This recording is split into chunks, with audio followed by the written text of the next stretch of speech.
Hi, I'm Kat, and today I have for you a true crime case, a word in Romanian, and I will also be doing my makeup at the same time. And for everybody, welcome to the Halloween month. And a disclaimer, if you're wondering about my headband, so you can see how dedicated I am, I actually did it myself. So this is unique in the world, you won't be able to find any other like this. I don't know how much it's going to hold, but yeah, I did something, right? After receiving so much bad news lately, like a week ago or so, I don't even want to think about it. Okay, anyway, so the word for today is ADN. ADN.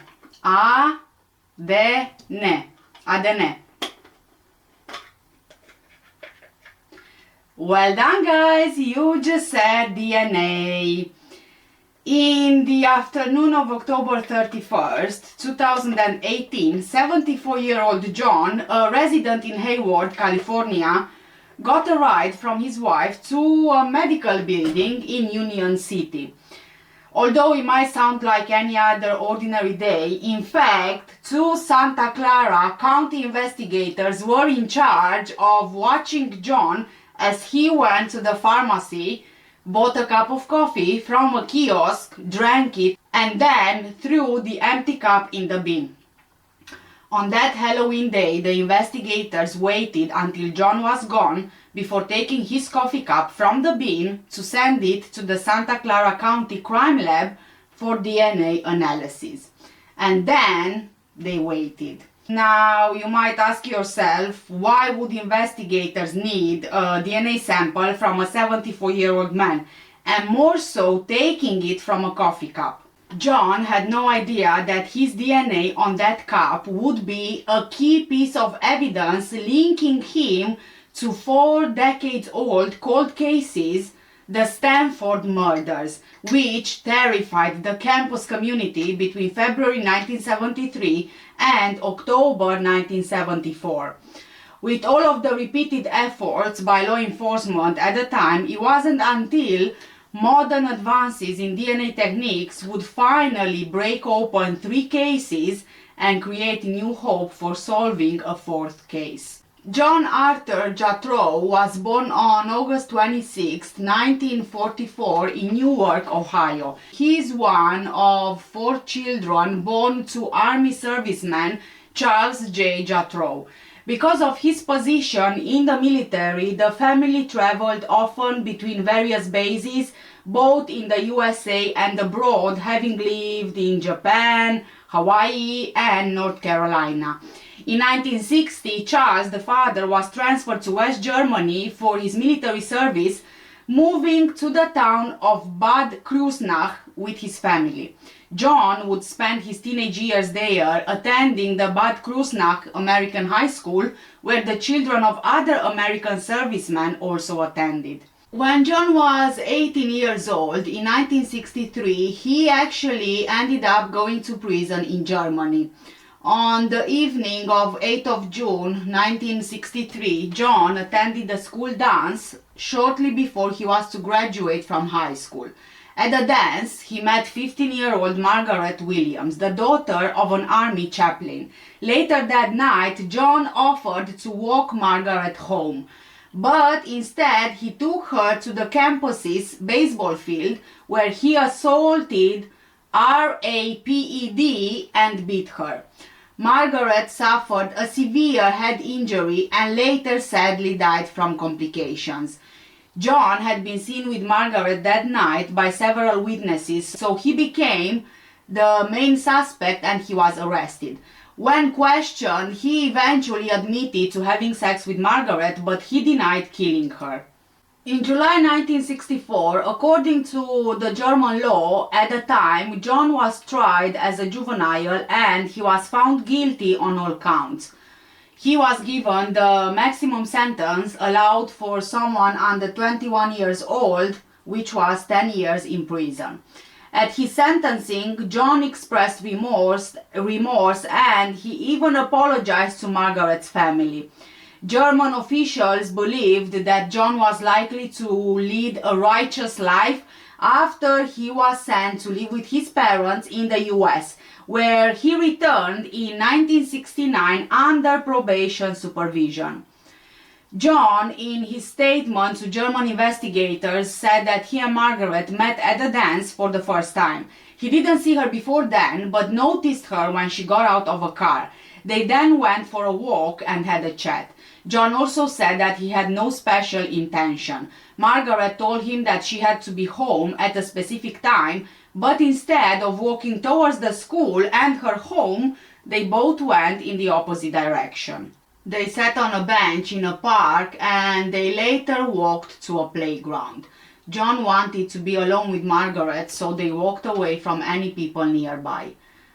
John said that he didn't intend to have any intercourse with Margaret. He was just, looking for a good place where he took other girls before kissing or smooching, as he said.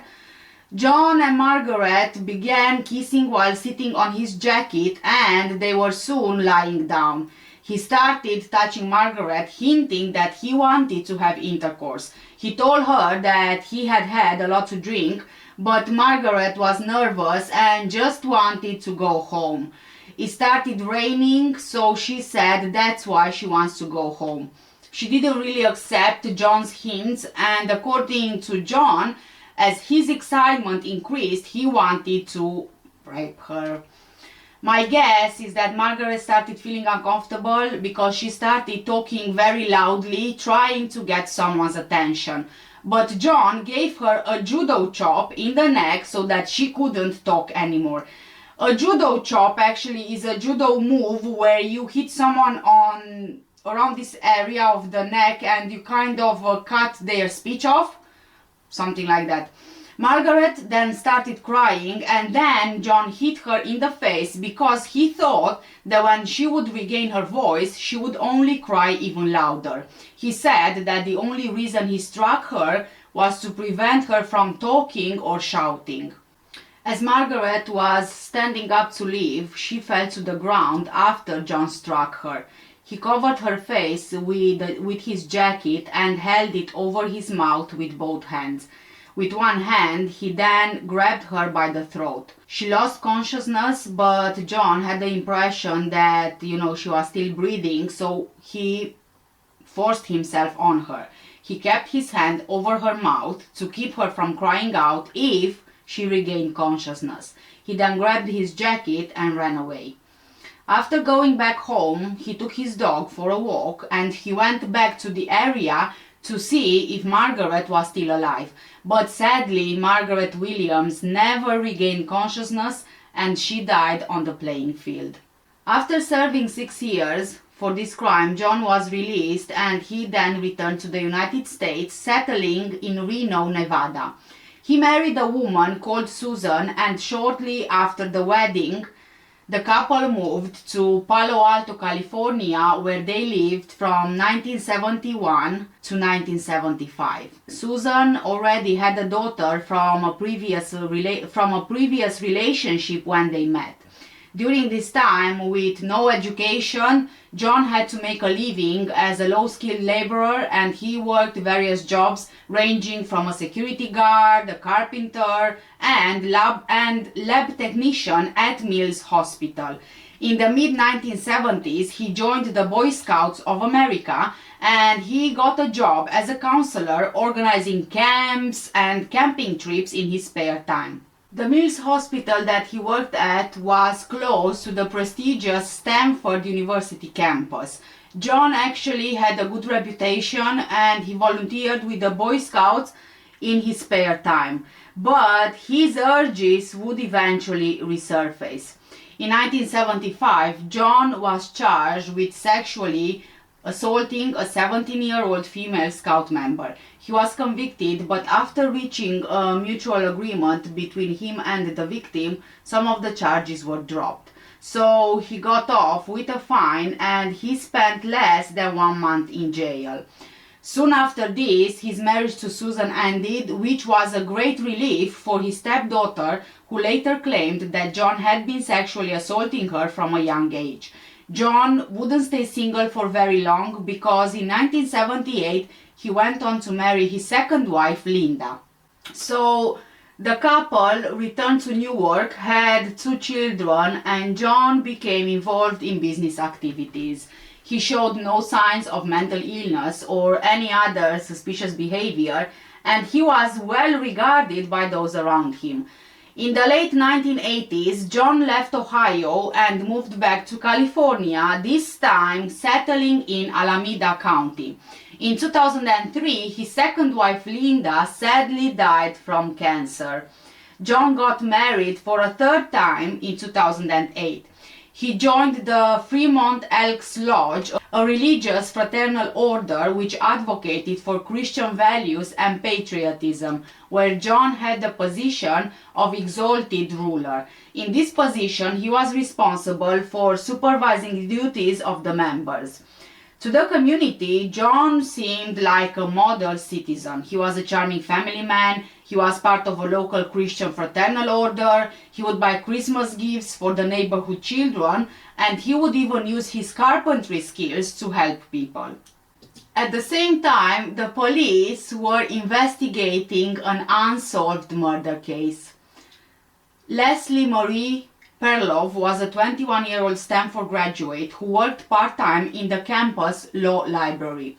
On February 13, 1973, Leslie went missing in Palo Alto. She was last seen at her place of employment.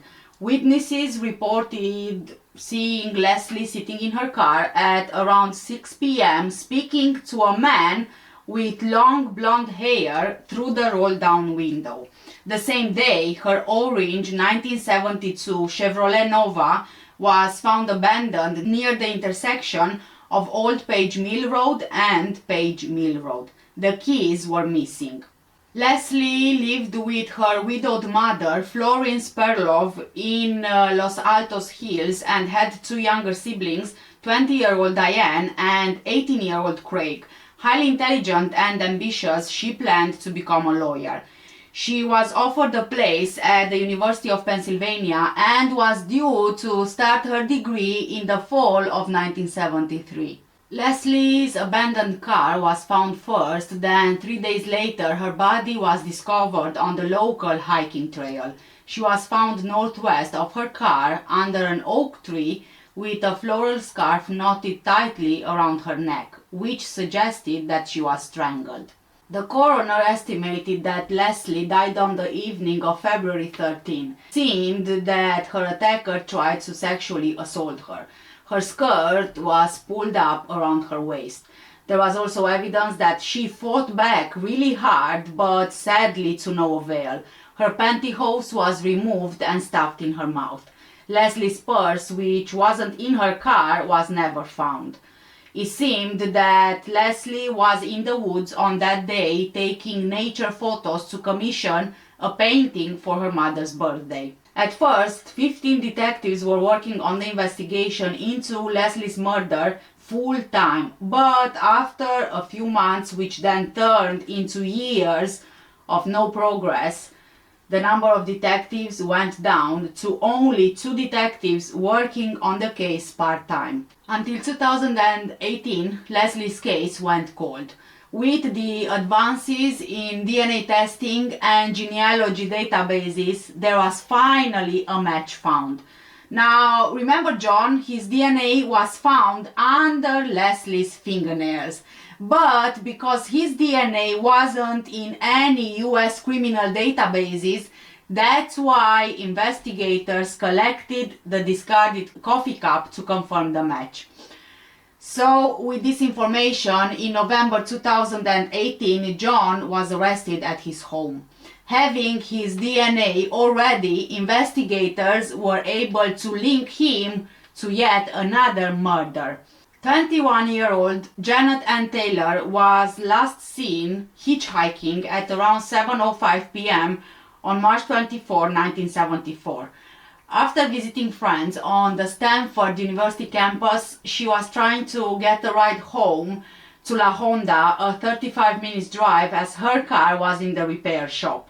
The area where Janet was hitchhiking was less than a mile from where Leslie's body was found just over a year earlier. Janet wasn't a Stanford graduate, but her father, Chuck Taylor, was the university's athletic director and a famous retired football player. Janet recently graduated from Canada College, a community college in Redwood City, 15 minutes from Stanford. She started working at a maritime information firm as a teletypist in Palo Alto. On March 25, 1974, the day after she was seen hitchhiking, her body was found in a ditch 3 miles from Stanford University on Sand Hill Road and Manzanita Way by a milk truck driver. Just like Leslie, Janet was strangled. She wasn't sexually assaulted, and she was clothed except for her raincoat, shoes and belt, which were later discovered by detectives discarded on Sand Hill Road. She had also been carrying a purse, which was never found. Detectives just didn't know where to begin in this investigation. They believed there was a sexual motive to the murder, even though Janet was not sexually assaulted. Whoever picked her up when she was hitchhiking killed her, then threw her belongings on Sand Hill Road as they drove away. Detectives had very few leads, and just as Leslie's case, Janet's case also went cold. The public were convinced that Leslie and Janet were killed by the same person, even though detectives said there was no solid evidence to back this up. Everything they had was circumstantial. DNA, which was collected from Janet's torn green pants, matched John's DNA.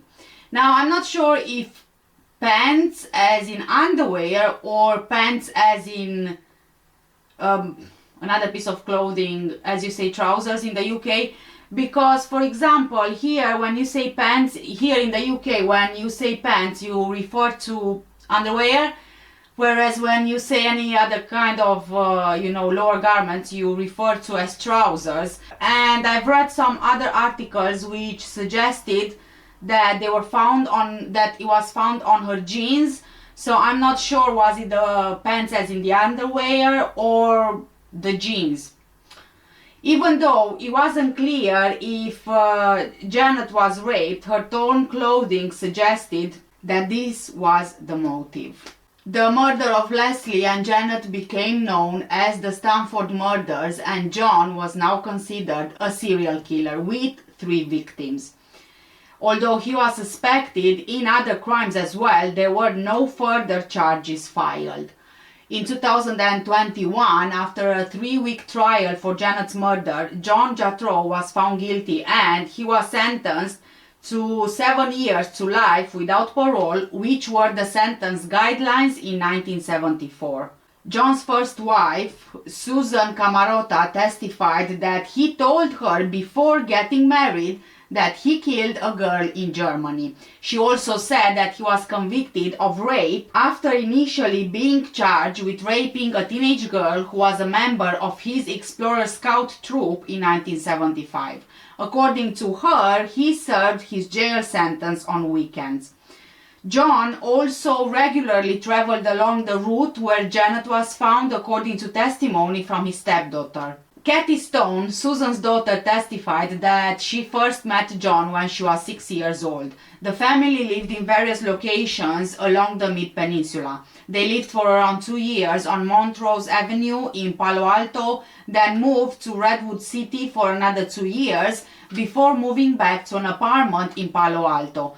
They also lived in Woodside. While living at an aunt's house on Roberta Drive in Woodside, John would drive Kathy to school every day.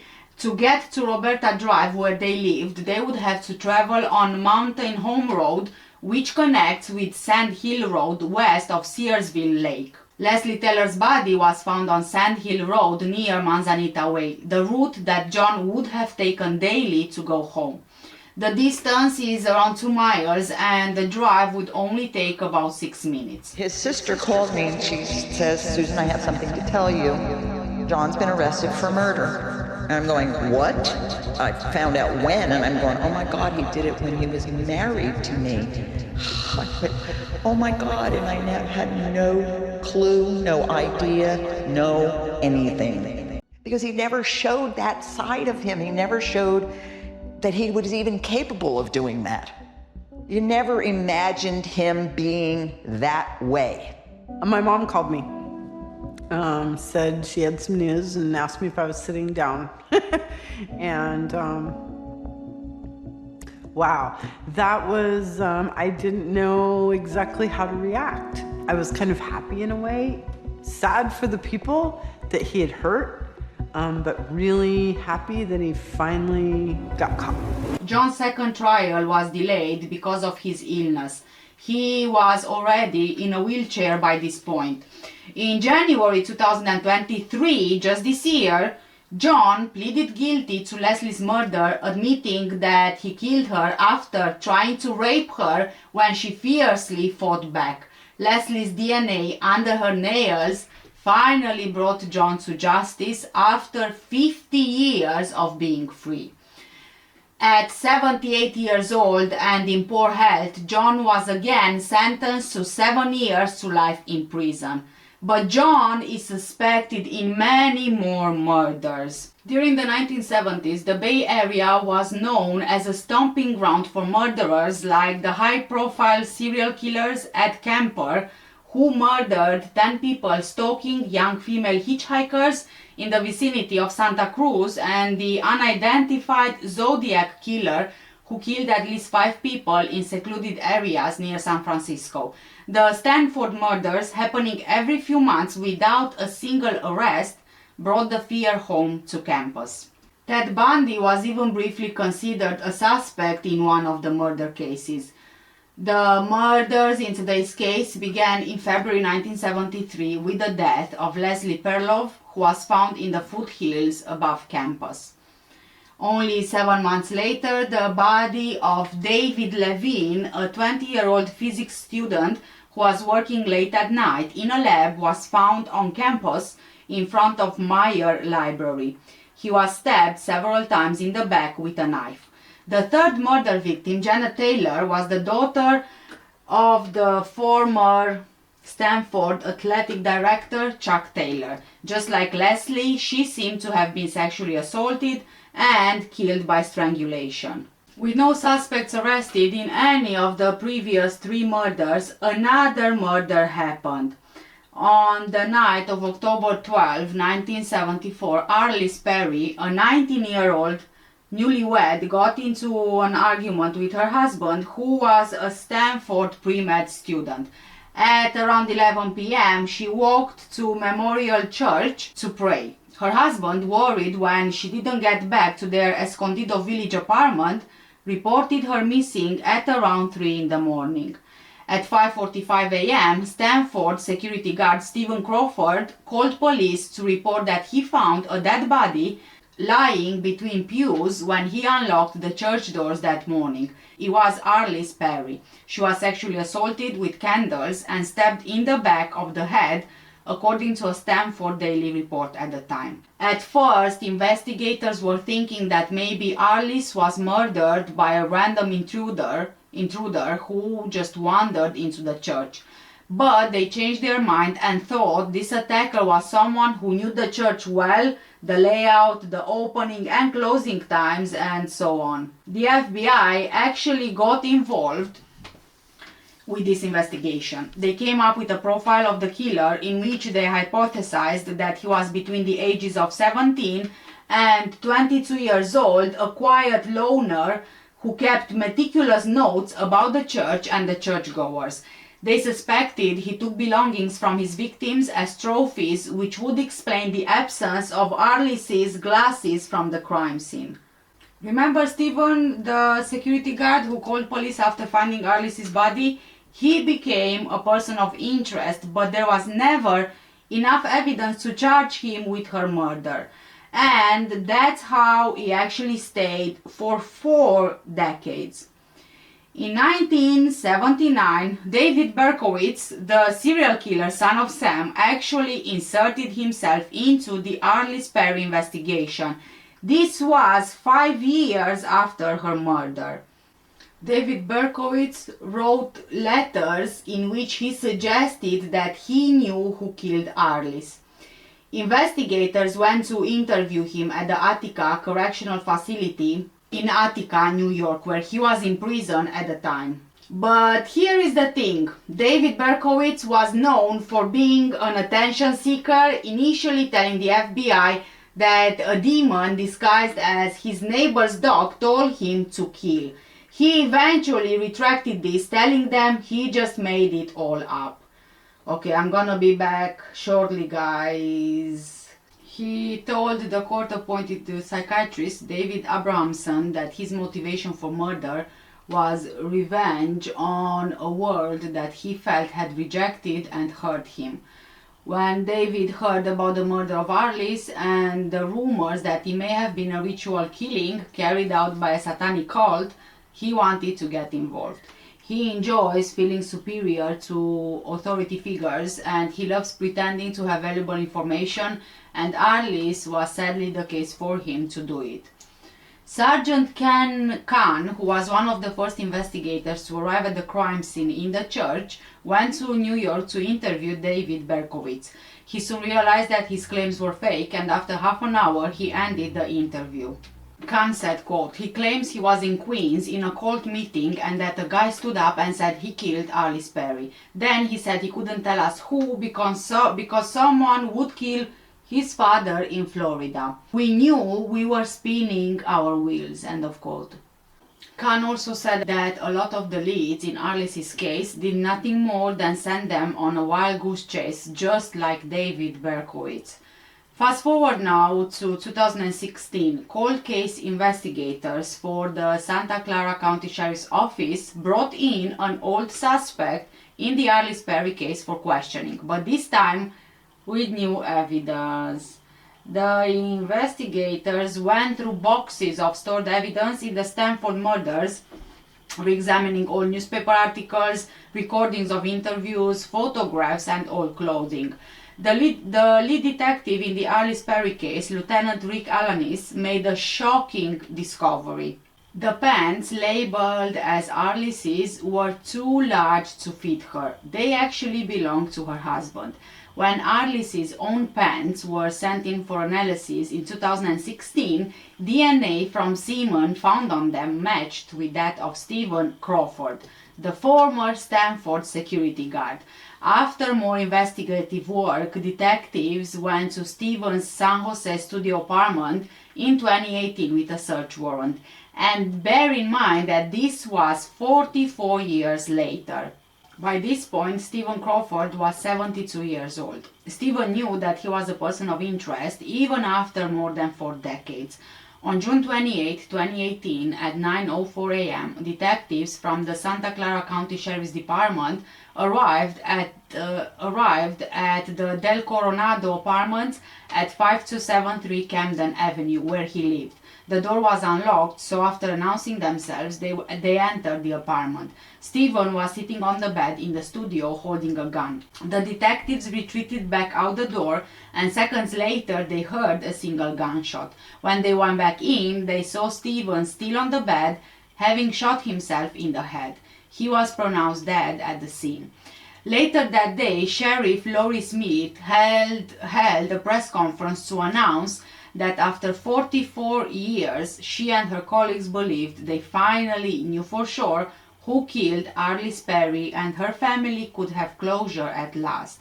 Retired detective Randy Bynum saw Stephen Crawford's suicide as affirmation of his belief that he was guilty of Arliss's murder. Quote, "I guess he didn't want to face society. Even though he wasn't brought to justice, justice was served," end of quote. Stephen Crawford had been a U.S. Air Force veteran. In 1971, he started working for the Stanford Department of Public Safety as a police officer. In 1972, however, a new police chief took over. One of the first things that the new chief did was look into which officers were qualified to carry guns. So to find out, officers were told that they needed to reapply for their positions. Stephen's favorite part of the job was to carry a gun. 3/4 of the officers were unqualified and they were given positions as security guards, including Stephen Crawford. He constantly complained over the years about how unfair he was, and in 1976 he left Stanford, but after getting his revenge. He stole a few priceless items from the university, including Native American artifacts such as art and sculptures, and close to 200 rare books. He was also believed to have stolen a cane which belonged to the late Leland Stanford, the founder of the university. Allegedly, he also printed himself a degree certificate from Stanford using a blank diploma. In 1992, he was arrested on suspicion of multiple thefts from the 1970s. He was given a 6-month suspended sentence. During an interview with police, he told them that he was upset with Stanford University and the investigators in the Arliss Perry murder case for being treated as a suspect in her murder. It's believed that Arliss wasn't actually Stephen's intended victim, but her murder was revenge against the university. Leticia Gonzalez, who managed the apartment building where Stephen lived, said that he was a loner who lived off his social security. He usually wore a cowboy hat and walked with a cane, and he mostly kept to himself. She's also seen in his apartment a few of the pieces that he stole from the university. So investigators considered the Arliss Perry case resolved, and they believed that maybe other Stanford murders would soon be resolved as well. Cortez, who was part of the team sent to arrest Stephen Crawford, was also assigned in 2016 to lead the reinvestigation into the Leslie Perloff case. Cortez says that Leslie fought for her life. He sent her fingernail clippings, preserved as evidence, to the county lab where criminologists found unidentifiable male DNA on them. But hope was not lost, because this time there was a newer method of DNA analysis to try. The forensic genetic genealogy has grown increasingly popular with law enforcement since 2018, when it was used to identify Joseph James DeAngelo Jr. as the Golden State Killer. It allows law enforcement to compare DNA samples collected from crime scenes with those submitted by the public to companies that offer genetic testing, such as Ancestry.com. And I'm sure that if you guys used Ancestry.com, you are not reading the small print, because as you can see, although all of these websites, they say that they keep your data private and secure, as you can tell, it's used by the police. So, you know, your data is not really private, is it?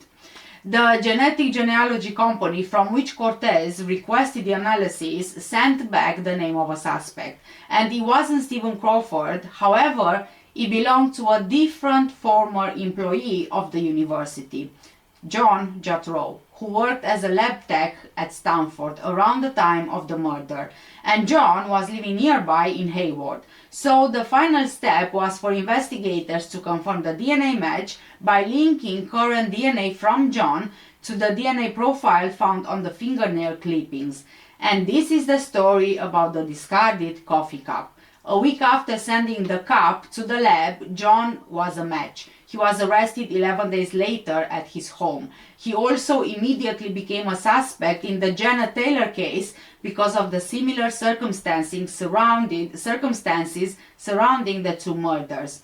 On the day that John was arrested, Cortez called Diane Perloff, Leslie's sister, telling her that they got him. So John was charged with Janet Taylor's murder that same year, based on evidence that showed that DNA obtained during his arrest matched DNA swabbed from the inside of Janet Taylor's pants. And so in 2021, John was convicted of her murder, and in 2023, this year, 50 years after the crime, he pleaded guilty to Leslie Perloff's murder. Diane, her sister, was in court for every hearing. At the sentencing, Diane spoke of the need for Leslie to be heard even in death. Leslie fought ferociously for her life. Leslie was stripped of her life and of her voice. But I am here, Diane said, adding that Leslie was too. feel our strength, and feel our fury. Diane addressed John directly, telling him the profound pain her sister's murder caused her and her family. Quote, I cannot walk alone in the woods. I will not walk to my car at night with a scarf around my neck. These things have become second nature to me, as they are with many women in this country. I am telling you all this because I want you to know that murder does not just affect the deceased. It changes many lives. It takes many lives and impacts a family forever. And while justice doesn't heal all wounds, it is the least we can do. End of quote. Diane expressed her anger that her older sister's life ended so violently and John had been free to live his life for 50 years. She later on said, quote, the scarf tied around her neck that day was mine. End of quote. When the initial story came out, it said on there he was arrested for the killing of Margaret Williams, and then you call my aunt and uncle and ask them, and they told us that that story is true. You know, yes, this happened in Germany. We knew it happened, and it was a family secret. Was that shocking? Yes, very shocking, because that's not my dad. It was like your whole world stopped. That's how it felt. Your heart sunk. Like there's just no way this could be happening. And there possibly could be more out there. They don't just stop. You know, that's the scary part. How many are there? You know, you don't know. It's scary to think that there's more out there. Come out and tell me now how many more victims there are. Let's let the loved ones get their closure. And it's over. You're caught. You're never getting out of jail. You're going to die in jail. Let's get some closure to this. The Santa Clara County investigators were relieved to finally give answers to the Perloff family, but there's always another cold case waiting to be solved. Santa Clara County has more than 100 cold cases, including the remaining Stanford murder, the murder of David Levine, the physics student described as brilliant by friends and family. His case is still being worked on. District Attorney Jeff Rosen said that nobody forgot about Leslie Perloff, including the Sheriff's Department and their investigators who worked the case tirelessly, the District Attorney's Office, their prosecutors, and the crime lab. While in court, Diane spoke of her mother Florence, who died in 2014, and never saw Leslie's killer brought to justice. She always stayed strong, not letting the pain break her, but instead used it to keep her daughter's memory alive. Sadly, both of Janet Taylor's parents died, so they were never able to see their daughter's killer brought to justice. San Mateo County Sheriff's Office released a statement from Janet's family. Quote, Janet lived life with enthusiasm and courage. Janet's future was bright. It would have been wonderful to see what she would have done. End of quote. Even though he was old when he went to prison, John still remained a danger to society, especially because he spent a lifetime as a sexual predator, not being caught until very recently.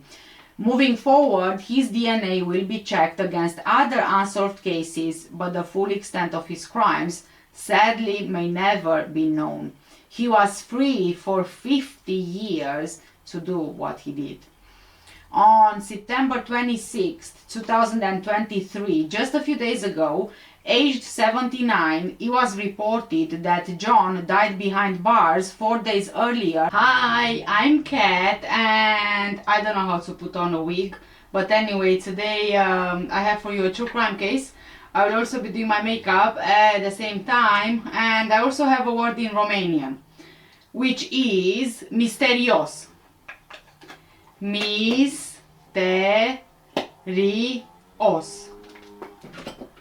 Misterios. Well done, guys, you just said mysterious. And today's case was actually suggested to me by Ashley, one of my YouTube viewers.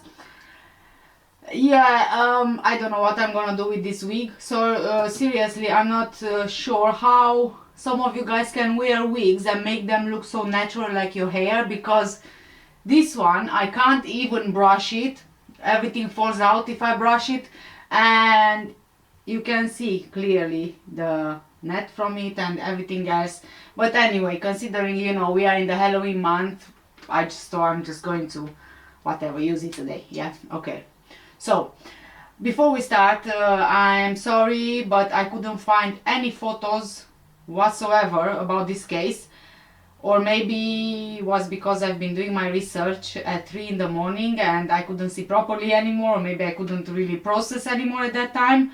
But I don't know. I got the, like I said in the other video, I got the worst of news last week, and I wish I could tell you, but I'm not allowed legally, you know, contempt of court and all that. And that's, I think, a great start to the Halloween month, right? Okay, for 300 years there have been over 200 documented cases of a rare and mysterious phenomenon where people are said to suddenly ignite and burn alive from within their own bodies, yet the flames mostly spare their surroundings. So I don't know what is going on here, right?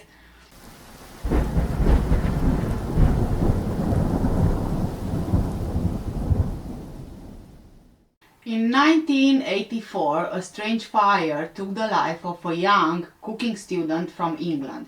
The exact cause of the fire has never been determined, leading to a lot of speculation over the years. Jacqueline Fitzsimmons was born on 17th of February 1967. She was a student at Holton Technical College in Cheshire, England, studying cookery. She lived in Runcorn and she had two close friends called Wendy and Paula who were students with her at the same college. On January 28, 1984, Jacqueline and her friends, Wendy and Paula, had finished their in-class cooking test and asked if they could leave the classroom early for break time. The teacher said no, so the girls waited around for another 15 minutes before class was dismissed at 10:55 a.m. The classroom stoves should have been turned off an hour earlier, but they were left on to give some heat in the classroom since the room had no heating system, and it was also January, so as you can imagine, it was cold. When class ended, Jacqueline, Wendy and Paula excitedly walked down the hall, arm in arm toward the stairs.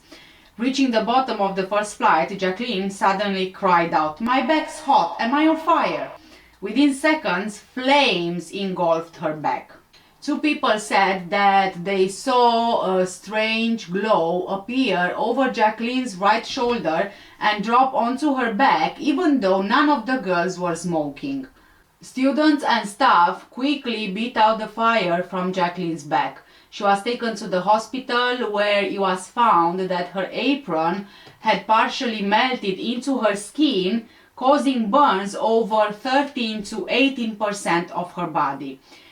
But despite her injuries, she remained conscious and she was quite upbeat. She said she had no pain except in one of her fingers. However, 15 days later, Jacqueline died because of a lung infection caused by inhaling smoke and fire.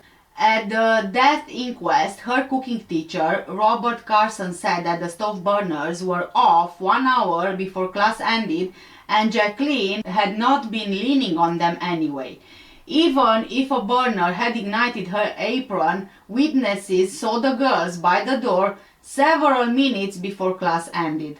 In the hospital, however, Jacqueline admitted that the burners were left on for heat. Much of the investigation focused on how long an apron could smolder before igniting. The estimated time was actually 30 seconds. After 10 minutes of deliberation, the inquest jury attributed the fire to the classroom stove burners, ignoring theories of spontaneous human combustion. Most of the people who have looked at the case doubt spontaneous combustion since the fire seemed to start on her clothing rather than her body. However, the exact cause remains mysterious and the inquest appeared rushed just to reach a convenient explanation. In January 1993, the New Horizons Research Foundation published a paper examining cases of spontaneous human combustion. They also looked at the inquest after Jacqueline's death and they found some issues. At the inquest, discrepancies emerged in witness statements. The cooking lecturer denied leaving the stove burners on, but the students disagreed. Mr. Carson insisted that Jacqueline was not near the stove and he would have noticed if her clothes were burning. Her friend Wendy and Paula said that the stove burners were left on to heat the cold classroom. They claimed that Jacqueline was not leaning on the stove when the fire started. Conflicting accounts were given about Jacqueline's actions before the fire. Some said that she was in the bathroom area, contradicting Wendy and Paula's statement. Her clothing was disputed as well, with flammable acrylic possibly involved. Vital fire brigade evidence was omitted. The jury's hasty verdict, amid much contradictory testimony, failed to provide definitive answers. Witness John Foy described Jacqueline's clothing igniting rapidly like a stuntman. She complained only of a burnt finger, although her back was badly burned. Student Karina Lezer reported seeing a strange glowing light fall onto Jacqueline's back before she caught fire. Jacqueline allegedly said, "It's gone down my back." Many doubts remain about the true cause. The inquest seemed rushed and biased against spontaneous combustion theories. The forensic scientist, Mr. Jones, initially thought that a stove burner ignited her clothing. But under questioning, he admitted his theory was uncertain and her clothing was unlikely to have ignited that way. Police interviews indicated that Jacqueline believed she must have leaned on the stove, although she didn't remember doing so. She claimed that her apron began smoldering on the stairs before igniting. In terms of Jacqueline's condition, she was conscious and talking after the incident with superficial back burns. She died from lung complications and infections apparently caused by inhaling smoke and fire during the event. Jacqueline's death just shows the difficulty in explaining such mysteries. In 2013, Jacqueline's mother spoke out against paranormal investigators speculating that spontaneous human combustion caused Jacqueline's death. Jeanne Fitzsimmons, who was 77 years old in 2013, publicly begged paranormal researchers to stop claiming that her daughter died from human combustion. Jean adamantly stated that Jackie died from the severe burns that she endured at Holton College. She also said that several publications and news articles have wrongly suggested spontaneous combustion as an explanation. One national magazine even doctored an image to show Jackie engulfed in flames, really upsetting the family. A TV documentary also appeared to depict Jackie descending the stairs followed by a glowing blue light. But Jean maintained that the fire damaged to Jackie's clothing, along with her own statements about leaning on a lit stove burner, pointed to, sadly, a tragic accident. Describing that cold, snowy day, Jean said that the cookery room gas burner was lit for warmth.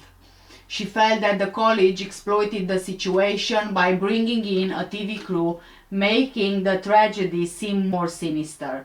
The family struggled to cope after losing Jackie. Her younger sister was only 13 years old. Her father was never the same and he died 3 years later. Jean believed in free press, but she felt that some reports just crossed the line in handling the tragedy. A 2013 book chapter raised spontaneous combustion as one theory, concluding an unusual natural phenomenon was overlooked. The author apologized for upsetting the family, saying that he regretted writing about it. Jean hoped that setting the record straight will prevent further paranormal speculation about her daughter's sad death. Spontaneous human combustion is a phenomenon that puzzled experts, scientists, and paranormal investigators For years. The fire is said to originate within the human body, usually leaving only the body and clothing burnt, while nearby items are largely untouched. Strangely, damage is often found on ceilings above the remains. Also odd is that the victim is typically alone and shows no signs of struggle. Often only one limb is found intact among the ashes, usually a leg or a foot. Sometimes the shrunken skull survives as well. A 2-year 1984 study by scientists showed that most victims were elderly, had mobility issues, were alcoholics, and were near plausible external ignition sources, candles or fireplaces when they died. One accepted phenomenon is the wick effect. An external source ignites the body, and the clothed human frame acts like a candle with body fat as fuel inside and clothing as the wick outside. In almost all of the cases, only remains are found with no witnessed flames. Ball lightning has been suggested as a paranormal cause, but there is very little evidence. Yet no external source was present on January the 8th, 1984, when Jacqueline Fitzsimmons burst into flames. Does the human body somehow self-ignite for unknown reasons, causing horrific death? If so, do we trigger it, or are these cases really caused by external sources hyped into fire from within? Some spontaneous combustion can also be accidental. Salesman Jack Angel seemed a victim in 1974 until it came to light that he likely opened a hot water heater scalding himself. Media sensationalism obscures facts as well. Spontaneous combustion is not easily proved, but some cases resist all logical explanation. The phenomenon continues to intrigue as perhaps the most perplexing mystery of fire. For 300 years, as I've said in the beginning, there have been over 200 documented cases where people are said to suddenly ignite and burn alive from within their own bodies, but the flames don't touch the surroundings. The first recorded case dates back to the late 1400s in Milan, when a knight allegedly belched fire after drinking strong wine. In 1745, Countess Cornelia Zangari de Bandi of Cesena, Italy, allegedly burned to ash overnight, leaving only her legs and part of her head. Even though candles were present, the wicks were untouched. Over the centuries, more cases emerged from locations like Pakistan to Florida. Experts couldn't really explain the deaths. There was nothing odd about them, but there were also similarities with these deaths. The fire remained localized, with damage just above and below the victim, and the torso was reduced to ash while extremities survived. In 1951, in Florida, Mary Reeser allegedly burned to ash in her armchair, leaving just her foot in a sleeper. The landlady went to deliver a telegram to her, and when she found her doorknob hot, she called police, who found only Mary's ashes inside. A chair she sat in was also burnt, but her left foot, wearing a sleeper and backbone, remained. Her skull had shrunk to the size of a teacup. The room showed very little evidence of the event. Despite meticulous investigation, no cause was determined. In December 1966, in Coudersport, Pennsylvania, friends said goodnight to retired doctor John Irving Bentley at his home. The next morning, a meter reader entered the house and discovered John's cremated remains in the upstairs bathroom. All that was left of him was half of his right leg, still wearing a sleeper, burnt off at the knee. The rest was reduced to ashes found in the basement below, with a 1-foot square hole burnt in the bathroom floor above. Nearby items like his walking aid, bathtub, and floor under the ashes were unmarked. In 2010, the coroner ruled spontaneous combustion killed Irishman Michael Faherty, though no source was found. On December 22nd, the badly burned body of the 76-year-old was discovered in his Galloway, Ireland home. Investigators found no accelerants or signs of foul play nearby, and they ruled out a fireplace at the scene. With only Michael's burnt remains and fire damage above and below to go on, forensic experts were puzzled. After much consideration, the coroner concluded that spontaneous human combustion was the cause of death, a controversial decision that fascinates and frightens a lot of people.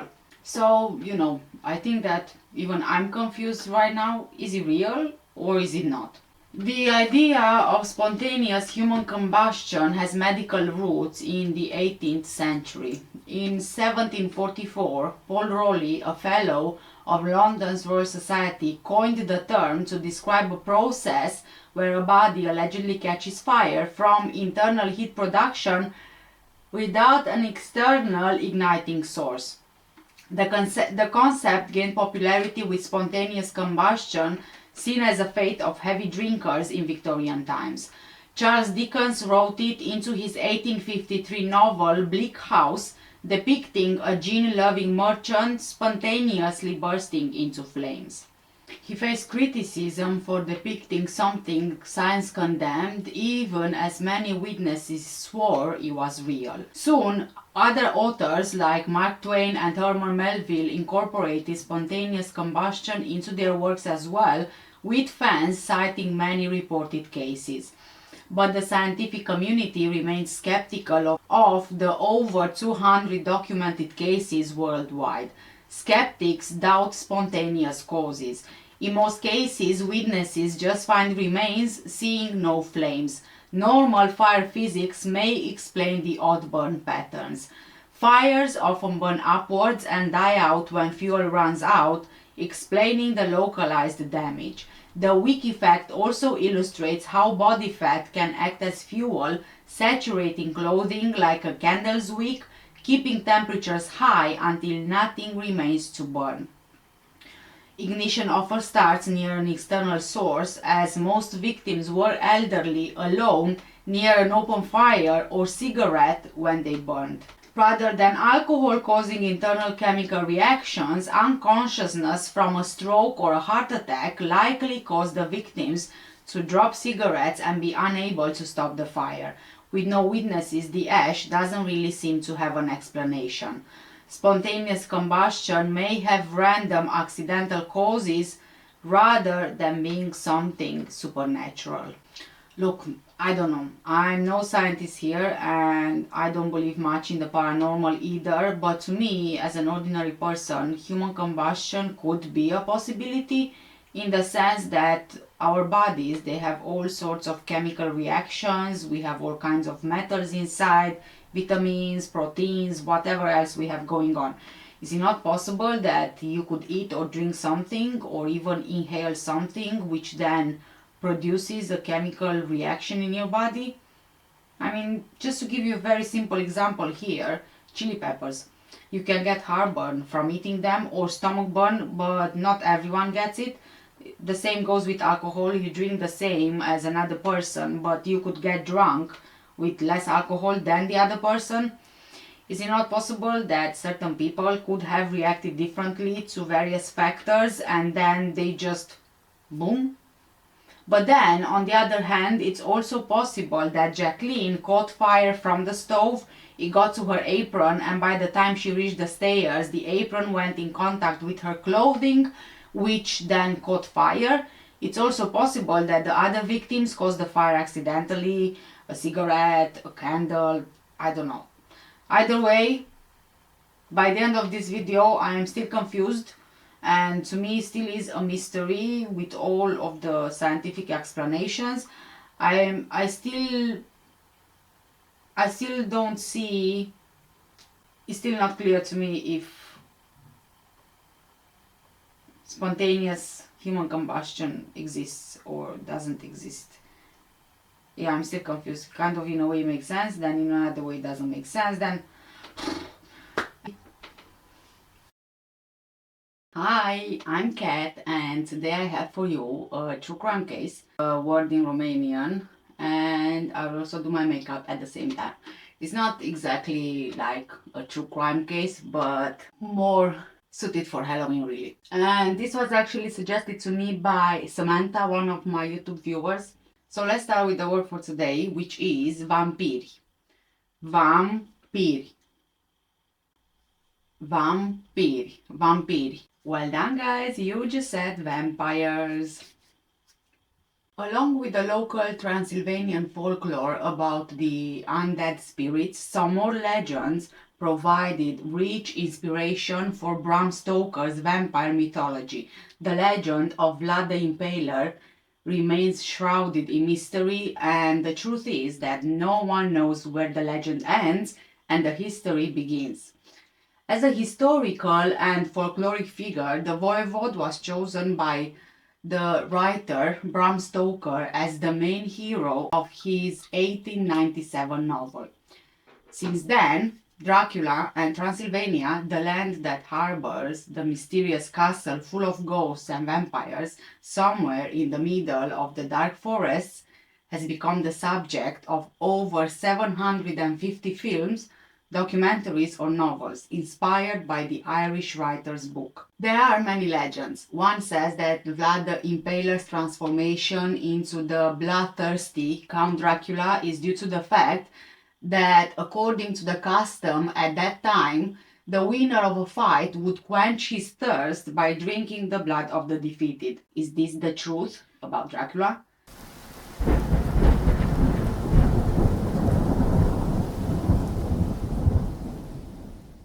Vlad the Impaler was born in the city of Sighișoara, Transylvania in 1431, later becoming the ruler of Wallachia. His father, Vlad Dracul, was a knight in the Order of the Dragon, a knighthood order in Eastern Europe that aimed to stop the expansion of the Ottoman Empire.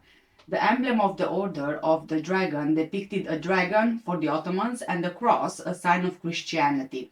And Vlad Dracul wore this symbol everywhere on flags, coins, and seals. His second son was Vlad II, Dracula. The A at the end of the word Dracul being a way to establish membership or ownership. Dracula, son of Dracul. Dracul in Romanian language actually means the devil. The nickname the Impaler was attributed to him only after his death in 1476 due to his preferred method of punishment. Impalement was a cruel method of execution, the victim being pierced on a sharp, antique stake.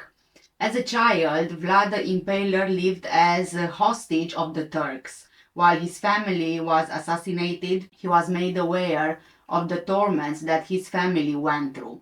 This seems to be the reason that poisoned his soul, so that once he became a ruler, he punished by cutting, skinning, hanging, beheading, or impaling. Known for his intolerance and cruelty, Vlad was at the same time respected by his subjects for his fighting campaigns against the Turks. He was respected both as a fighter and as a ruler who did not tolerate injustice, during his reign raising several monasteries. He was an acclaimed hero, but also feared by his people. In The Legend of the Ages, Victor Hugo depicts the way in which Vlad the Impaler met the army of Sultan Mehmed the Conqueror, who came to conquer Wallachia. Advancing towards Târgoviște, the soldiers of the Turkish army were horrified by the sight offered by the Impaler. Burnt houses, scorched fields, and wells with poisoned water. But everything culminated with the image near the walls of the citadel, where Vlad the Impaler had taken shelter. An immense forest of corpses. Overwhelmed by fear and horrified by the smell of the 20,000 corpses of Turkish prisoners impaled on stakes, Mehmed himself retreated, acknowledging the voivode's victory. For Romanians, Vlad the Impaler remained the ruler at a time when you could drink water from the fountain of the Târgoviște citadel with a massive gold goblet without anyone stealing it. Historical sources confirm the existence of this goblet, which was used until the day Vlad the Impaler died. Bran Castle was actually baptized Dracula's Castle more than 3 decades ago by tourists, especially Americans, who went in search of Dracula from horror films based on Bram Stoker's novel. Tourists were surprised at the entrance to Transylvania by a castle that, by its appearance, resembled the castle described by the author. That's why they named it Dracula's Castle.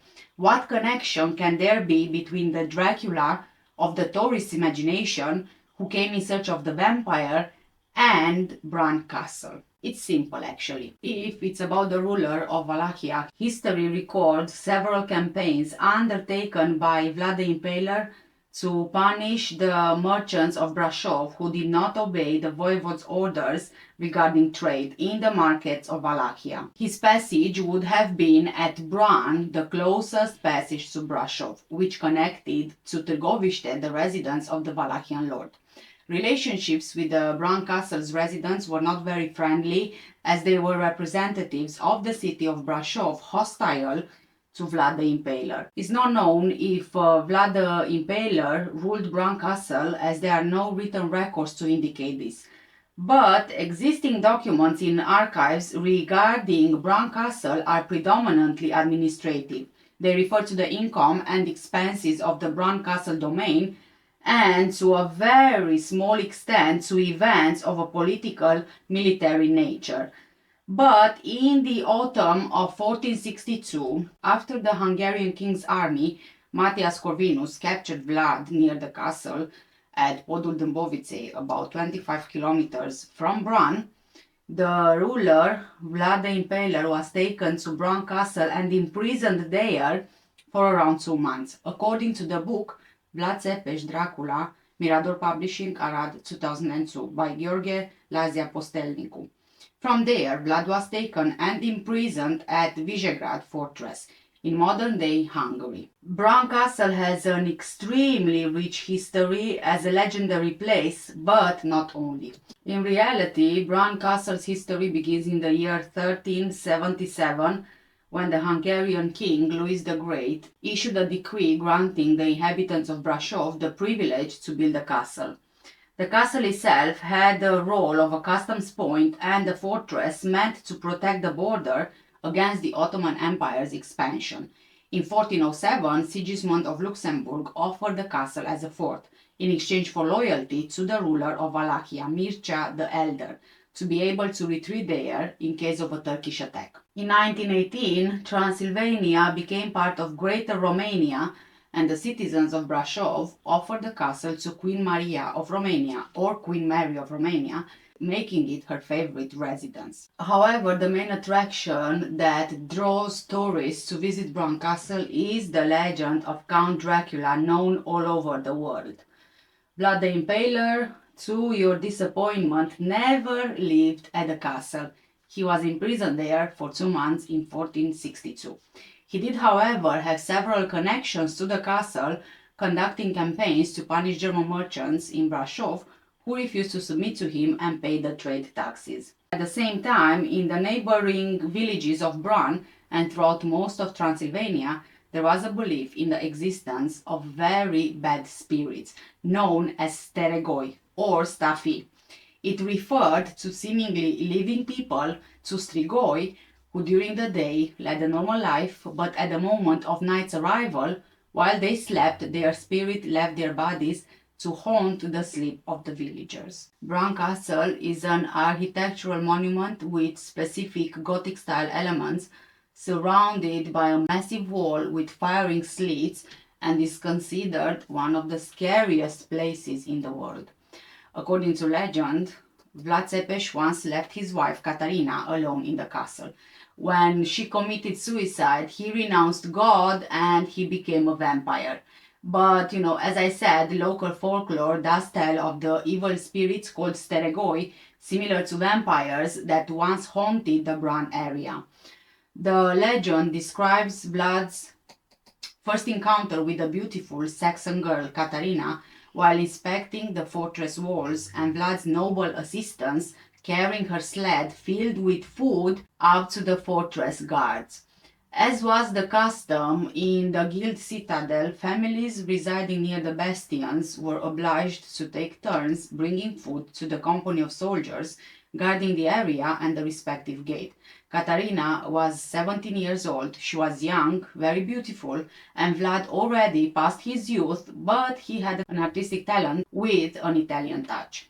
He fell in love instantly with a girl with golden braids and eyes as wonderful as sapphires, seemingly forever. To the astonishment of his officer's entourage and the awe of her cousins helping to push the sleigh, the prince alone pulled the load to the bastion gate, remembering that he actually met her father in 1438, the year of Katarina's birth, when Thomas Siegel and some merchants had been captured by the Turks during a raid, and they were freed by Vlad Tzepes. When they reached the bastion gate and the guards came to take the sleigh, he took her hand and kissed it. And the scene was then recounted dozens of times to everyone in the family and neighborhood by her two cousins and her younger brother Thomas. And the townspeople who didn't know much about the political, military, or commercial affairs of the nobility were first amazed by what they heard and then began to speak badly of Dracul, the military governor, claiming that he had set his eyes on their beautiful Katarina, and since she was in great danger, she shouldn't be allowed by her parents to leave the house all winter until the prince left the citadel and went on campaigns beyond the mountains. Vlad was protective of Katarina, so much so that he would send guards to follow her, and at one time when she was out with her cousins, he became furious because he knew that young blonde girls would be kidnapped all over Transylvania, so he didn't really like Katarina roaming around. It was said that Vlad had to swear to Katarina while offering her a golden medallion in the shape of a heart, a future Saxon graphic symbol, that he would live a beautiful and carefree life with her. However, Saxon women didn't wear jewelry much, especially after the Lutheran Reformation, and men did not usually give them such trinkets, considering them degrading and a purely French custom. Therefore, romantic. After historical research, it was conclusively found that this legend, born in medieval times, actually originated from the romantic event when Vlad Tzepes Dracula promised the abducted maiden Katarina not only an aristocratic life suitable for her beauty, but also fidelity. And the legend says that he actually kept his word, at least in Transylvania. While historical fact shows that the Impaler had a ruthless side, using brutal methods to impose order, the Dracula vampire myth mainly stems from medieval Saxon accounts portraying Vlad as a monster combined with Bram Stoker's fictional portrayal. For thrill seekers now, near Bran Castle, a horror museum has been arranged. Those in search of frightening experiences can visit an unusual exhibition of torture instruments in a room such as the Iron Maiden, Judas's Cradle, or interrogation chair. One of the main attractions of the castle is the secret passage, which in the past was known only to soldiers.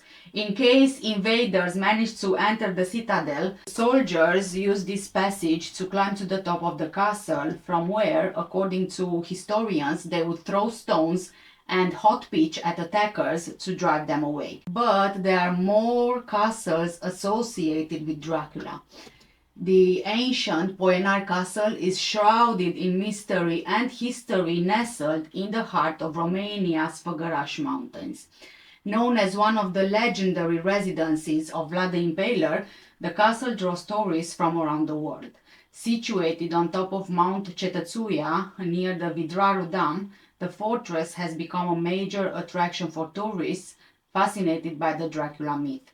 Poenar Castle was a secondary residence of Vlad the Impaler, initially built as a refuge from the Ottomans, but also the site where Vlad impaled hundreds of boyars. Poenar Castle also inspired Jules Verne's masterpiece, The Carpathian Castle, with legends recounted by a Romanian woman about Vlad the Impaler's mysterious stronghold. Just like the life of Vlad the Impaler, Poenar Castle is surrounded by legends and mysteries. most of them revolving around vampires. A lesser known mystery, however, is connected to the 1480 steps leading up to the castle. According to legend, after climbing 500 stairs, the first strange signs appear. The heartbeat quickens and chills run down the spine. Although instinct says to turn back, something oddly compels you to keep going. The explanation for this strange phenomenon is said to be related to the atrocities Vlad the Impaler committed when building Poenar Castle. According to various chronicles, between steps 500 and 700, Vlad impaled hundreds of boyars and their families for plotting to kill one of the ruler's brothers, Prince Mihail. The prince's revenge was especially brutal as he ordered the bodies impaled on stakes to be left to rot hanging in the open. Since no priest was allowed to perform rites for the dead, the site became haunted by the restless spirits of those unable to find peace to this day. The fact that the place remains possessed has been confirmed by the site's guards and soldiers protecting the Vidraru Dam. They have repeatedly shared that on the nights with a full moon, blood-curdling screams and voices crying for help can be heard. The locals say this strange mystery has never been explained, as no one has ever dared to climb up at night to see what happens where the chilling screams emanate from. In Vlad the Impaler's time, the trail to the castle was made by horse on trampled dirt paths. There was never any paved road or old staircase. In fact, construction of the 1480 steps didn't begin until 1965, completed in 1972. So, in summary, Poenar Castle is a mysterious and history-rich fortress associated with Dracula, with awe-inspiring views from its cliff-top location in the Romanian mountains.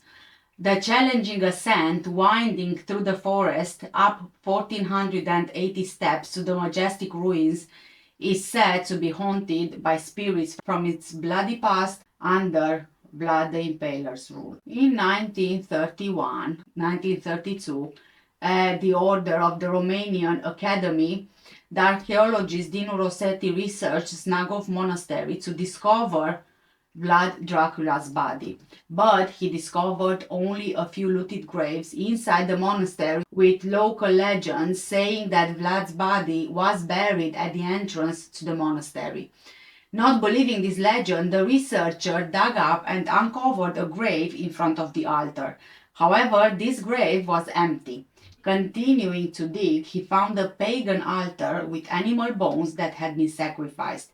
Giving the legend a chance, he began to examine the place at the entrance to the monastery, where he found an unlooted grave apparently belonging to a nobleman. The clothing wrapped around the corpse showed they belonged to a wealthy man. A ring from Nuremberg was also found. However, the skeleton had a head, and it's certain that Vlad was actually beheaded, so the corpse couldn't have been him. However, Snagov Monastery has a high degree of humidity, which causes most of the earthly remains of those buried there to decompose very quickly. So it's very possible that Vlad's body had decomposed before the researcher began to discover it.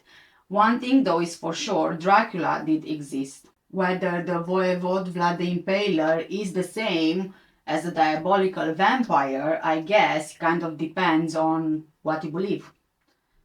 The true man likely laid somewhere in between. Ultimately, the Dracula legends have granted Vlad Țepeș far greater notoriety than he would otherwise have achieved. The legends paint a romanticized picture of Vlad Țepeș pursuing the fair Saxon maiden Catarina, clashing with her townspeople, yet still managing to steal her heart, contrasting with his brutal reputation. In the beliefs of many people, vampires are dead people who, by virtue of a punishment or curse during their lives, leave their graves at night and wander among the living, who they surprise in their sleep and suck their blood, their only food. Even the bat is considered a vampire, an animal that lives during the day in a cave and at night comes out and sucks the blood of people while they sleep. In Central America and South America, vampires are a species of large bats that feed on the blood of birds and mammals caught in their sleep.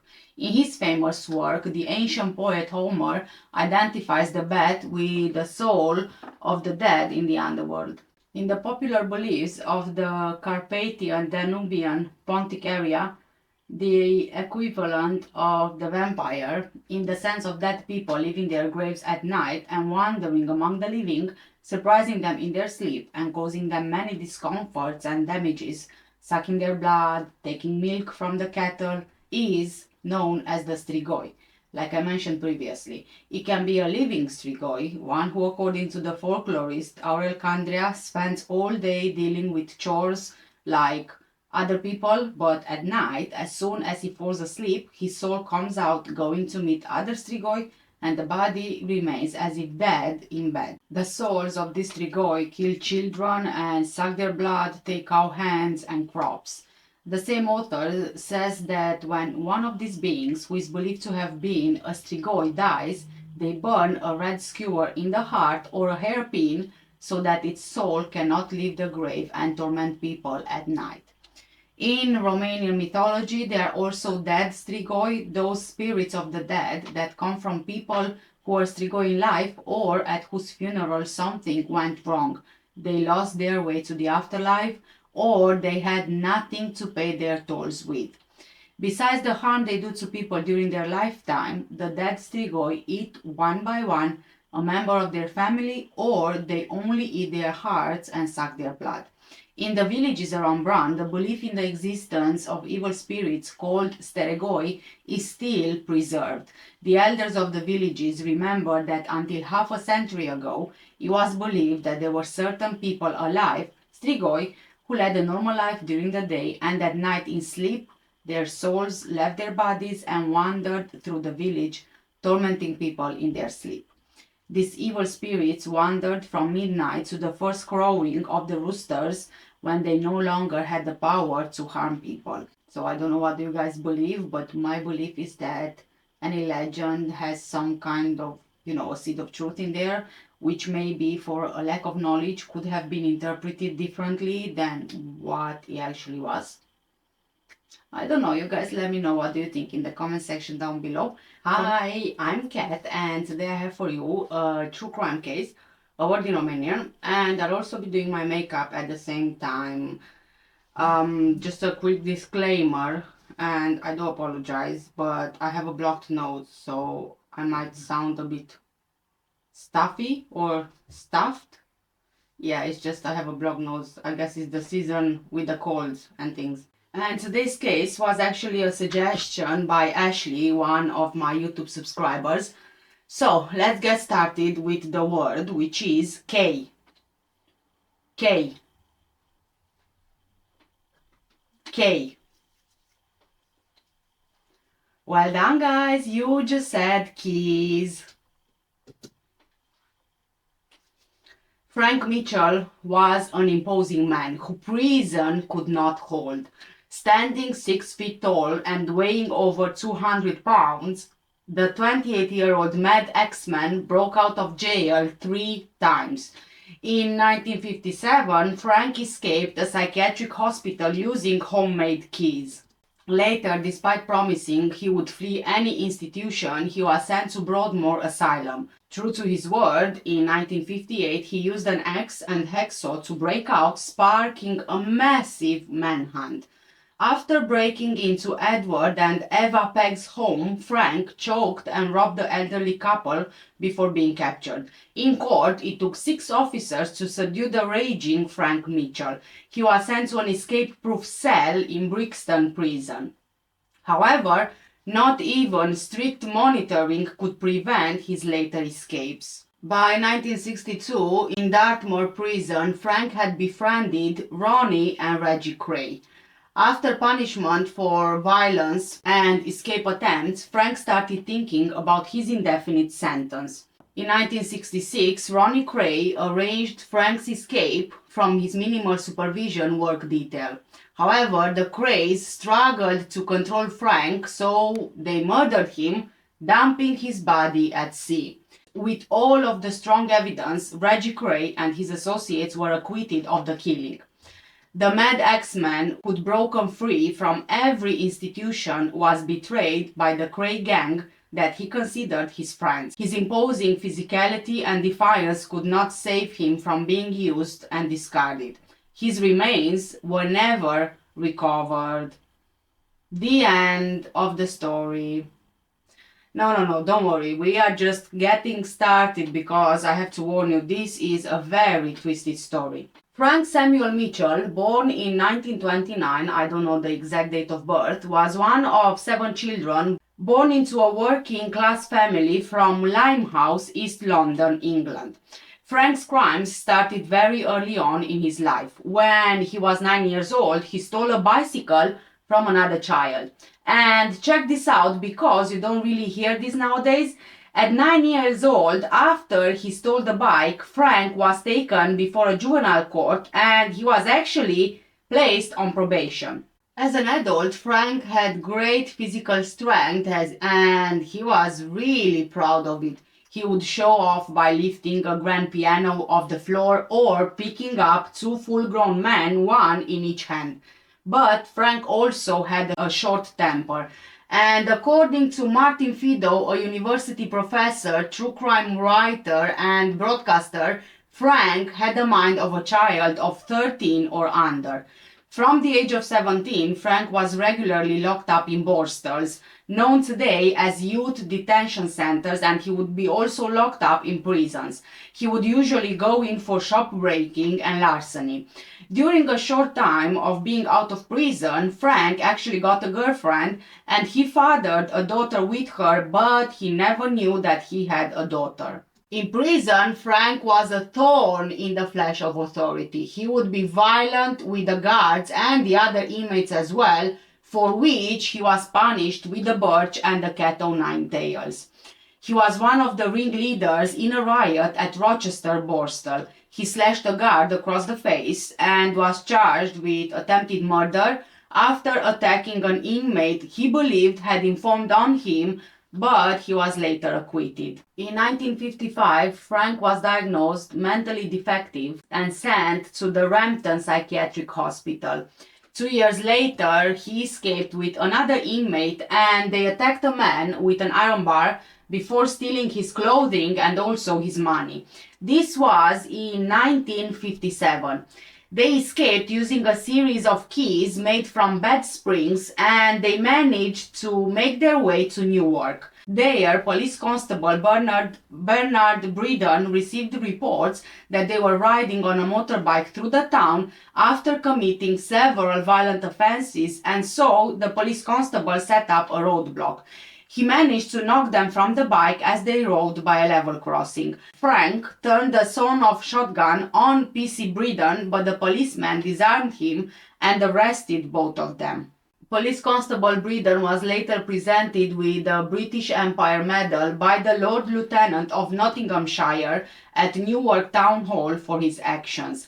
PC Breeden, who lived in Worksop, served in the police for 30 years, becoming a sergeant and retiring in 1977. Following his death at the age of 76 in 2001, his wife Elsie told the Post that she remembered the incident involving Frank Mitchell very well.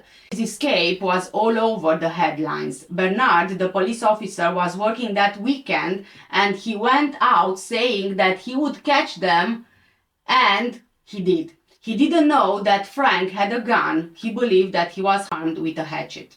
When he was caught, Frank attacked police with 2 meat cleavers and so he was sent to Broadmoor. But the same story, he escaped again. He broke into a private home and held a married couple hostage with an axe. Hence, he got the nickname the Mad X-Man in the press. He was given a 9-year sentence. He told the judge, "There is not a lock I can't undo. If you send me back to any mental institution, then I promise you I will escape." When he escaped from Broadmoor in Berkshire, he used a key that he had made and a hacksaw to get through the double doors of his dormitory. Armed with an axe, he held elderly couple Edward and Eva Peggs hostage at their home in Workingham. Edward fought with Frank when he broke in the early hours of the morning. He only had his walking stick, and Frank choked him almost to unconsciousness before he calmed down and took clothes and their car and fled. He was recaptured on a London-bound coach in Hampshire. At court, he fought 6 police officers and 4 Broadmoor assistants in the courtroom as he screamed, "You are a tough lot together, but on your own, you're yellow." In October 1958, Frank Mitchell was given a life sentence for his attack on Mr. and Mrs. Peggs, and he was sent to Brixton Prison and then to Dartmoor Prison. Frank was sent to Dartmoor Prison in 1962, and surprisingly, whilst he was there, his behavior actually improved. He kept birds and he was transferred to the Honor Party, which was a small group of trustees who were allowed to work outside the prison walls with minimal supervision. He was allowed to roam the moors and feed the wild ponies, and he even visited nearby pubs. On one occasion, he got into a taxi to Oakhampton to buy a bird, and guys, I actually know the name of this bird, but I cannot pronounce it for the life of me. I tried so many times. The governor of the prison promised Frank that if he stayed out of trouble, he would recommend to the Home Office that he is given a release date. 4 years later, however, still with no date, Frank became quite angry. When Frank escaped from Dartmoor Prison more than 55 years ago, it prompted one of the most notorious manhunts of the 20th century. 300 police officers and Royal Marines went on foot to check villages and the moorland surrounding the jail, 15 miles north of Plymouth. A Royal Air Force helicopter searched the winter landscape, hoping to find Frank. What the search parties though didn't realize was that they were just too late. Frank's escape on 12th of December 1966 was actually planned in detail by the London gangland bosses Ronnie and Reggie Cray. Frank was taken away by car within minutes of escaping, and he was already on his way to a safe house in London before the alarm was even raised that he escaped. With the search underway, the local residents were warned to stay inside and to lock their doors because Frank Mitchell was 28 years old, 6 foot tall, fighting fit, muscle-bound, vicious, ruthless, and a serial robber and escapee. Being all over the news, it soon came to light that Frank had been enjoying privileges whilst serving time at Dartmoor, including regular trips to the pub for a pint. Even though he was known for his extreme violence, certified insane as well, serving time in Rampton High Security Hospital and Broadmoor, he was allowed to work outside the prison. Even with no prospect of parole, Frank somehow convinced Dartmoor Prison that he was trustworthy. But other reports suggest that the real reason he had these privileges was because he terrorized and bullied prison officers and other inmates who he treated like servants. The truth is, however, that Frank's freedoms went beyond a few hours of fresh air and work on the moors. Local business owners at Elephant's Nest, Horndon, the Peter Tavy Inn, and the Forest Inn in Hexworthy said that Frank would pop in for a lunchtime drink, slipping away cross-country and returning to the rest of the honor party before they were returned behind prison bars in Princetown in the afternoon. There were even rumors that Frank would take women to the hayloft of a local barn. Only a few weeks before his escape, he actually ordered a taxi from the Elephant's Nest to take him to a pet shop in Tavistock where he bought himself a bird. Okay, I'm gonna try this pronunciation, a budgerigger. This would be the same bird pets that his parents had at home in London's East End. By that point, Frank already knew his way around, so when the Cray twins got involved with his escape, it was fairly easy. On that day, the weather was really wet and very misty. the honor party, and the single guard on duty retreated to a hut on the moor and didn't go out after lunch. At around 3:30 p.m., Frank was given permission to feed some ponies around half a mile away. Frank went to a road nearby, and from there he was picked up by the Craze henchmen. When the prison minibus arrived to pick up the party on the moor, 1 hour later, realizing that Frank had gone missing, the hunt for him began. According to reports, 3 Londoners in a grey Rover car were seen in Hexworthy earlier in the day.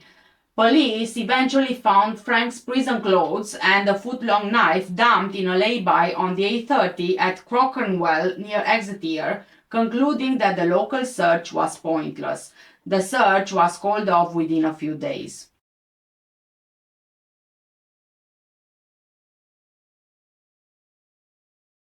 By then, Frank was watching the coverage of the manhunt for him on TV news in the flat given to him by the Crays. He became friendly with Ronnie Cray when they were both serving time in Wandsworth, and at one time the brothers believed that Frank could be a useful ally. So they helped him escape from Dartmoor to display their power over the authorities, but very soon their men discovered that Frank's strength and his mental state made him very hard to control. While he was held there, Frank wrote to the Daily Mirror and the Times saying that he escaped to bring publicity to his case and because he wasn't given a release date. His parents, Mary and Samuel, were interviewed by the press at their home in Bow. Soon after, Frank vanished and has never been seen since, dead or alive. In 1996, in the TV documentary The Craze Unfinished Business, the gang member Freddie Foreman confessed that he killed Frank Mitchell just a few days after his escape on Reggie and Ronnie's orders. Freddie and an accomplice got Frank in a van and told him that he was going to spend Christmas with Ronnie. Instead, they shot him dead. However, Frank's body was never found.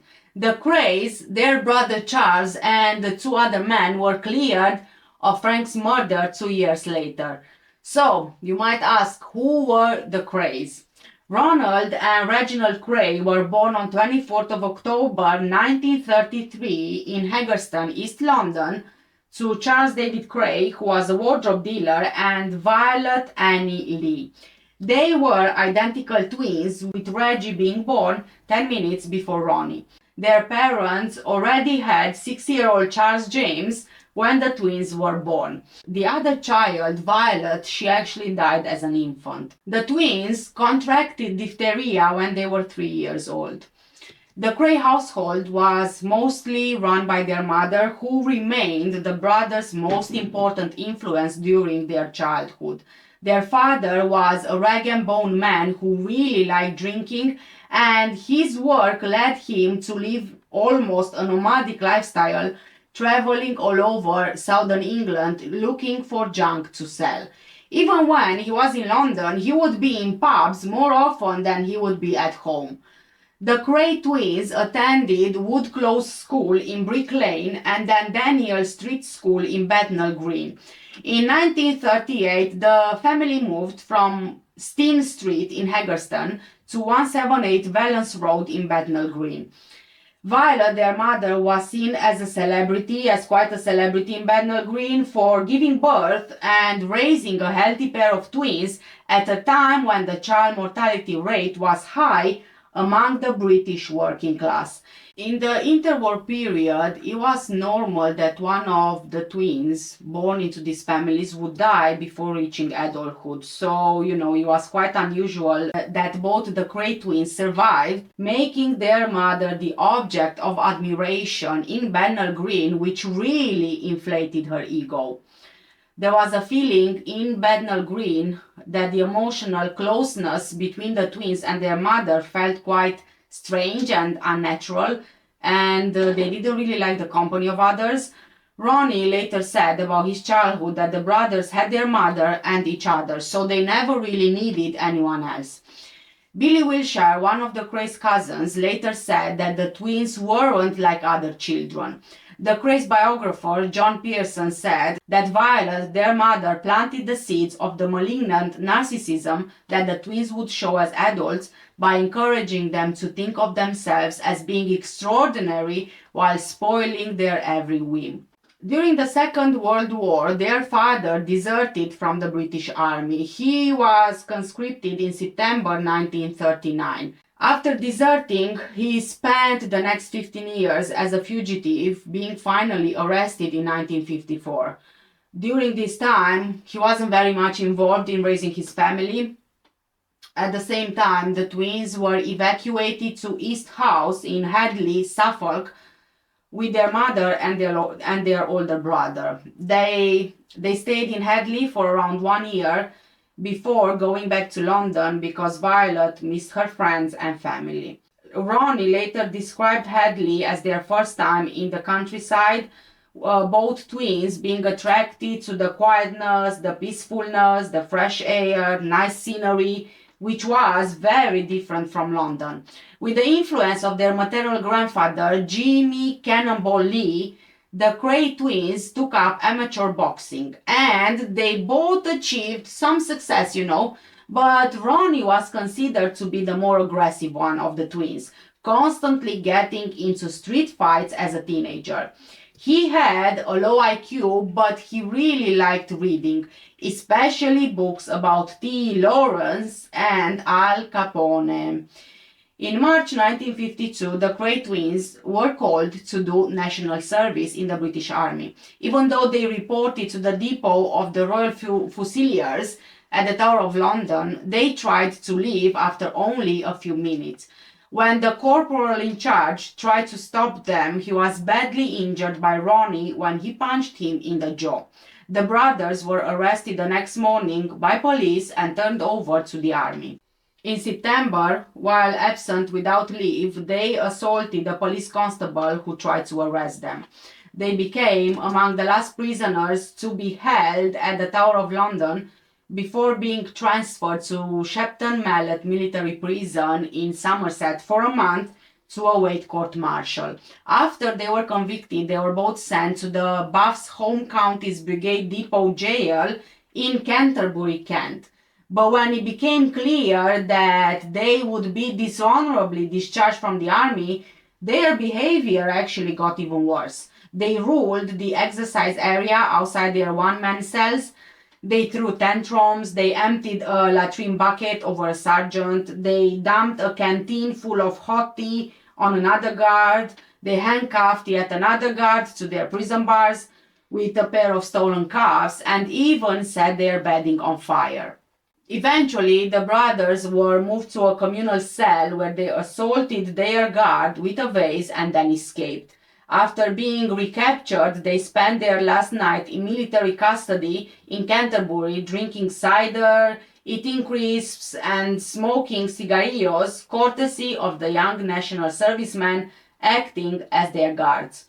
The next day, the Crays were transferred to a civilian prison to serve their sentence for the crimes they committed while being absent without leave. It seems that prison psychiatrists who examined Ronnie found him to be educationally subnormal, psychopathic, schizophrenic, and insane. Even though they didn't really have a great military career, after being released, the Crays developed an extremely militaristic style. Ronnie started calling himself the Colonel, while he would call their home on Valence Road Fort Valence. Because of their criminal records and dishonorable discharges, their boxing career was over, so they turned full-time to crime. They bought a snooker club in Mile End where they started several protection rackets.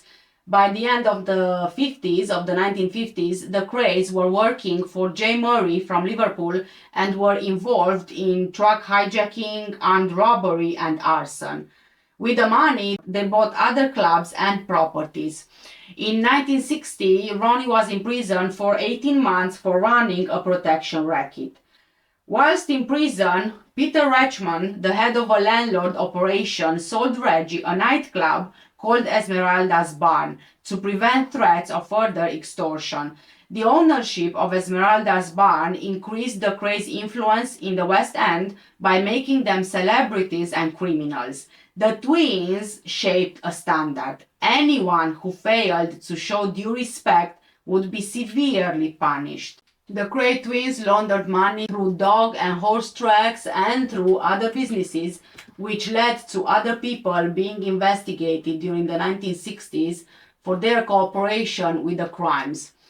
The twins were assisted by a banker called Alan Cooper, who wanted protection against the Krays' South London rivals, the Richardson gang. In the 1960s, the Kray twins were seen as prosperous celebrity nightclub owners, and they were part of the swinging London scene. A large part of their fame was due to their genuine legal business activities as popular figures, being photographed by David Bailey and socializing with lords, MPs, socialites, and show business characters, including Frank Sinatra, Peter Sellers, Joan Collins, Judy Garland, Diana Dors, George Raft, Sammy Davis Jr., Shirley Bassey, Liza Minnelli, Cliff Richard, Dusty Springfield, Jay Mansfield, Richard Harris, Danny LaRue, and Barbara Windsor.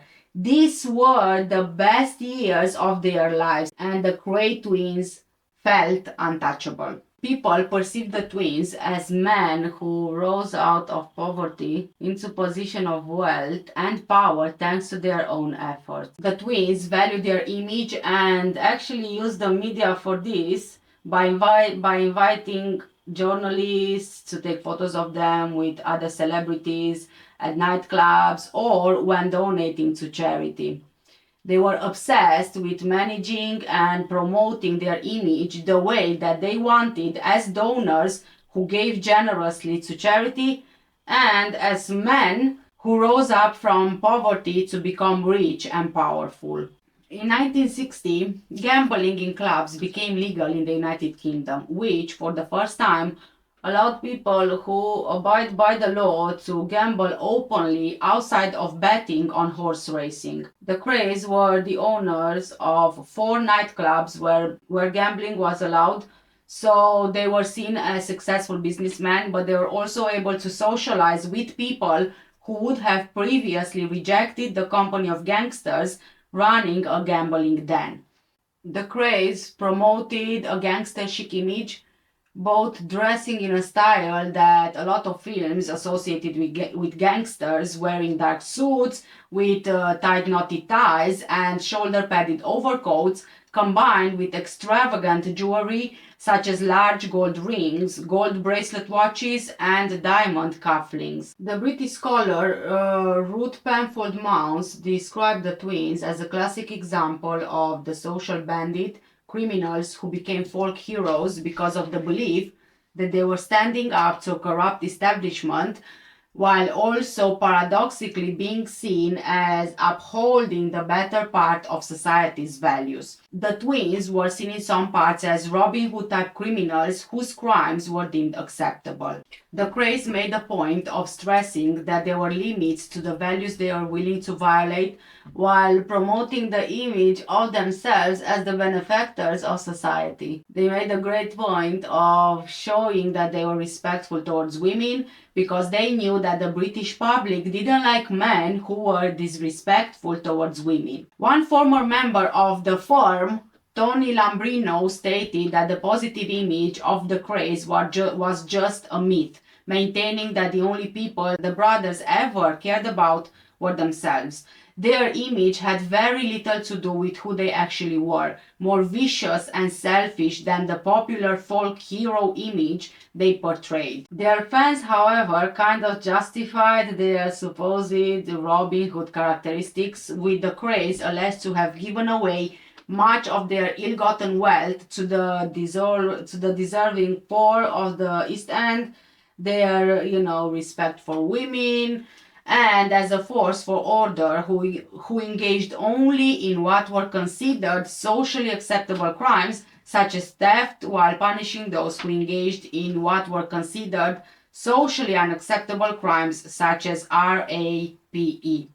In other parts, however, the Krays were seen as symbols of moral decay and evil. They became symbols in the public mind of British organized crime itself, as the brothers were associated with stories of excessive and unnecessary violence at a time when London's criminality appeared more organized than ever before, integrated into the establishment and the popular modern culture. The Krays' close association with the East End, an area viewed as the center of social disorganization and moral decay, further contributed to the negative image of the brothers. There were also suggestions of what was viewed at the time as perverted sexuality. At a time when homosexuality was considered abnormal, especially in the underworld of the East End, Ronnie Kray made a point of flaunting his relationships with men, which was considered to be shocking. Reggie was presumably heterosexual, but he only had one known relationship with a woman, and he was briefly married. But there were also rumors that he had boyfriends as a teenager. The nature of their sexuality contributed to their popular image of being in some way very perverse. Police investigated the Krays quite a few times, but their reputation for violence made witnesses afraid to testify against them. During the 1960s, the Kray twins formed an alliance with the Commission, the governing body of the American Mafia. They were in contact with Mayor Lansky and Angelo Bruno, two New York mafiosi who were looking to invest in London's nightclubs and casinos for money laundering. Similar establishment in Havana had served that purpose, but after the Cuban Revolution in 1959 they got closed, so the mafia considered London an alternative.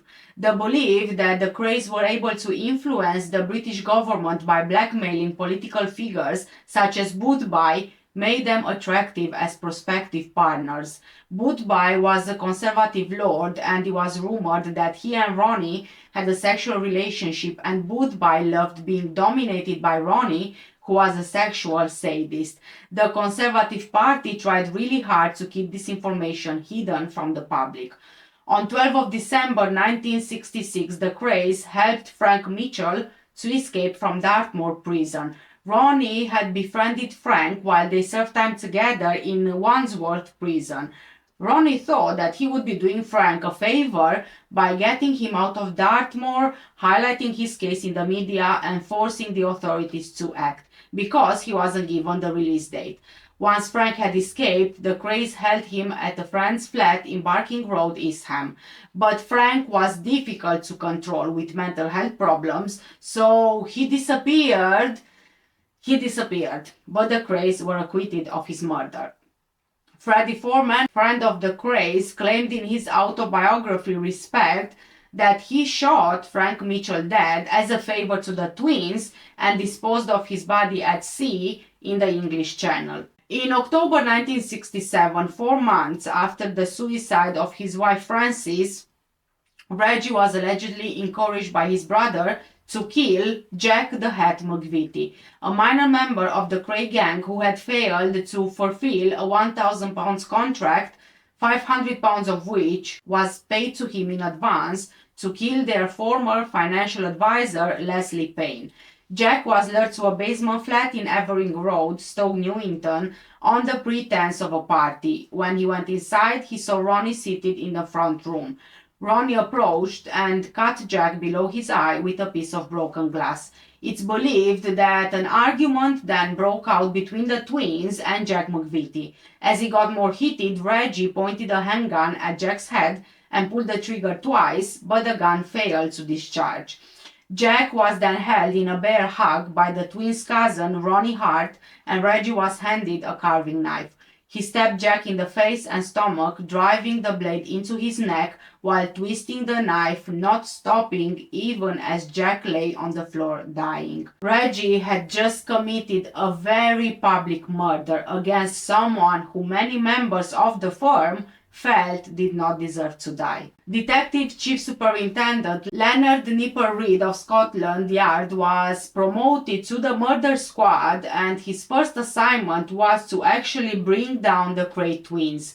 During the first half of 1964, Leonard had been investigating their activities, but publicity and official denials of Ronnie's relationship with Woodby made the evidence that he collected useless. Leonard went after the twins again in 1967, but he came up against the East End Wall of Silence, which discouraged anyone from giving information to the police.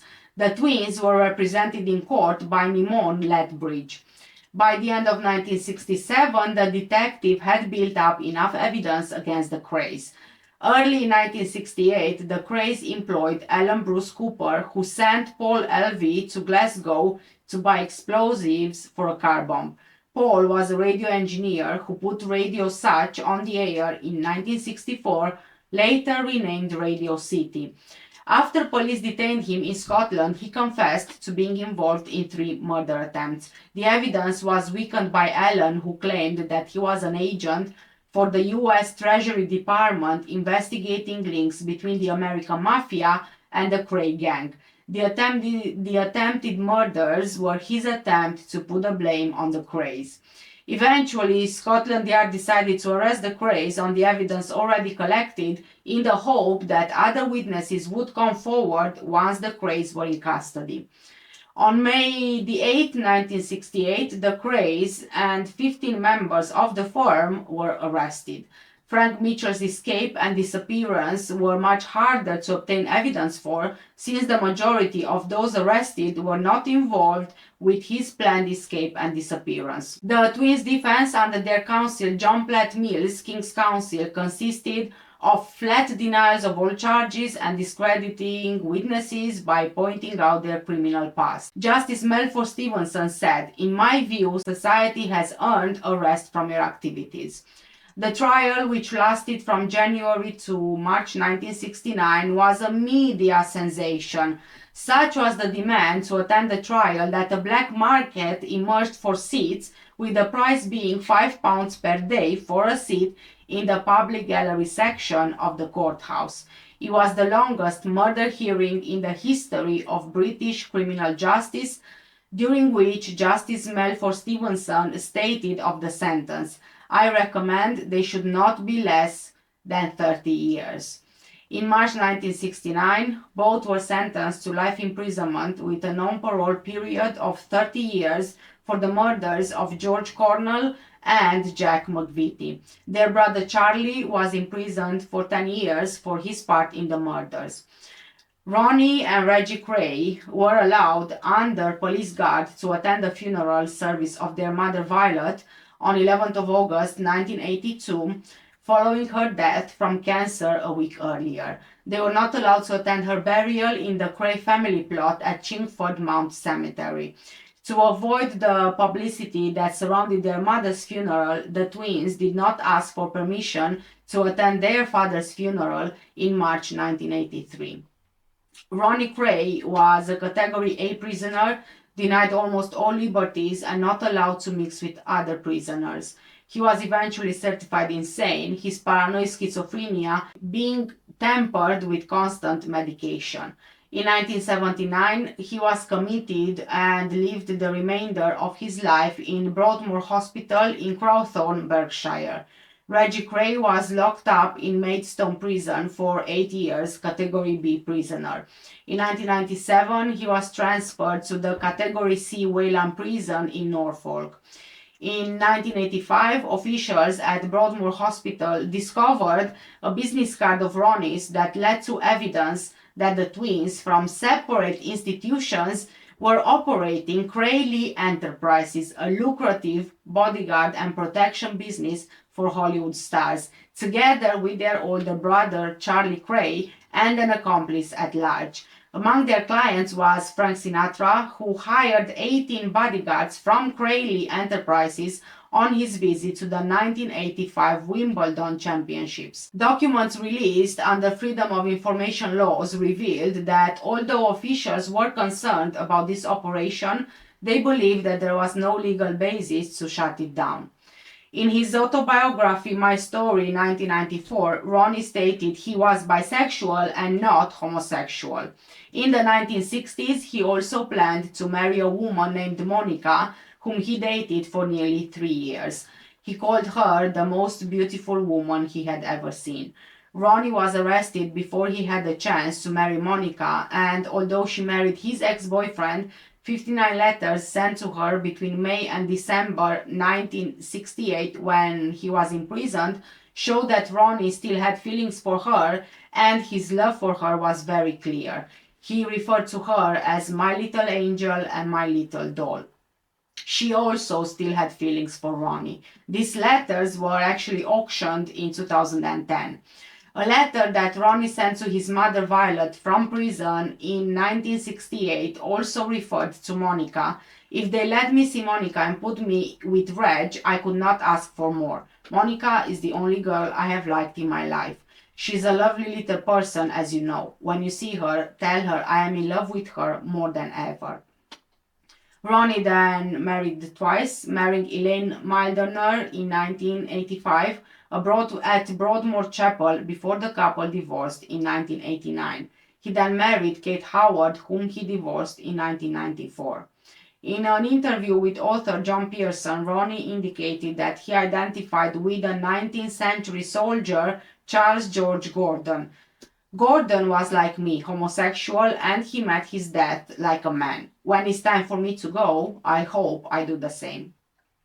Reggie married Frances Shea in 1965. She was helping to publicize a film she was making about Ronnie, who had died in the hospital 2 years earlier. The marriage lasted 8 months when she left, although the marriage was never formally dissolved. An inquest came to the conclusion that she had committed suicide, but in 2002, an ex-lover of Reggie Craze came forward to allege that Frances was murdered by the jealous Ronnie. Bradley Allardyce spent 3 years in Maidstone prison with Reggie and explained, I was sitting in my cell with Reg, and it was one of those nights where we turned the lights down low and put some nice music on, and sometimes he would reminisce. He would get really deep and open up to me. He suddenly broke down and said, I'm going to tell you something I've only ever told to people, and something I've carried around with me, something that had been a black hole since the day he found out. He put his head on my shoulder and told me Ronnie killed Frances. He told Reggie what he had done 2 days after. In 1997, Reggie married Roberta Jones, whom he met while still in prison. The relative rarity of identical twins made the Craze stand out, as there were numerous other gangster brother teams in the East End in the 50s and 60s, such as the Richardson brothers, the Nash brothers, the Dixon brothers, the Wood brothers, the Malone brothers, the Webb brothers, and the Lambrino brothers, but only the Craze live on in popular memory, with the rest forgotten. Ronnie was pronounced dead on 17th of March 1995 at the age of 61 at Wexham Park Hospital in Slough, Berkshire. He had suffered a heart attack at Broadmoor Hospital 2 days earlier. Reggie was allowed out of prison in handcuffs to attend his brother's funeral. Reggie died from terminal cancer after being released from prison on compassionate grounds, aged 66, on 1st of October 2000. During his incarceration, Reggie Cray became a born-again Christian. He was freed from Wayland on 26th of August 2000 on compassionate grounds on the direction of Home Secretary Jack Straw. He had been diagnosed with bladder cancer earlier that year, and the illness had been declared as terminal. The final weeks of his life were spent with his wife of 3 years, Roberta, in a suite at the Townhouse Hotel at Norwich after he left the Norfolk and Norwich Hospital on 22nd of September 2000. 10 days after his death, he was buried beside his brother Ronnie in Chingford Mount Cemetery. Charlie Cray, Ronnie and Reggie's older brother, was released from prison in 1975 after serving 7 years of his 10-year sentence for his role in their gangland crimes. Charlie was sentenced to 12 years imprisonment in 1997 for conspiracy to smuggle cocaine in an undercover drug sting.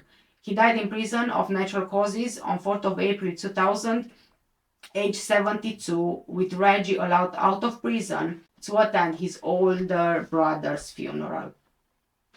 Frank Mitchell's body has never been found to this day. Oh, and this, guys, it's a very, very twisted story, right? It's like, what, 3, 4, 5 murder cases into one? What do you guys think? Please. Hi, I'm Kat, and today I have for you a true crime case, a word in Romanian, and I will also be doing my makeup at the same time. So the word for today is dulciuri. Dulciuri. Dulciuri. Well done, guys, you just said sweets. And today's video was actually suggested to me by Angela, one of my YouTube viewers. And yeah, I know, I have another wig, which again, doesn't sit on properly, so you know, just ignore that. It's part of the Halloween thing outfit today, okay. To everyone in his neighborhood, Dean seemed an ordinary man. Everyone knew him for spending most of his time at the candy factory that his mother owned, and he got on really well with many of the kids in the neighborhood. He would give free candy to local school children, which earned him the nickname Candyman. But it turns out that Candyman had a dark secret. Dean Arnold Cole was born on December 24th, 1939 in Fort Wayne, Indiana. He was the first child of Mary Emma Robinson and Arnold Edwin Cole. Arnold was a strict father, and on the other hand, Mary was really protective of both of her sons. It's like, you know, your usual classic parents, if you will, maybe good cop, bad cop, you know, stuff like that. Sadly, Dean's parents' marriage didn't go so well. They would argue a lot, and it was so bad that they divorced in 1946, 4 years after the birth of their younger son, Stanley Wayne Cole. Mary then sold the family home and moved to a trailer home in Memphis, Tennessee, where Arnold was drafted into the United States Air Force after the divorce. Mary moved there because she really wanted her sons to have a relationship with their father. As a child, Dean was a shy boy who rarely socialized with other children, but at the same time, he did show concern for the well-being of others. When he was 7 years old, he had an undiagnosed case of rheumatic fever, which was not recognized until doctors found out that Dean had a heart murmur in 1950. As a result of this diagnosis, Dean was told to avoid PE classes in school, so, you know, he wasn't really able to do any physical exercise. Dean's parents tried to make the relationship work again, so they remarried in 1950. They then moved to Pasadena, Texas, a suburb of Houston. But it didn't really last for long, and in 1953 they divorced once again. Mary got custody of both of the children. The divorce really ended amicably, and both boys had regular contact with their father. After the second divorce, Dean's mother married a traveling clock salesman called Jake West. The family moved to Vidor, Texas, where Dean's half-sister Joyce Janine was born. Dean's mother, along with his stepfather, decided to start a small family candy company, initially doing it from the garage of their home. From the start of their business, Dean would work day and night at the candy factory while still attending school. He and his younger brother were responsible for running the candy making machines and also for packing the product, which his stepfather in turn sold on his sales route. This route usually involved Jake traveling to Houston, where much of the candy was being sold. From 1954 until 1958, Dean attended Vidor High School, where he was a well-behaved student achieving good grades. Here as well, Dean was seen as somewhat of a loner, although he occasionally was known to date girls in his teenage years. In high school, his only major interest was the brass band, in which he played trombone. Dean graduated from Vidor High School in the summer of 1958. Soon after, he, along with the family, moved to the northern outskirts of Houston so that the candy business could be closer to the city where the majority of the candies would be sold. They opened a new shop, naming it Pecan Prince, referring to the brand of the product. In 1960, requested by his mother, Dean moved to Indiana to live with his grandmother, who was a widow. Whilst living with her, Dean had a really close relationship with a local girl, even though he rejected a future marriage proposal that she made to him in 1962. Dean lived in Indiana for almost 2 years.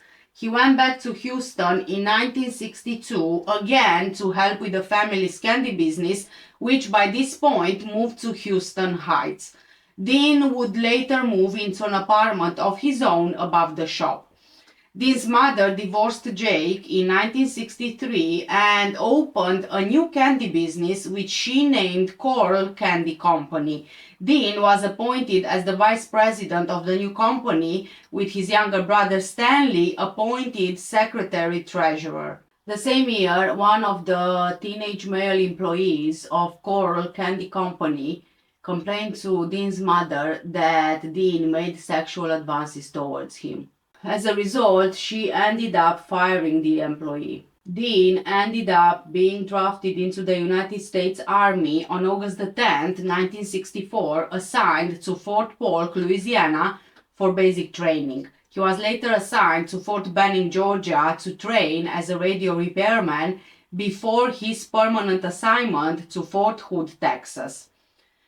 According to official military records, Dean's period of service in the army was actually unblemished. Dean, however, hated military service. He applied for a hardship discharge on the grounds that he was needed to help in his family's business. The army granted his request and he was given an honorable discharge on June 11, 1965, after serving 10 months of service. Allegedly, Dean told some of his close acquaintances after his release from the army that it was during his period of service that he first realized he was homosexual and experienced his first homosexual encounters. Other acquaintances noticed small changes in Dean's mannerisms when he was in the company of teenage males after he had completed his service and returned to Houston. This led them to believe he may have been homosexual. After his honorable discharge from the army, Dean returned to Houston Heights and resumed the position that he held as vice president of the Coral Candy Company. Jake, his former stepfather, retained ownership of the family's former candy business, Pecan Prince, after his divorce from Mary, Dean's mother, in 1963. The competition between the two companies was intense. With an increasing demand for the candies, Dean increased the number of hours that he worked. In 1965, Coral Candy Company relocated to 22nd Street, right across the street from Helms Elementary School.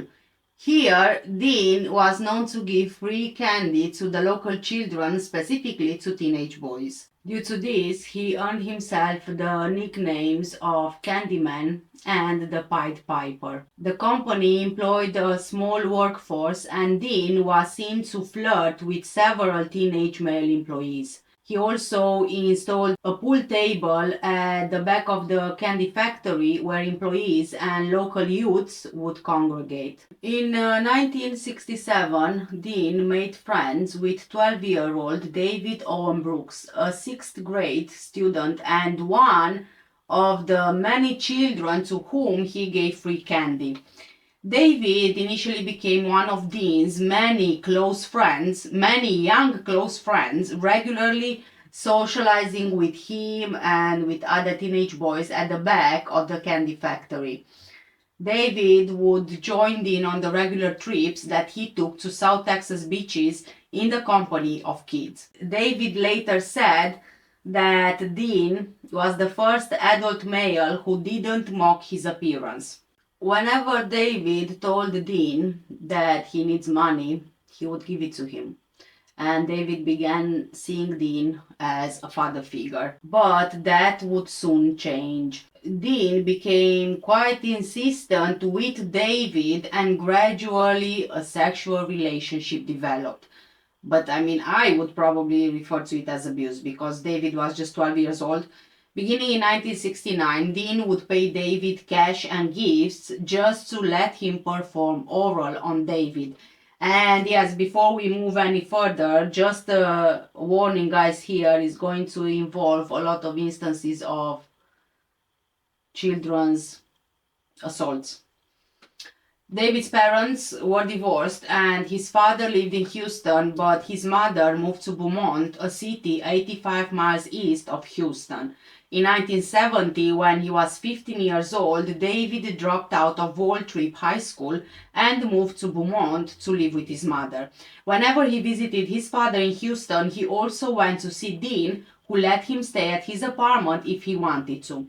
Later that same year, David moved back to Houston. By his own later admission, David saw Dean's apartment as his second home. By the time David dropped out of high school, Dean's mother and his half-sister Joyce moved to Colorado after his mother's failed third marriage and also the closure of Coral Candy Company in June 1968. Even though she often talked to Dean on the phone, his mother never saw him again. After the closure of the candy company, Dean took a job as an electrician at the Houston Lighting and Power Company, or HL&P, where he tested electrical relay systems. He worked there until the day of his death. Between 1970 and 1973, Dean Cole killed a minimum of 28 victims. I know guys, we jumped right in all of a sudden.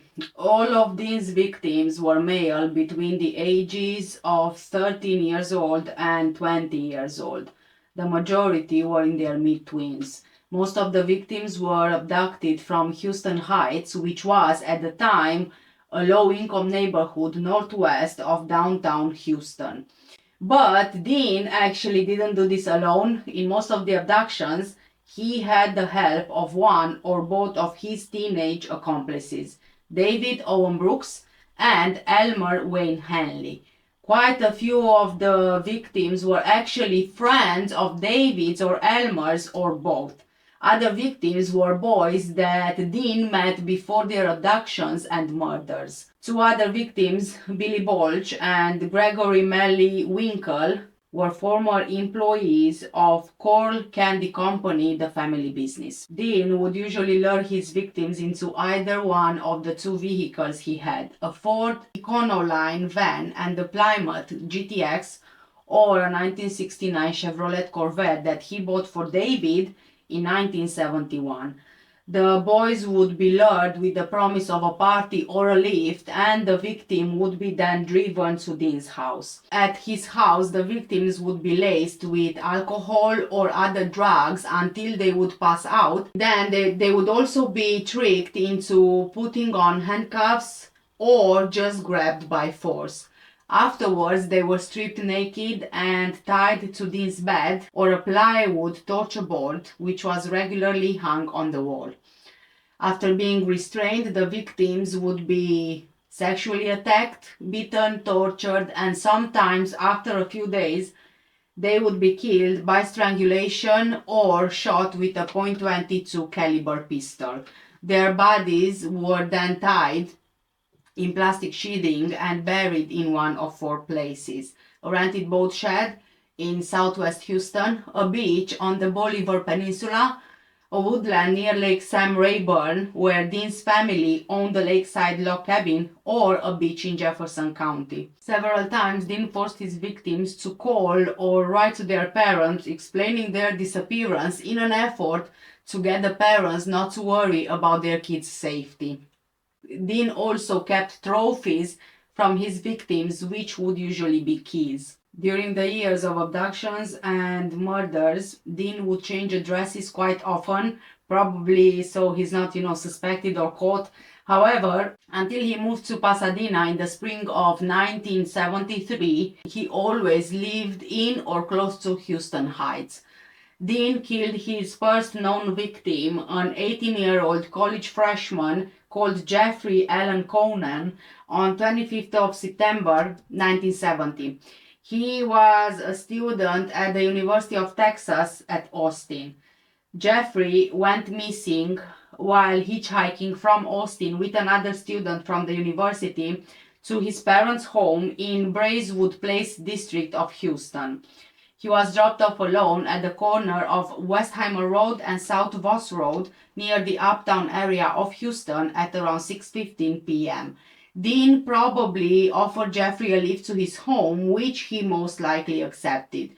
At the time of his disappearance, Dean lived in the Harold Turboff Apartments, where he paid a deposit of a month's rent on September 21st.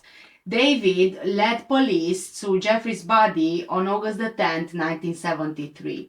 Jeffrey was buried at High Island Beach. Forensic scientists later concluded that Jeffrey died of asphyxiation caused by manual strangulation and a cloth gag which was placed in his mouth. The body was found buried under a large boulder covered with a layer of lime, wrapped in plastic, naked, and bound hand and foot with nylon cord, suggesting that he had been violated. Around the time of Jeffrey's murder, David actually interrupted Dean in the act.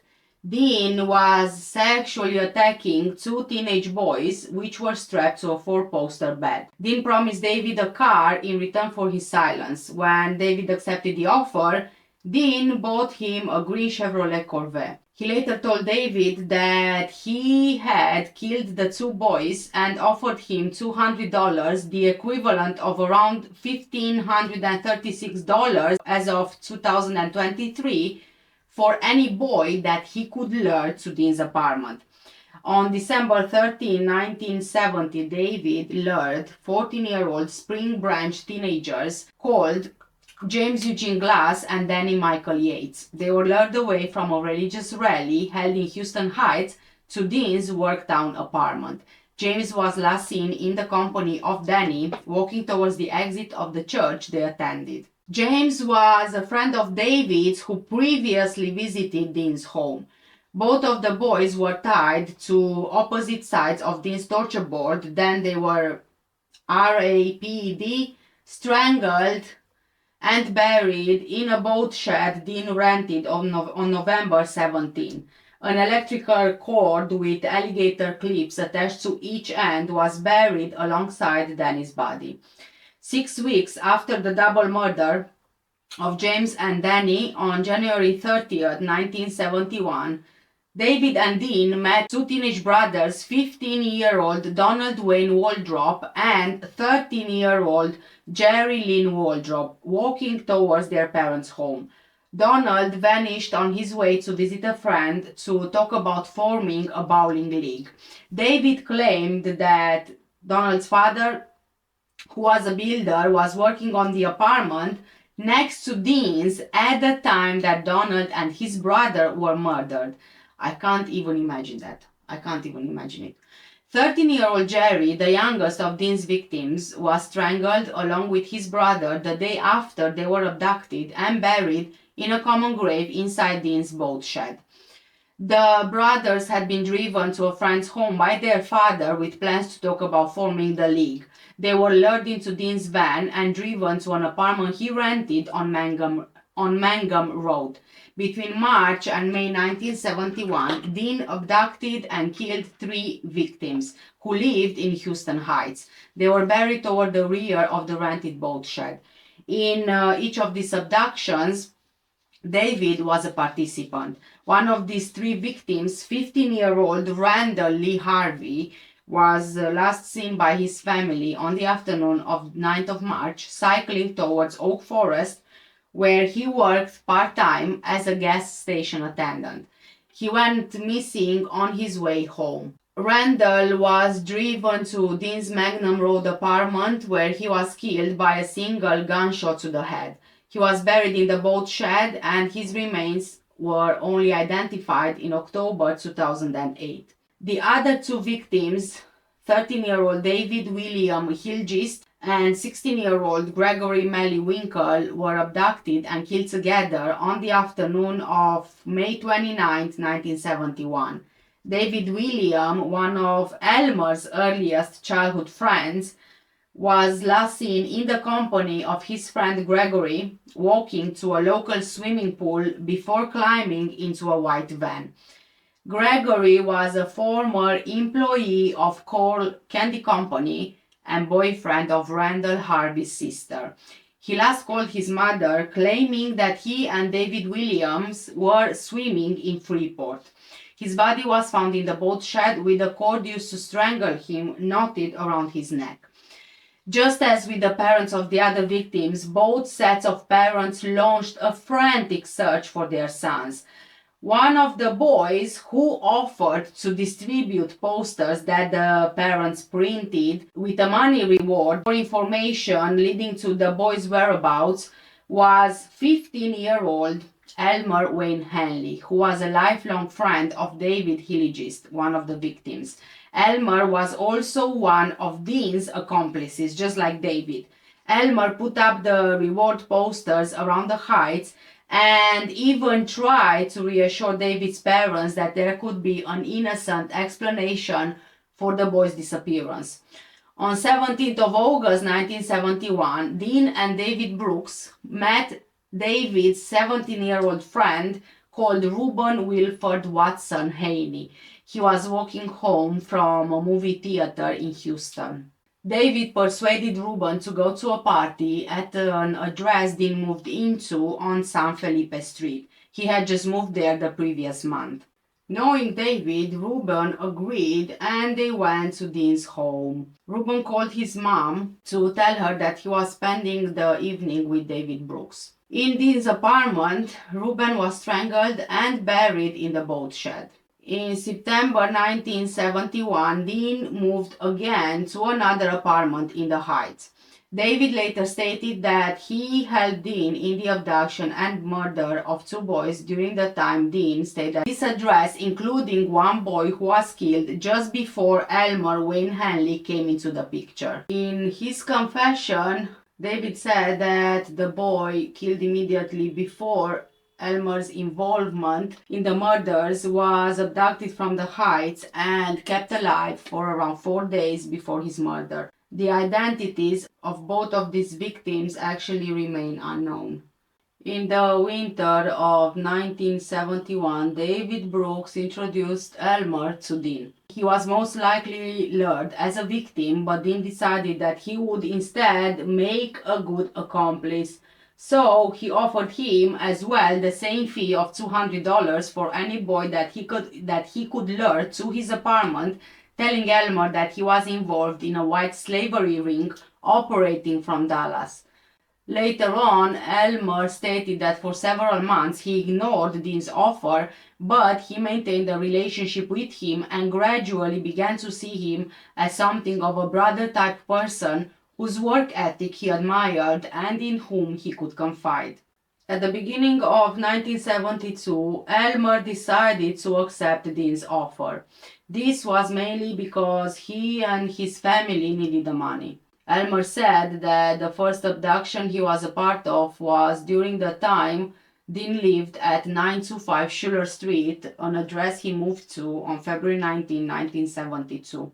If what Elmer is saying is true, then the victim was abducted from the Heights in February or early March 1972.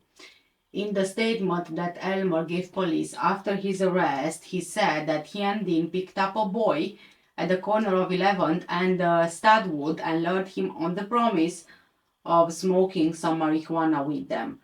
After they got to Dean's home, Elmer cuffed his own hands behind his back, freed himself with a key hidden in his back pocket, then tricked the victim into putting on the handcuffs before witnessing Dean bind and gag him. Elmer then left them alone, believing that the victim will be sold into the sexual slavery ring. The identity of this first victim that Elmer assisted in the abduction of remains unknown. 1 month later, on March 24, 1972, Elmer, David, and Dean met an 18-year-old friend of Elmer's called Frank Anthony Aguirre. He was leaving a restaurant on Yale Street where he worked. Elmer called him over to Dean's van and invited him to drink beer and smoke marijuana with them at Dean's apartment. Frank had been engaged to marry Rhonda Williams, another friend of Elmer's.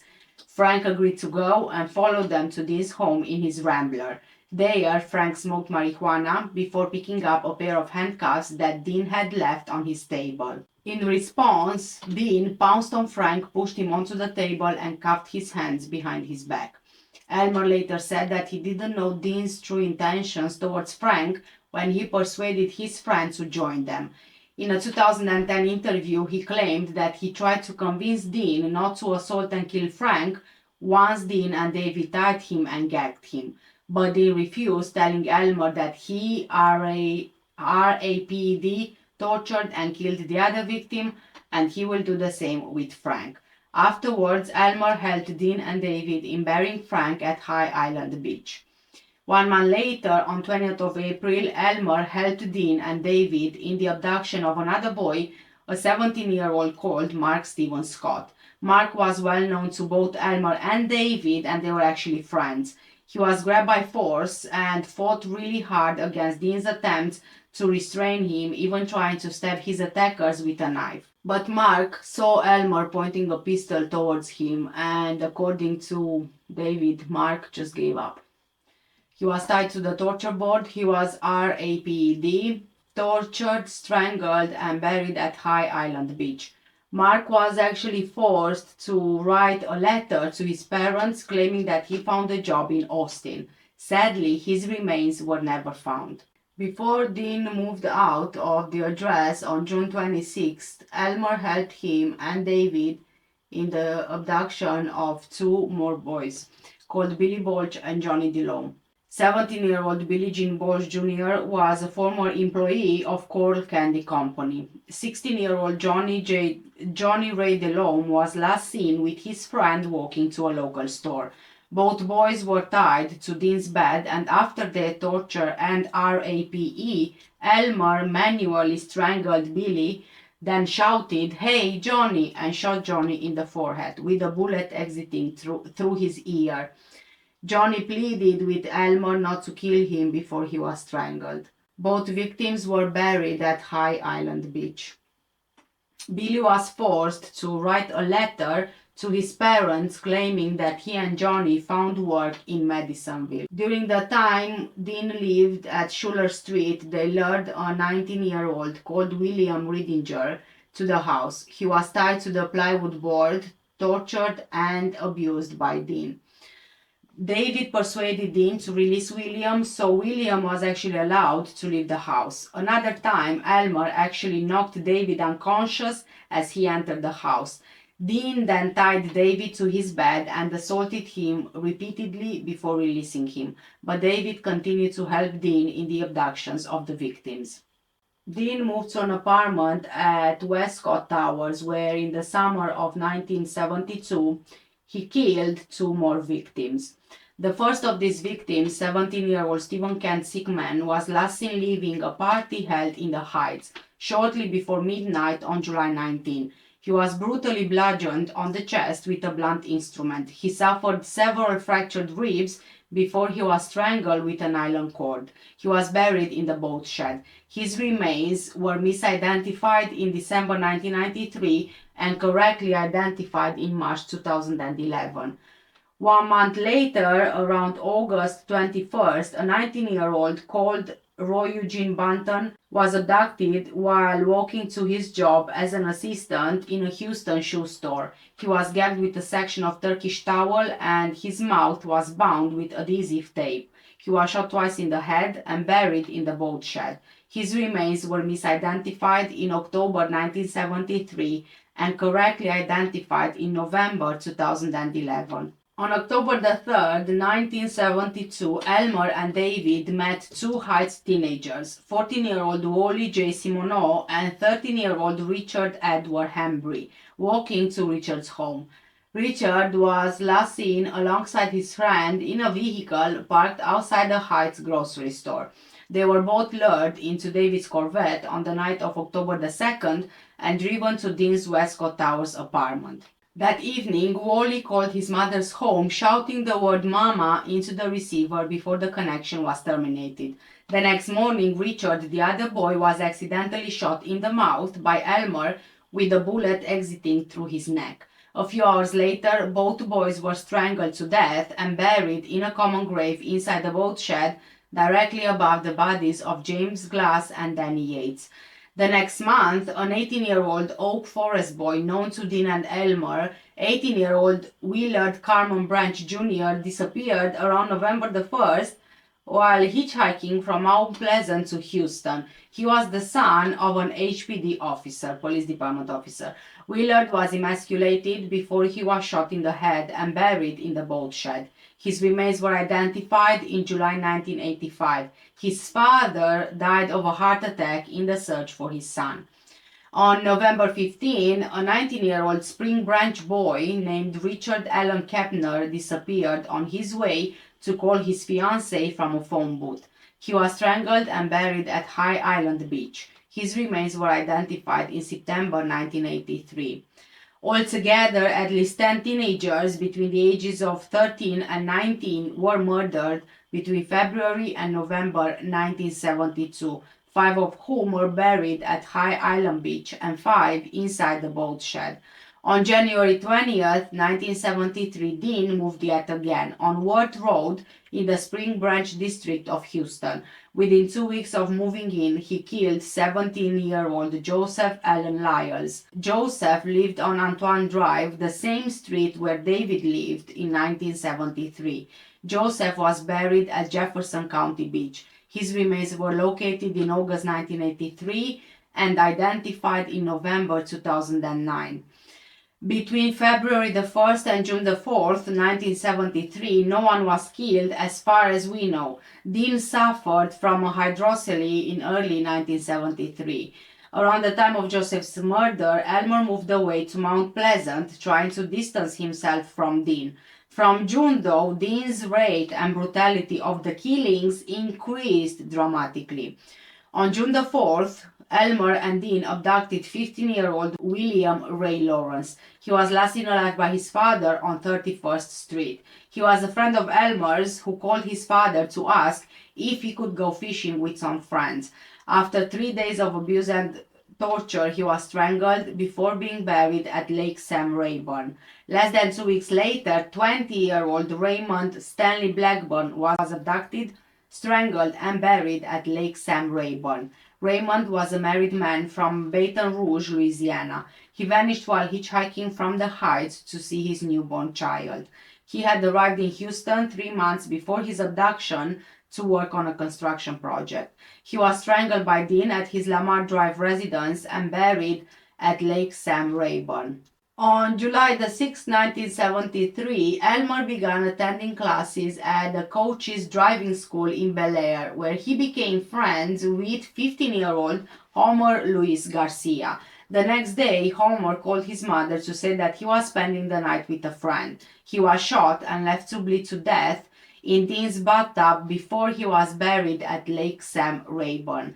5 days later, on July 12, 17-year-old John Manning Sellers of Orange County was bound, shot to death, and buried at High Island Beach. He was killed 2 days before his 18th birthday by 4 gunshots to the chest. He was the only victim to be buried fully clothed. In July 1973, after David Brooks married his pregnant fiancée, Elmer was the only one bringing victims to Dean, assisting in the abduction and murder of 3 Heights boys between July 19 and 25. One of these 3 victims, 15-year-old Michael Anthony Bolch, the brother of previous victim Billy Bolch, was last seen by his family on July 19 on his way to get a haircut. He was strangled and buried at Lake Sam Rayburn. His remains were identified in September 2010. His older brother Billy was killed just the previous year. The other 2 victims, Charles Carey Coble and Marty Ray Jones, were abducted together on the afternoon of July 25th. Elmer later buried both of their bodies in the boat shed. 17-year-old Charles, a school friend of Elmer, whose wife was pregnant at the time of his murder, last called his father in a state of hysteria, claiming that he and Marty were kidnapped by drug dealers. His body, shot twice in the head, was found in the boat shed. 18-year-old Marty was last seen along with his friend Charles walking along 27th Street with Elmer. He was strangled with a Venetian blind cord and buried in the boat shed. On August the 3rd, 1973, Dean killed his last victim, a 13-year-old boy from South Houston named James Stanton Draymala. James was the son of Seventh-day Adventist who was last seen riding his bike in Pasadena. James was abducted by David and Dean while riding his bike and driven to Lamar Drive on the pretense of collecting empty glass bottles to resell. He last called his parents to tell them that he was at a party across town. He was tied to Dean's torture board, RAPD, tortured and strangled with a cord before being buried in the boat shed. David later described James as a small blonde boy for whom he bought pizza and spent 45 minutes together before James was attacked. On the evening of August the 7th, 1973, Elmer, aged 17 by then, invited a 20-year-old called Timothy Cordell Curley to go to a party at Dean's Pasadena residence. Timothy, a casual acquaintance of Dean's who was supposed to be his next victim, accepted the offer. David Brooks was not there at the time. They both got to Dean's house where they sniffed paint fumes and drank alcohol until midnight before leaving the house, promising to get back soon. Elmer and Timothy drove back to Houston Heights and Timothy parked his car close to Elmer's home. The two got out of the car and Elmer, hearing commotion across the street coming from the home of his 15-year-old friend, Rhonda Louise Williams, went towards her home. Rhonda had a sprained ankle and she was being beaten by her drunken father that evening. She accepted Elmer's invitation to join him and Timothy at Dean's home.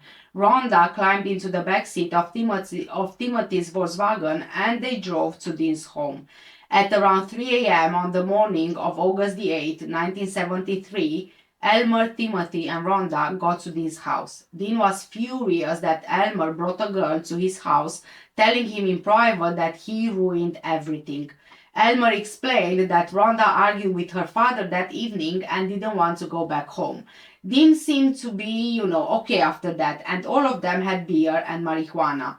The three teenagers began drinking and smoking marijuana. Elmer and Timothy were also sniffing paint fumes, whilst Dean was watching them. After 2 hours, Elmer, Timothy, and Rhonda passed out.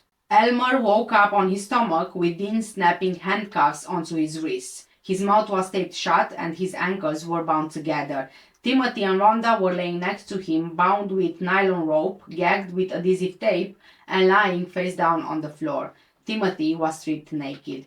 Seeing that Elmer woke up, Dean removed the gag. Dean told him that he was angry at him for bringing a girl to his house and that he was going to kill all three of them after he assaulted and tortured Timothy, initially saying, "Man, you blew it bringing that girl," before shouting, "I'm gonna kill you all, but first I'm gonna have my fun."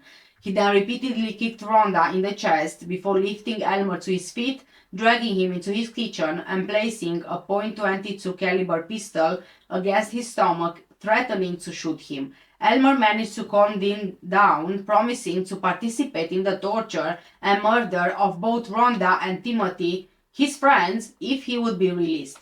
After around half an hour, Dean agreed and untied him, then carried Timothy and Rhonda into his bedroom and tied them to opposite sides of his torture board, Timothy on his stomach and Rhonda on her back.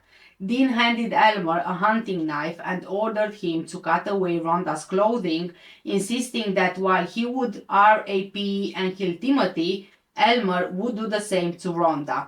Elmer started cutting away Rhonda's clothes and Dean undressed and began to assault and torture Timothy.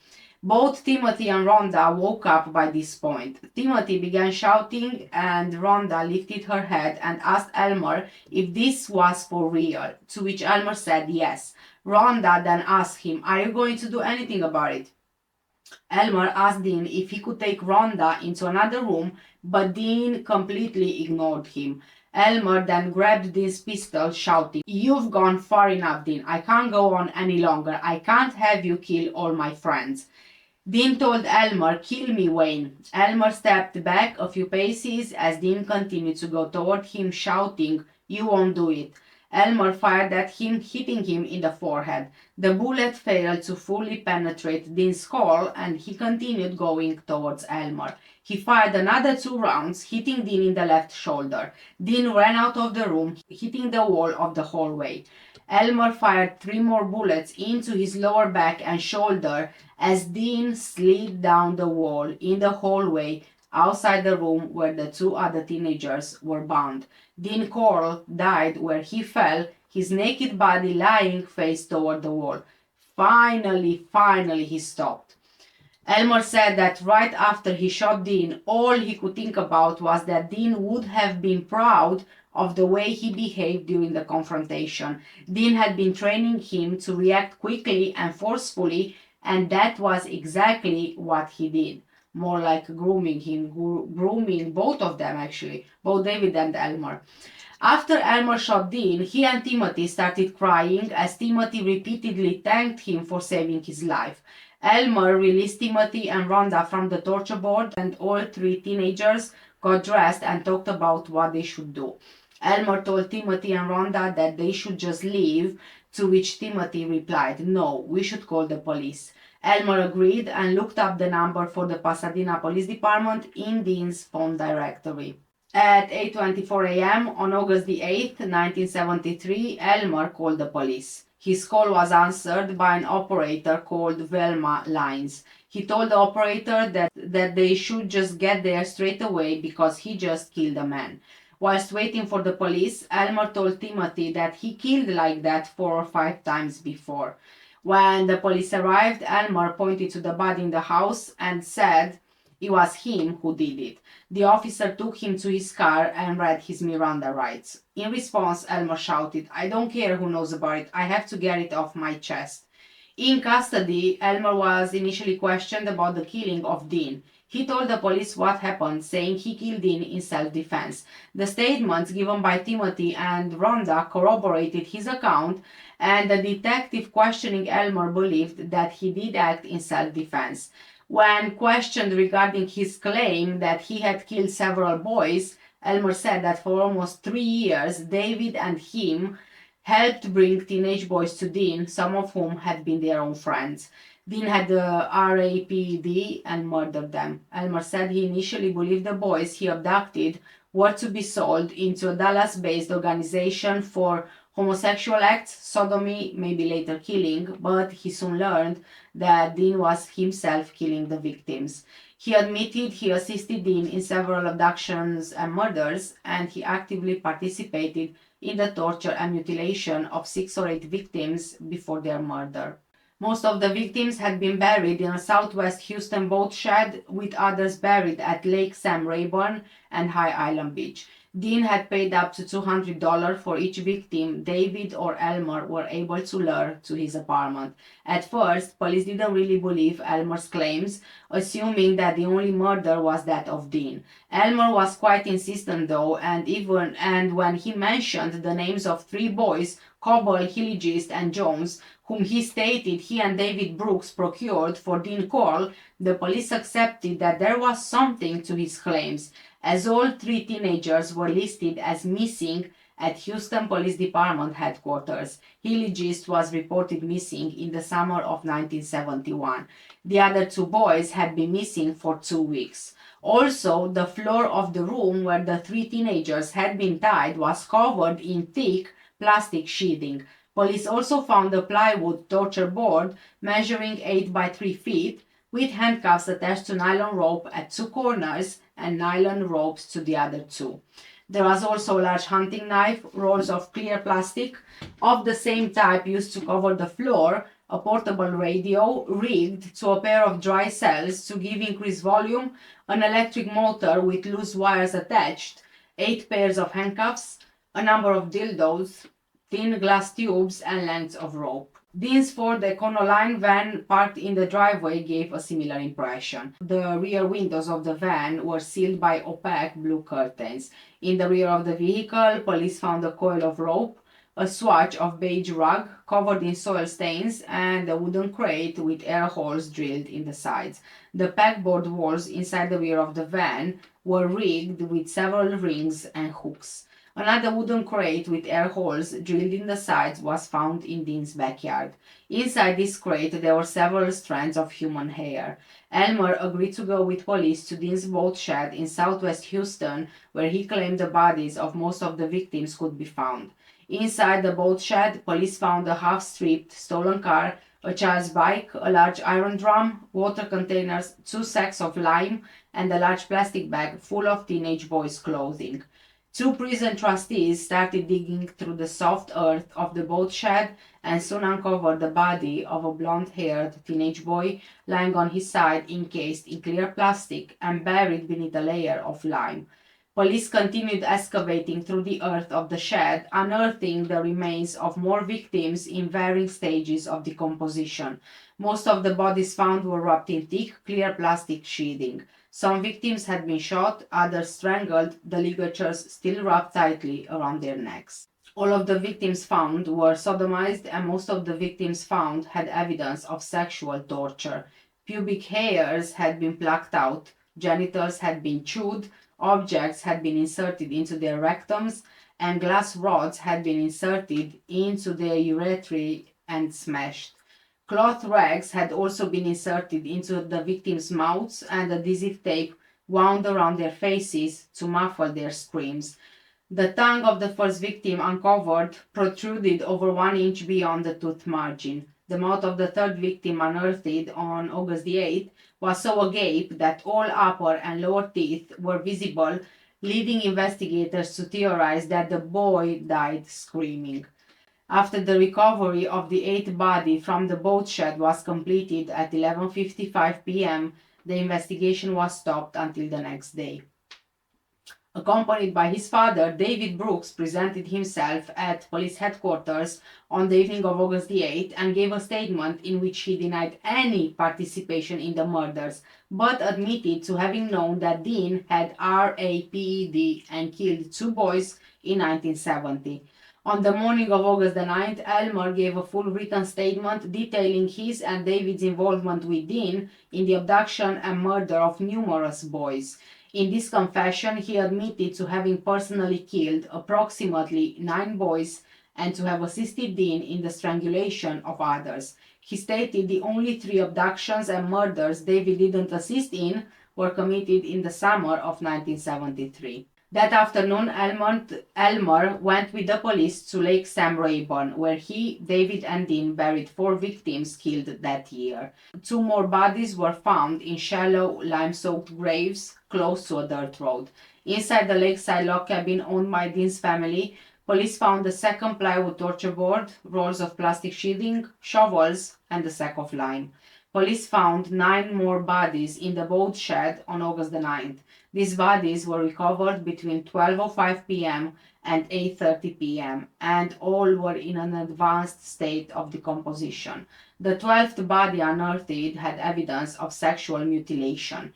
The severed genitals of the victim were found inside a sealed plastic bag placed beside the body. Another victim unearthed had several fractured ribs.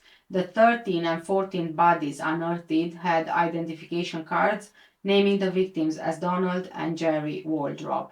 David Brooks gave a full confession on the evening of August the 9th, admitting to being present at several killings and assisting in several burials, although he continued to deny any direct participation in the murders. David said that once the victims were on the torture board, they were as good as dead.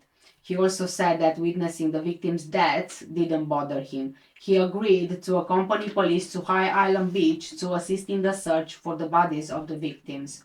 On August 10, 1973, Elmer again accompanied police to Lake Sam Rayburn, where two more bodies were found buried just 10 feet apart. Both victims had been tortured and severely beaten, particularly around the head. That afternoon, both David and Elmer accompanied police to High Island Beach, leading police to the shallow graves of two victims. On August 13, Elmer and David again accompanied the police to High Island Beach, where four more bodies were found, making a total of 27 known victims, the worst killing spree in American history at the time. Elmer initially insisted that there were two more bodies to be found inside the boat shed and that the bodies of two more boys were buried at High Island Beach in 1972. At the time, the killing spree was the worst case of serial murders in terms of the number of victims in the US, exceeding the 25 murders attributed to Juan Corona, who had been arrested in California in 1971 for killing 25 men. The record number of known victims attributed to a single murder case set by Dean Cole and his accomplices was exceeded only in 1978 by John Wayne Gacy, who killed 33 boys and young men and who admitted to being influenced by press coverage of the Houston mass murders to manacle his victims before their abuse and murder. The families of these victims were highly critical of the police, which were quick to list the missing boys as runaways, not being considered worthy of any major investigation. The families of the murdered victims said that the police should have noticed a trend in the pattern of disappearances of teenage boys from the Heights neighborhood. Other family members complained the police was dismissive of their insistence that their sons had no reasons to run away from home. Everett Waldrop, the father of Donald and Jerry Waldrop, complained that shortly after his sons disappeared in 1971, he informed police that someone saw Dean burying what seemed to be bodies at his boat shed. In response, police performed a brief search around the boat shed before dismissing the reports as a hoax. Everett visited the police on numerous occasions, and the police chief simply told him, "Why are you down here? You know your boys are runaways." The mother of Gregory Melly Winkle stated, "You don't run away from home with nothing but a bathing suit and 80 cents. By May 1974, 21 of Dean's victims were identified, with all, apart from 4 boys, having either lived in or had close connections to Houston Heights. 2 more teenagers were identified in 1983 and 1985, one of whom, Richard Kepner, lived in Spring Branch. The other boy, Willard Branch, lived in the Oak Forest district of Houston. On August 13, a grand jury convened in Harris County to hear evidence against Elmer Henley and David Brooks. The first witnesses to testify were Rhonda and Timothy, who testified to the events of August the 7th and 8th, leading to the death of Dean. Another witness who testified to his experience at the hands of Dean was William Ridinger. After listening to over 6 hours of testimony from various people, on August 14, the jury initially indicted Elmer Henley on 3 counts of murder and David Brooks on 1 count. Bail for each was set at $100,000. The district attorney requested that Elmer Henley undergo psychiatric examination to determine if he was mentally competent to stand trial, but his attorney, Charles Melder, opposed the decision, stating the move would violate his constitutional rights. By the time the grand jury completed its investigation, Elmer had been indicted for 6 murders and David for 4. Elmer Henley was not charged with the death of Dean Cole, which prosecutors ruled on September 18 that he was committed in self-defense. Elmer Wayne Henley and David Owen Brooks were tried separately for their roles in the murders. Elmer was brought to trial in San Antonio on the 1st of July 1974, charged with 6 murders committed between March 1972 and July 1973. The prosecution called dozens of witnesses, including Timothy Curley and William Ridinger. William testified that at Dean's home he was tied to the torture board and assaulted repeatedly by Dean before he was released. Throughout the trial, the state introduced 82 pieces of evidence, including Dean Cole's torture board and one of the boxes used to transport the victims.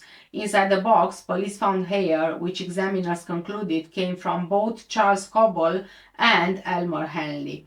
Elmer didn't take the stand to testify. His attorney William Gray cross-examined several witnesses, but didn't call any witnesses or experts for the defense. On 15th of July 1974, both counsels presented their closing arguments to the jury. The prosecution seeking life imprisonment, the defense a verdict of not guilty. In his closing argument to the jury, District Attorney Carol Vance apologized for him not being able to seek the death penalty, adding that the case was the most extreme example of man's inhumanity to man I have ever seen. The jury deliberated for 92 minutes before finding Elmer Henley guilty of all 6 murders for which he was tried. The following day, on July 16, formal procedures to sentence him for the 6 guilty verdicts began. And on August the 8th, Judge Preston Dial ordered that Elmer Henley serve each 99-year sentence consecutively, totaling 594 years, and he was transferred to the Huntsville unit to formally begin his sentence. Elmer appealed his sentence and conviction, trying to argue the jury in his initial trial had not been sequestered, that his attorney's objections to news media being present in the courtroom had been overruled, and citing that his defense team's attempts to present evidence contending that the initial trial should not have been held in San Antonio had also been overruled by the judge. Elmer's appeal was upheld and he was awarded a retrial in December 1978. The retrial began on June 18, 1979. This second trial was held in Corpus Christi, being represented by the same attorneys. They again tried to have Elmer's written statements ruled inadmissible. However, Judge Noah Kennedy ruled that the written statements given by Elmer on August 9, 1973, as admissible evidence. The retrial lasted 9 days, with Elmer's attorneys again calling no defense witnesses and again attacking the credibility of his written confession. The defense also argued that the evidence provided by the state belonged to Dean Cole, not Elmer Wayne Henley. On June 27, 1979, the jury deliberated for over 2 hours before reaching their verdict. Henley was again convicted of 6 murders and sentenced to 6 concurrent 99-year terms. David Brooks was brought to trial on February 27, 1975. He had been indicted for 4 murders committed between December 1970 and June 1973, but was brought to trial charged only with the June 1973 murder of 15-year-old William Ray Lawrence. His defense attorney, Jim Skelton, argued that his client didn't commit any murders and tried to portray Dean and Elmer as being the active participants in the actual killings. Assistant District Attorney Tommy Dunn dismissed this at one point, telling the jury, "This defendant was in on this killing, this murderous rampage from the very beginning. He tells you he was a cheerleader, if nothing else. That's what he was telling you about his presence. You know he was in on it." David's trial lasted less than 1 week. The jury deliberated for 90 minutes before they reached a verdict. He was found guilty of William Lawrence's murder on March 4, 1975, and sentenced to life imprisonment. He showed no emotion as the sentence was passed, although his wife burst into tears. David also appealed his sentence, arguing that the signed confessions used against him were taken without being informed of his legal rights, but his appeal was dismissed in May 1979. Elmer Henley is serving his life sentence at the Mark Stiles unit in Jefferson County, Texas. Successive parole applications dating from July 1980 have been denied. He is next eligible for parole in October 2025. David Brooks served his life sentence at the Terrell unit near Roche Huron, Texas. He died of COVID-19 related complications at the Galveston Hospital on May 28, 2020, at the age of 65. Dean Cole and his accomplices are known to have killed a minimum of 28 teenagers and young men between September 1970 and August 1973, although it's suspected that the true number of victims is higher. As Dean was killed immediately before his murders were discovered, the true number of victims will never be known. 27 of Dean's known victims have been identified, and the identity of a 28th victim whose body has never been found, Mark Scott, is conclusively known. All of these victims were killed by either shooting, strangulation, or a combination of both. Dean Cole's only known unidentified victim, the 16th body found in the boat shed, was in an advanced stage of decomposition at the time of his discovery, leading investigators to deduce that he was likely killed in 1971 or 1972. The victim was found wearing red, white, and blue striped swimming trunks, cowboy boots, a leather bracelet, and a long-sleeved khaki-colored t-shirt, decorated with a peace symbol, leading investigators to conclude that he was likely killed in the summer months. The victim had dark hair and may have had spina bifida, a congenital disability that could have affected his gait or caused chronic pain. This victim was referred to as John Houston Doe since the discovery of his body, but is also informally known as Swimsuit Boy. He was found buried near the entrance to the boat shed between the bodies of Stephen Sigman and Reuben Haney. The bodies of the victims killed between December 1970 and May 1971 were found buried at the rear of the shed. It's likely that the unidentified 16th victim found within the boat shed may have been killed in the late summer or early fall of 1971.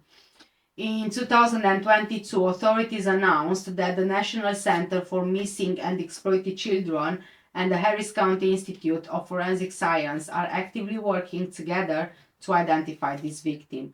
An updated facial reconstruction was released to the media in August 2023.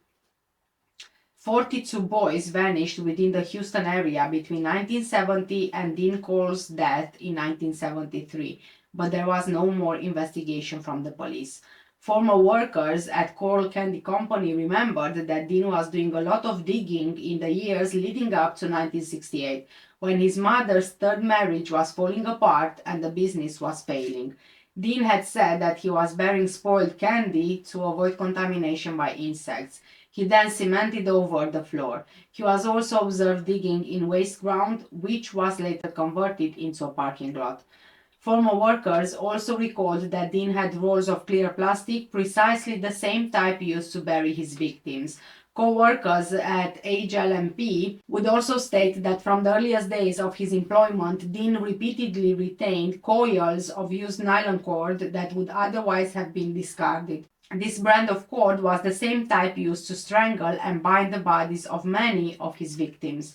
The suspicion is that Dean Cole began killing much earlier than 1970 and had been abusing youths prior to this date. In one interview, David Brooks claimed that Dean's first murder victim was a youth killed at an apartment complex located at 1353 Judy Way Street, where Dean had lived between October the 7th and November the 10th, 1968, and when David himself was 13 years old.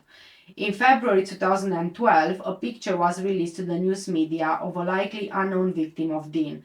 The color Polaroid image was found in the personal possessions of Elmer Henley, which had been stored by his family since his arrest in 1973. The image depicts a blonde-haired teenage boy in handcuffs strapped to a device on Dean's floor alongside the toolbox known to contain various instruments Dean used to torture his victims. The boy was ruled out by the Harris County Medical Examiner as being any of Dean's known victims, including his one remaining known unidentified victim. Elmer said that the picture must have been taken after he bought a Polaroid camera in 1972, although he's adamant that he has no idea who this boy is.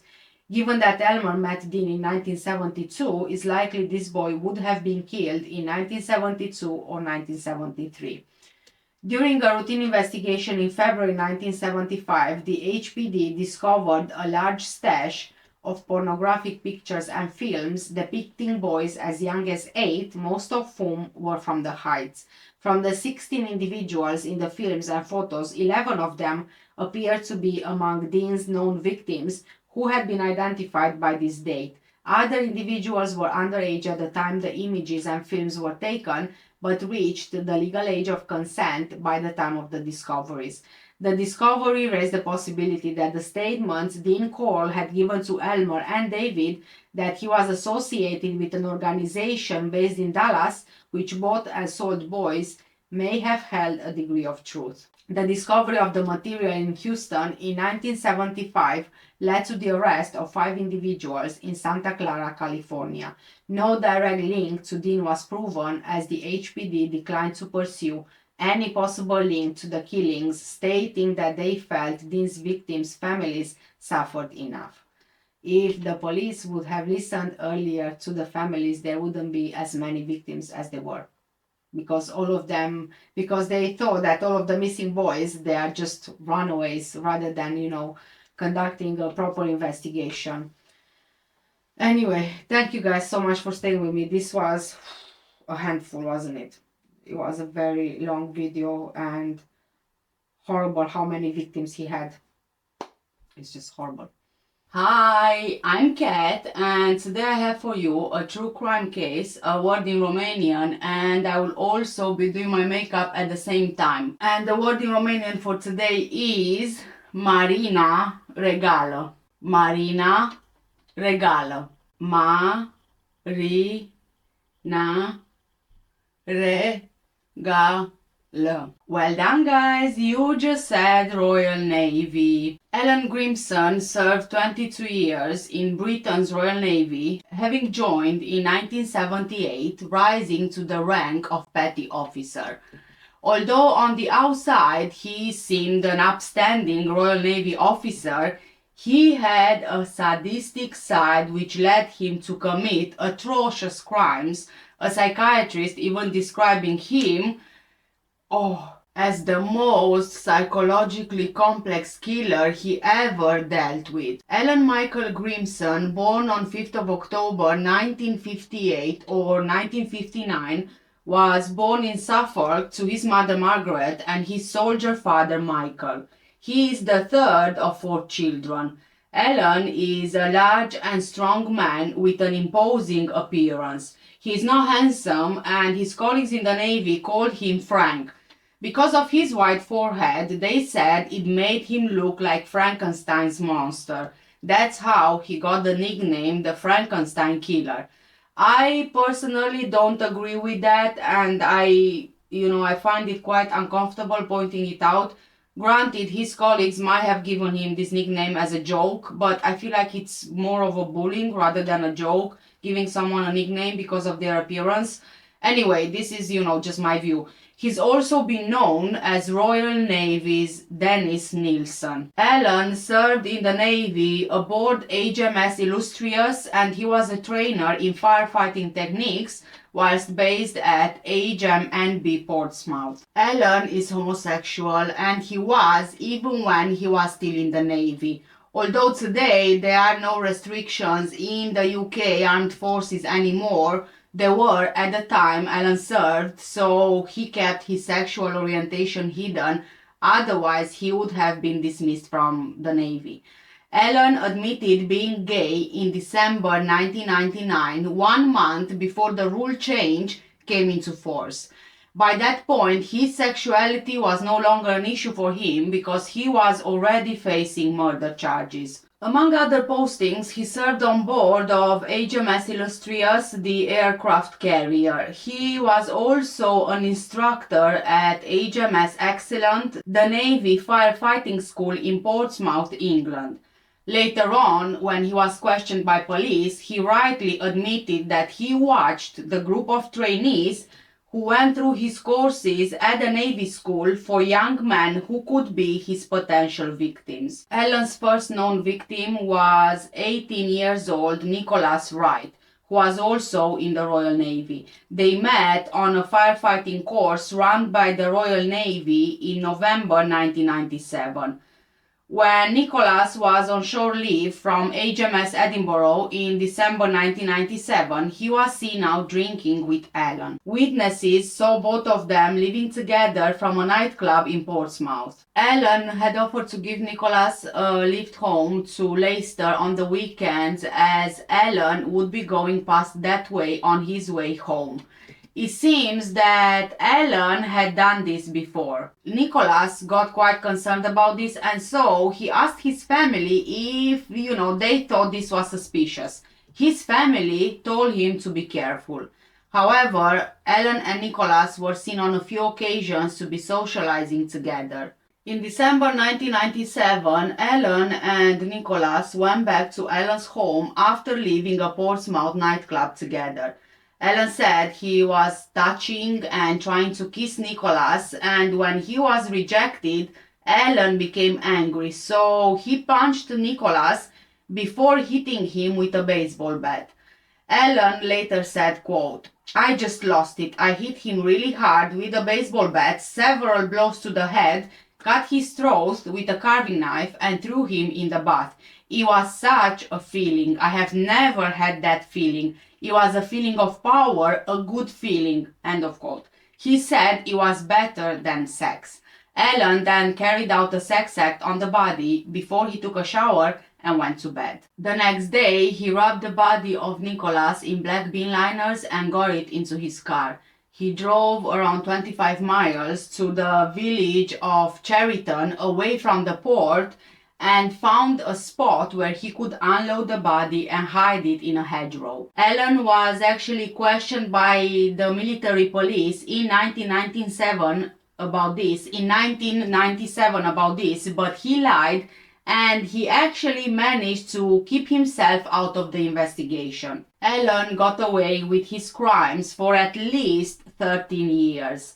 In October 1999, police received a tip-off. This is when they really start looking into Ellen. He was questioned before, of course, but like I said, he managed to get out of trouble. It turns out that someone believed Ellen was grooming another victim in 1999, so they decided to come forward. Although some information was actually never made public, it seems that a few people in the Navy actually knew that Ellen was gay, but most importantly that he was a predator. Even though by this point they wouldn't be dismissed because of the upcoming rule change, people, were still scared that they might lose their job, so they kept quiet until the tip-off was given to the police. Even though British government outlawed homosexuality in the British Armed Forces until the year 2000, there were gay and bisexual men and women serving. More often than not, some colleagues knew, but it was kind of tolerated and at times even ignored. Ellen, in fact, didn't try very hard to hide his sexuality, although, according to his colleagues, you wouldn't be able to tell that he is gay. Some of them knew that he went to gay clubs and pubs. Whilst Ellen was interviewed by police in December 1999, he accepted killing Nicholas. He admitted that he got a thrill from killing him. He said that the thrill came from the power he had over the young man without any sexual element to it. But he did say that the feeling was better than an orgasm. His second victim was 20-year-old Sean Jenkins, who was killed 1 year later in December 1998. Sean was from Newbury, having only been in the Royal Navy for a brief time. He was working as a barman in the Hog's Head pub in Portsmouth and met Ellen in a nightclub called Joanna's in the town. Ellen was drinking in the Hog's Head pub when he spotted a barman there who he later told police was good looking and vulnerable. So Ellen decided to take him home. That barman was Sean. Meeting him again outside the nightclub nearby, they both went back to Ellen's apartment. Ellen tried to initiate sex. Sean actually tried to resist, but Ellen was stronger than he was. He punched him and threatened him, so Sean was forced to have sex. In the morning, Sean said he wants to leave, but Alan was really looking for the same feeling he had when he killed Nicholas the previous year. So he bound Sean to the bath, tortured but still alive. When Alan came home again later in the day, he beat Sean to death with a baseball bat. Alan later told police that he didn't find his actions as satisfying as the murder of Nicholas because he didn't feel that Sean had resisted enough. Just like with Nicholas, Sean's body was loaded into the car and driven a similar distance into the Hampshire countryside before being dumped next to the 832 road at West Disted. Police looked into Nicholas Wright's disappearance and one name kept coming up as someone they should approach.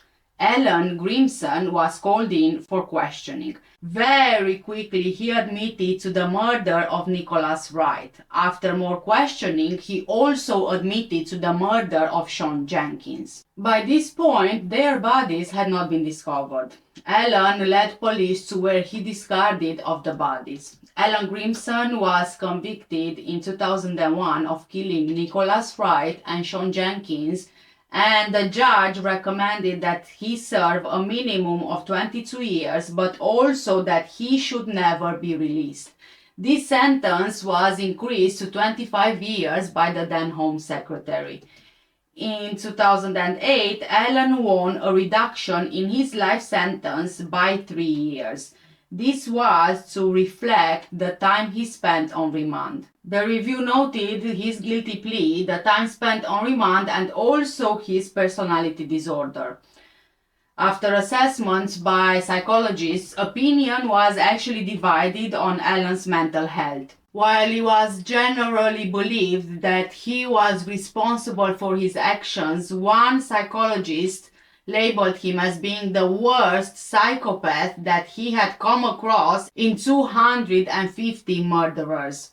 3 doctors actually examined Alan Grimson before the trial, and whilst the 3 were not unanimous, the general result was that he was responsible for his actions and he was fit to be tried.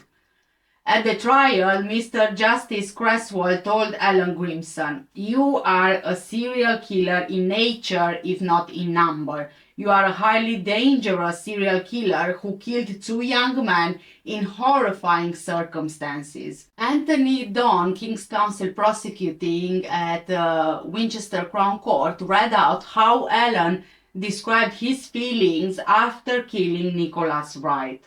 In a police interview, Alan said he punched the air in triumph and also gave out a roar after hitting Nicholas with a baseball bat, slitting his throat and slicing off his ear. He had told officers, "It was a feeling of power, a good feeling. I felt good about it. It was better than sex, that feeling, better than an orgasm."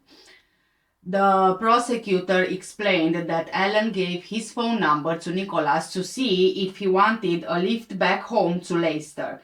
Later that month, Alan told a Navy friend, Peter Green, about Alan's proposition, and Peter called him a poof in Joanna's nightclub.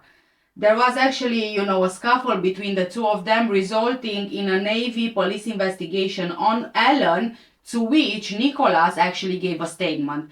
But on 12th of December 1997, Peter said he saw Nicholas talking to Alan, which he believed was strange, but the teenager seemed happy. Alan explained that the killing was not sexual, but it was actually one of control and power. When he wrapped up the body of Nicholas while naked, he felt a tingling sensation. The killing was followed by a second sensation of achievement. He told police he felt that he needed an audience and he wanted to show them he did it. Alan was interviewed for 4 days from December 1999 at Alton Police Station in Hampshire. According to prosecutors, officers had asked Alan if he killed again, and he said yes. It was Sean Jenkins. Again, just like with Nicholas, they caught a taxi to his flat. Ellen told Sean it was time, but Sean said no. Ellen got angry and told Sean if he did not have sex with him, he would hurt him and punched him. They then had sex. In the morning, Sean said that he wanted to leave. Ellen said that he wanted the same feeling he experienced killing Nicholas. He bound Sean in the bath and put a towel over his head to avoid the mess of the previous killing. He picked up the baseball bat and took some practice swings before he landed a sickening thud on the head of Sean. He landed 6 more blows on his head, killing him. But Ellen said he didn't get the same thrill out of killing Sean. Because Alan Grimson had killed his 2 victims on December the 12th, just 1 year apart, detectives believe that there may be more victims not identified yet. Immediately after his conviction in April 2001, Gibraltar police were investigating a possible link between these offenses and a missing persons inquiry that they still had unresolved. A sailor called Simon Parks, aged 18, had been serving on HMS Illustrious, the Royal Navy aircraft carrier and flagship, which stopped at Gibraltar 15 years earlier in 1986 on her way home from a Far East deployment. Gibraltar was the last stop before reaching the home port of Portsmouth. Ellen and Simon both served on HMS Illustrious at that time, and witnesses actually placed the two together on the night that Simon disappeared. Simon had disappeared, but he didn't take anything with him. His passport and his possessions were still aboard the ship. The Christmas presents that he was taking home to his family were still on board. He had been in touch with his family and he was actually quite excited to see them and his girlfriend soon. Nothing really seemed wrong. The shipmates last saw him on December the 12th. UK police have flown over to Gibraltar and actually used sniffer dogs and searched the sewers, trying to discover Simon's body.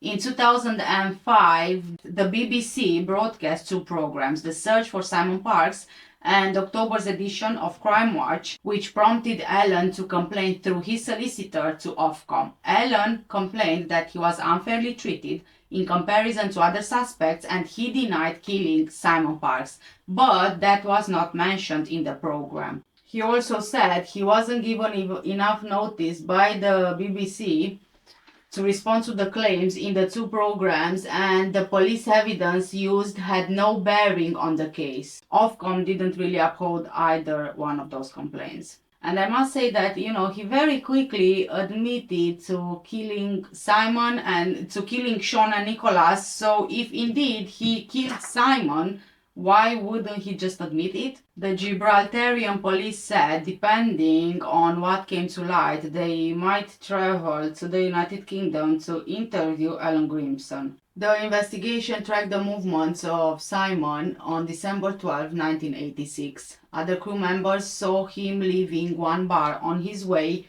to get food, and then someone matching his description was seen apparently drunk at a naval function nearby a bit later. No one has seen him alive again since. After initially thinking he might have just gone absent without leave, authorities concluded that Simon might have been a victim of criminal violence. Alan Grimson was asked quite a few times to talk about Simon Parks and tell authorities what he knew. It worked, it seems, because Alan decided to speak. He admitted killing Simon and burying his body in Gibraltar. Whilst he drew maps of the location, he consistently refused to give police a specific spot and they were not able to find it. Police are worried that Alan might be playing mind games with them. Alan made some vague references to other bodies the authorities had yet to find in the same location, Trafalgar Cemetery. Police eventually found human remains, but they confirmed these bones were not Simon Parks. A police source believed there could be between 11 to 20 other victims, maybe all over the world. The police source said Grimson frequented gay bars wherever he went, and it is likely he killed other young men. In 2019, it was reported that Alan Grimson was being held in an open prison in preparation for a possible release.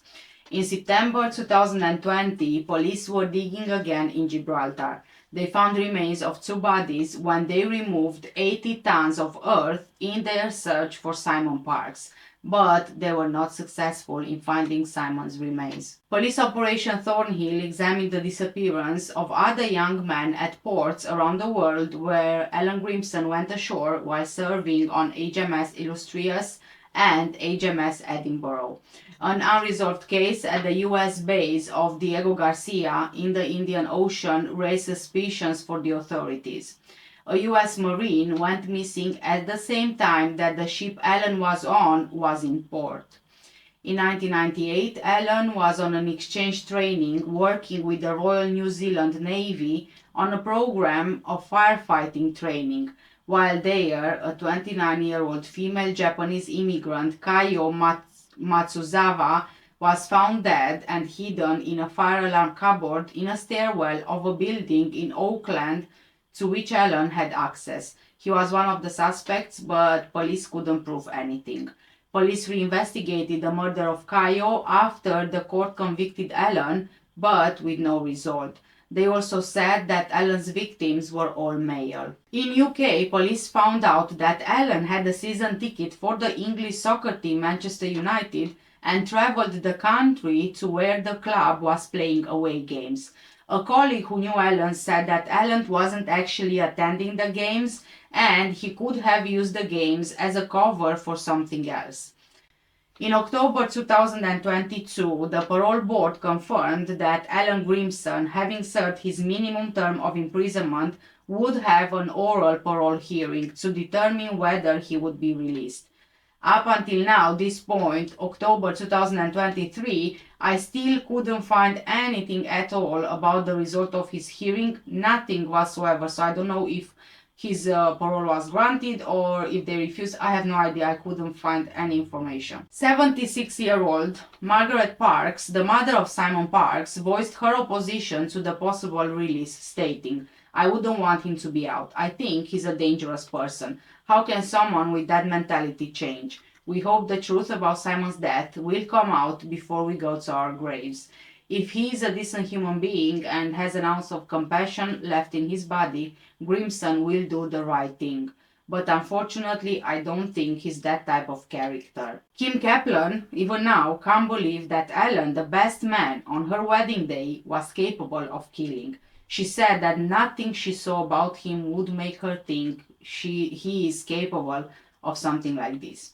Kim met Alan when he was based in Portsmouth, working with her boyfriend in the Navy. They became good friends, so much so that he was the best man on her wedding day. Alan always talked with everyone, especially Kim's mom, and her mom actually believed he was lovely. Kim never found him to be a bully or to show any kind of violence.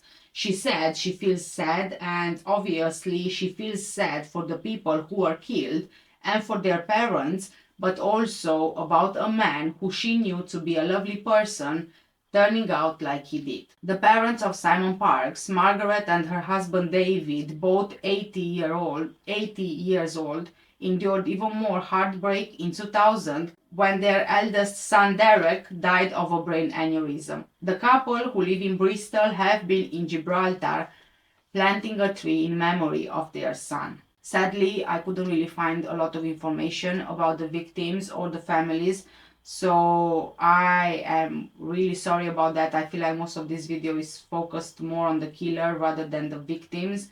If you guys know more about Nicholas, Sean and Simon than what I mentioned in this video, please do write everything you know in the comment section down below, and at least we can, together if possible, highlight more of the victims' lives. Hi, I'm Kat, and today I have for you a true crime case, a word in Romanian, and I will also be doing my makeup at the same time.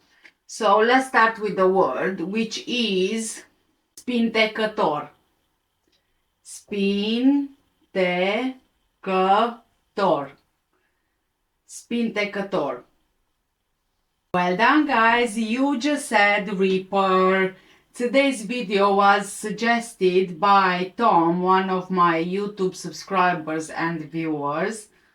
And because there is a lot of information out there around this case, I have decided to split the video in two parts. So today is part 1 and the second part will follow in the next 2 or 3 days. Peter, believing that he was on a mission from God to kill sex workers, killed 13 women and tried to kill at least 7 others, all the while managing to escape police 9 times. For 5 years, he terrified Britain as the Yorkshire Reaper. Peter William Sutcliffe was born on 2nd of June 1946 in Bingley, West Riding of Yorkshire. His parents were John William Sutcliffe and his Irish wife Kathleen Frances Coonan. Kathleen was Roman Catholic and John was a member of the choir at the local Anglican Church of St. Wilfrid's. The children were raised in the Catholic faith and Peter was an altar boy for a short time. Peter was born a premature baby and he had to stay for 2 weeks in the hospital. Because his mother Kathleen was a victim of domestic abuse, it's possible that she suffered throughout her pregnancy, most likely at least from emotional stress. It's also possible that's why Peter was born premature. John, his father, was an alcoholic and he once smashed a beer glass over Peter's head because Peter was sitting in his chair at the Christmas table. This happened when Peter was only 5 years old. John really hated his wife and to be honest, he wasn't much better for the rest of the family. Even though Peter was slightly built, his father would see him as a wimp, a mama's boy, always hanging from her apron. Peter's mother gave him a lot of attention and she would eventually be seen by him as perfect. From their history, it's clear that the whole family went through abuse from John, the father and the husband. He was a violent person, the kids would be whipped by John with a belt as punishment, and Peter's siblings later said that their father was a monster and the atmosphere in the house would change as soon as John would walk in. John's life was all about playing football, cricket, singing in the choir, drinking beer, and being a womanizer. When Peter was 4 years old, he was sent to St. Joseph's Catholic Primary School where he was really badly bullied. Other boys would be targeting him because of his size and because Peter had very skinny legs, and he actually was very ashamed of this. As far as I understand, Kathleen, Peter's mother, had an affair, but I would assume with John being a womanizer, he had his affairs as well. In 1970, John posed as his wife's lover in order to get her to a local hotel.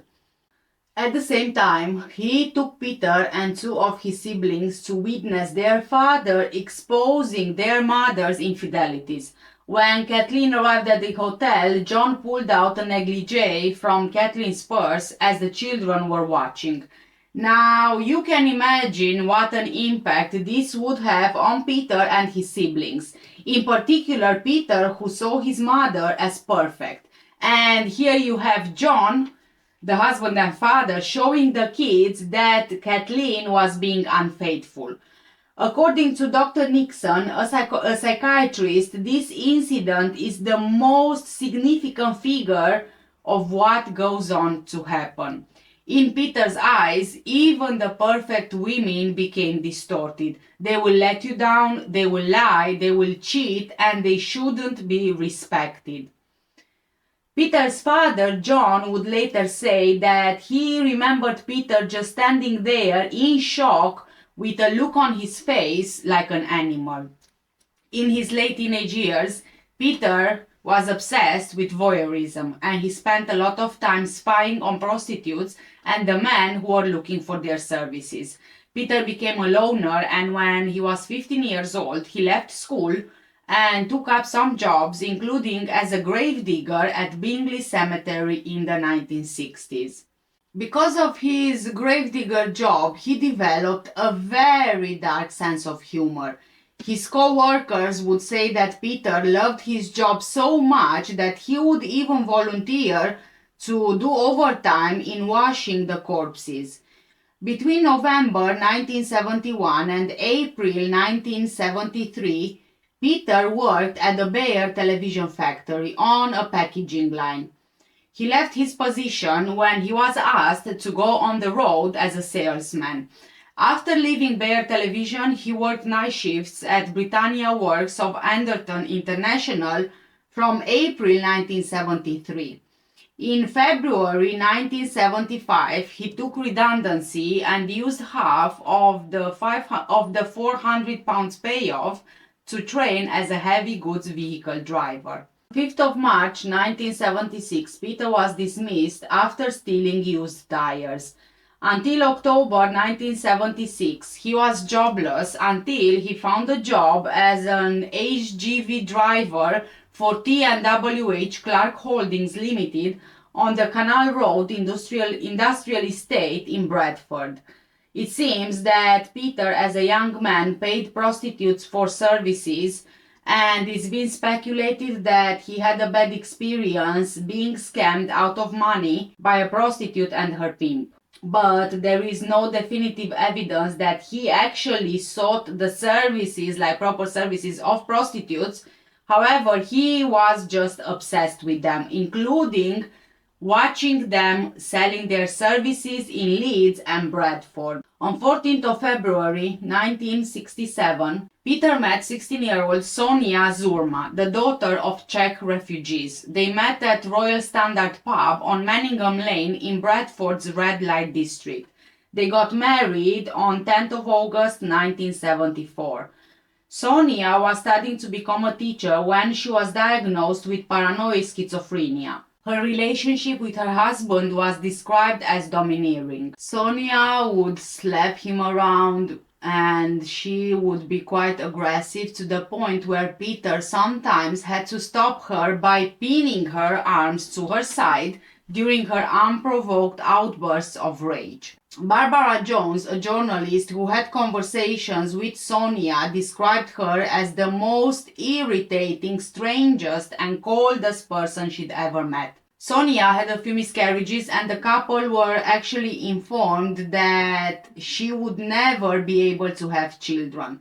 She eventually carried on with her teacher training course, and during that time she had an affair with an ice cream van driver. And you know, it's kind of like history repeating itself, isn't it? Just like with Peter's mother. So Peter's mother is being unfaithful to his father, then Peter's wife is being unfaithful to him. So you can kind of imagine what goes through Peter's mind.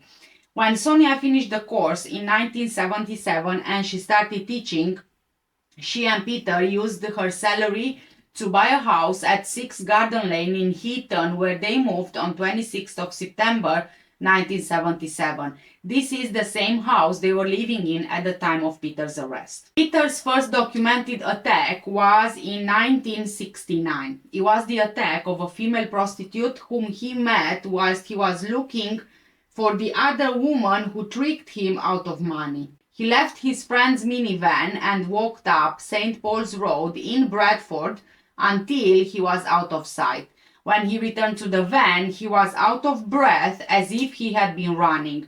He told his friend, Trevor Bursall, to drive off quickly. Peter had followed the prostitute into a garage and hit her over the head with a stone in a sock. According to his statement later on, Peter said, "I got out of the car, went across the road and hit her. The force of the impact tore the toe off the sock and whatever was in it came out.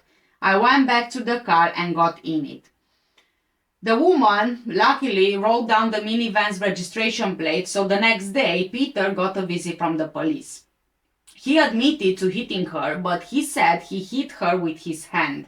The police told him that he was really lucky that the woman didn't want to press charges. On the night of 5th of July 1975, Peter attacked again in Cayley.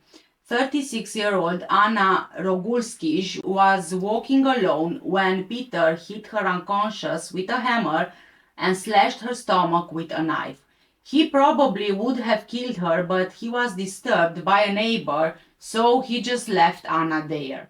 Anna needed brain surgery and she survived, but she was psychologically traumatized by the attack. Afterwards, she was scared to go out because she felt that people were staring at her and pointing their fingers. Her life became a misery and she wished that she died in that attack.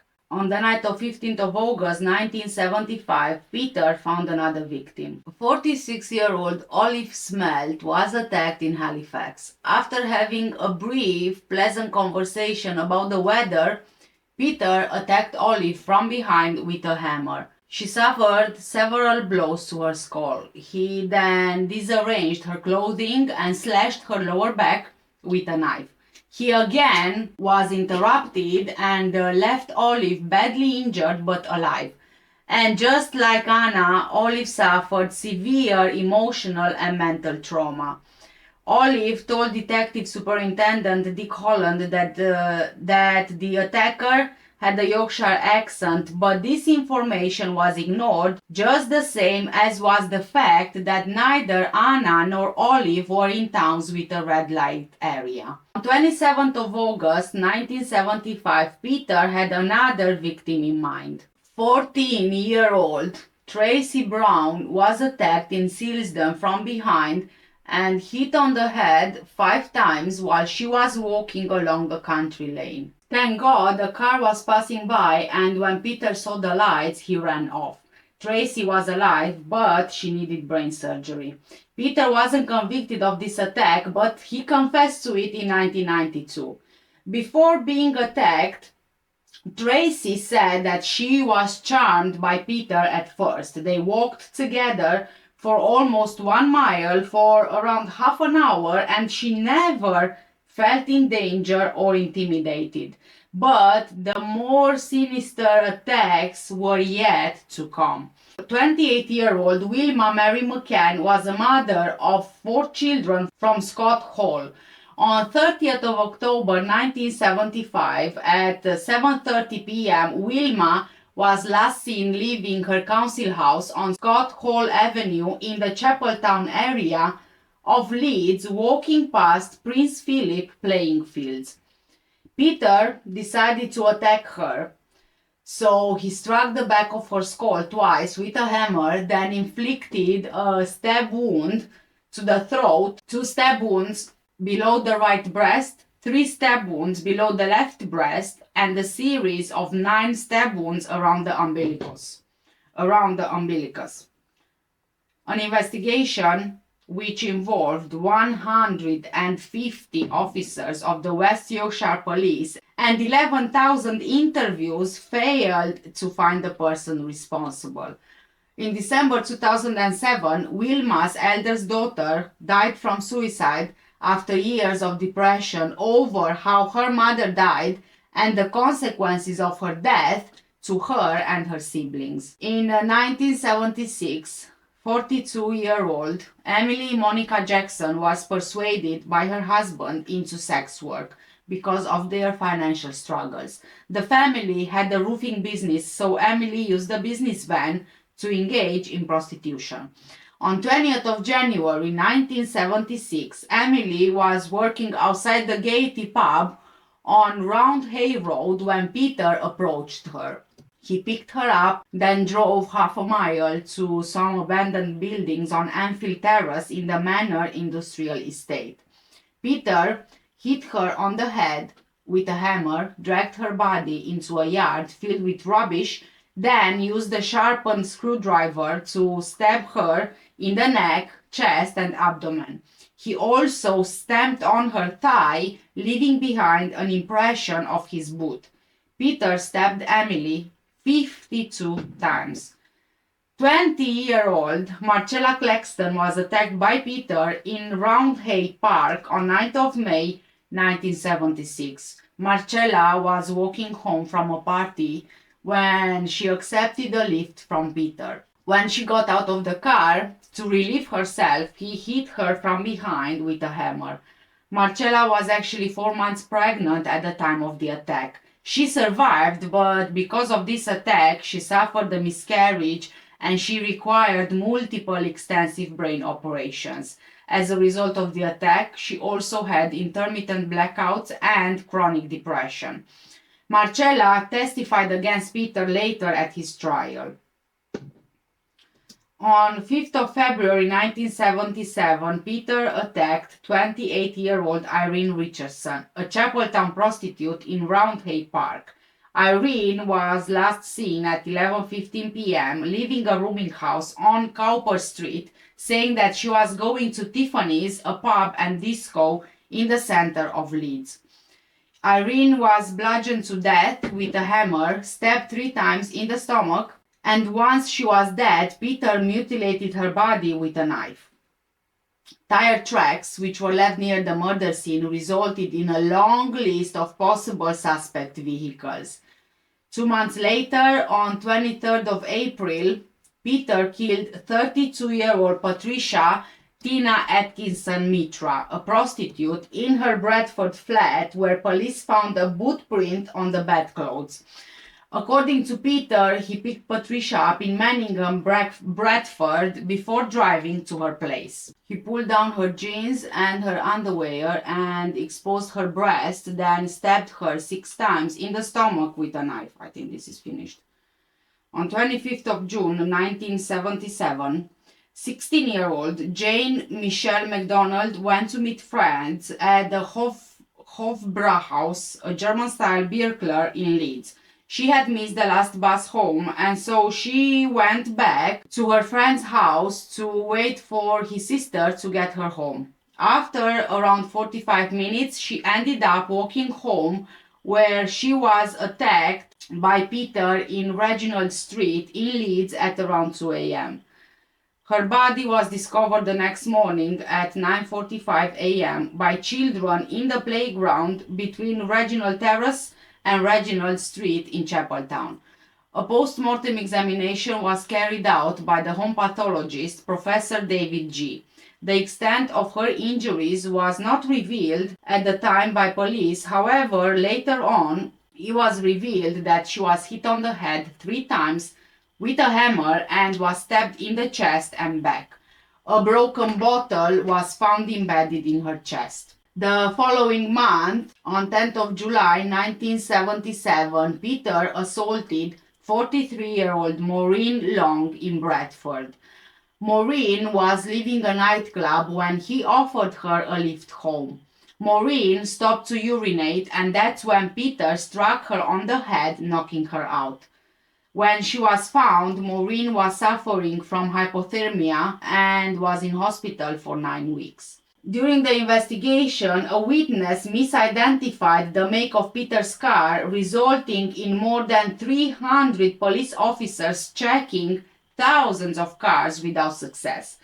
On 1st of October 1977, Peter murdered 20-year-old Jean Bernadette Jordan, a prostitute from Manchester. Just after 9 p.m., Peter was cruising the area of Moss Side when he picked up Jean. After they arrived in Princess Road near the Southern Cemetery, he hit her once in the head, then hit her 10 more times.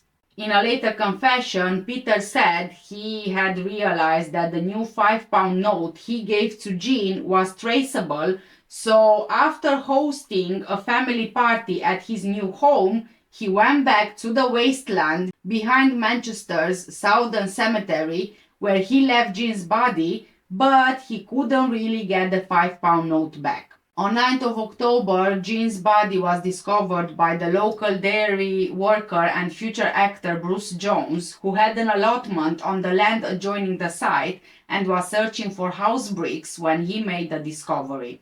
Now, remember the £5 note?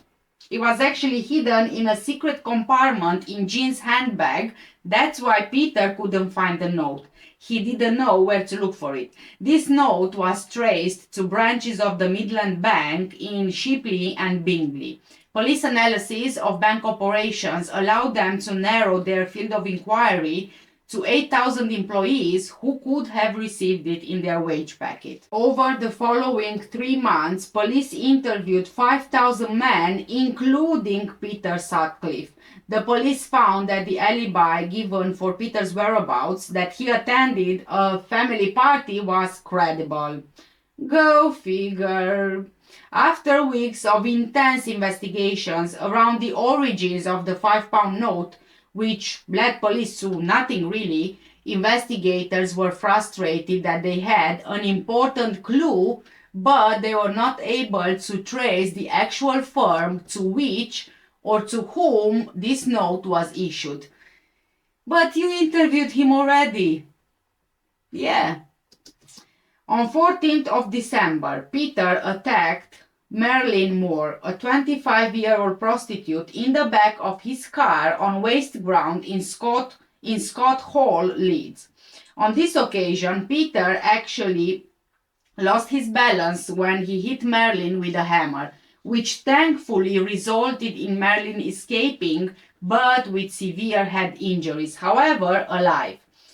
Tire tracks found at the scene matched those from an earlier attack. The resulting photo feed from this attack looked very similar to Peter, just the same as those from other survivors. Marilyn also provided a good description of Peter's car, which was seen in red light areas. Peter was in fact interviewed about this. The police stopped the search for the person who received the £5 note in January 1978.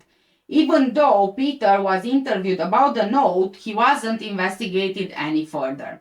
He was contacted and disregarded by the Reaper squad on several further occasions. That same month, Peter killed Yvonne Ann Pearson, a 21-year-old prostitute from Bradford, on 21st of January 1978. He repeatedly bludgeoned her on the head with a ball-peen hammer, then jumped on her chest before stuffing horsehair into her mouth from a discarded sofa, under which he hid her body near Lamb Lane. 10 days later, which I might say is an escalation here, on 31st of January, Peter killed Elena Helen Ritka, an 18-year-old prostitute from Huddersfield, striking her on the head 5 times as she got out of his car before stripping most of the clothing from her body, although her bra and polo neck jumper were positioned above her breasts. He also repeatedly stabbed her in the chest. Her body was found 3 days later beneath railway arches in Garrard's timber yard, to where he had driven her.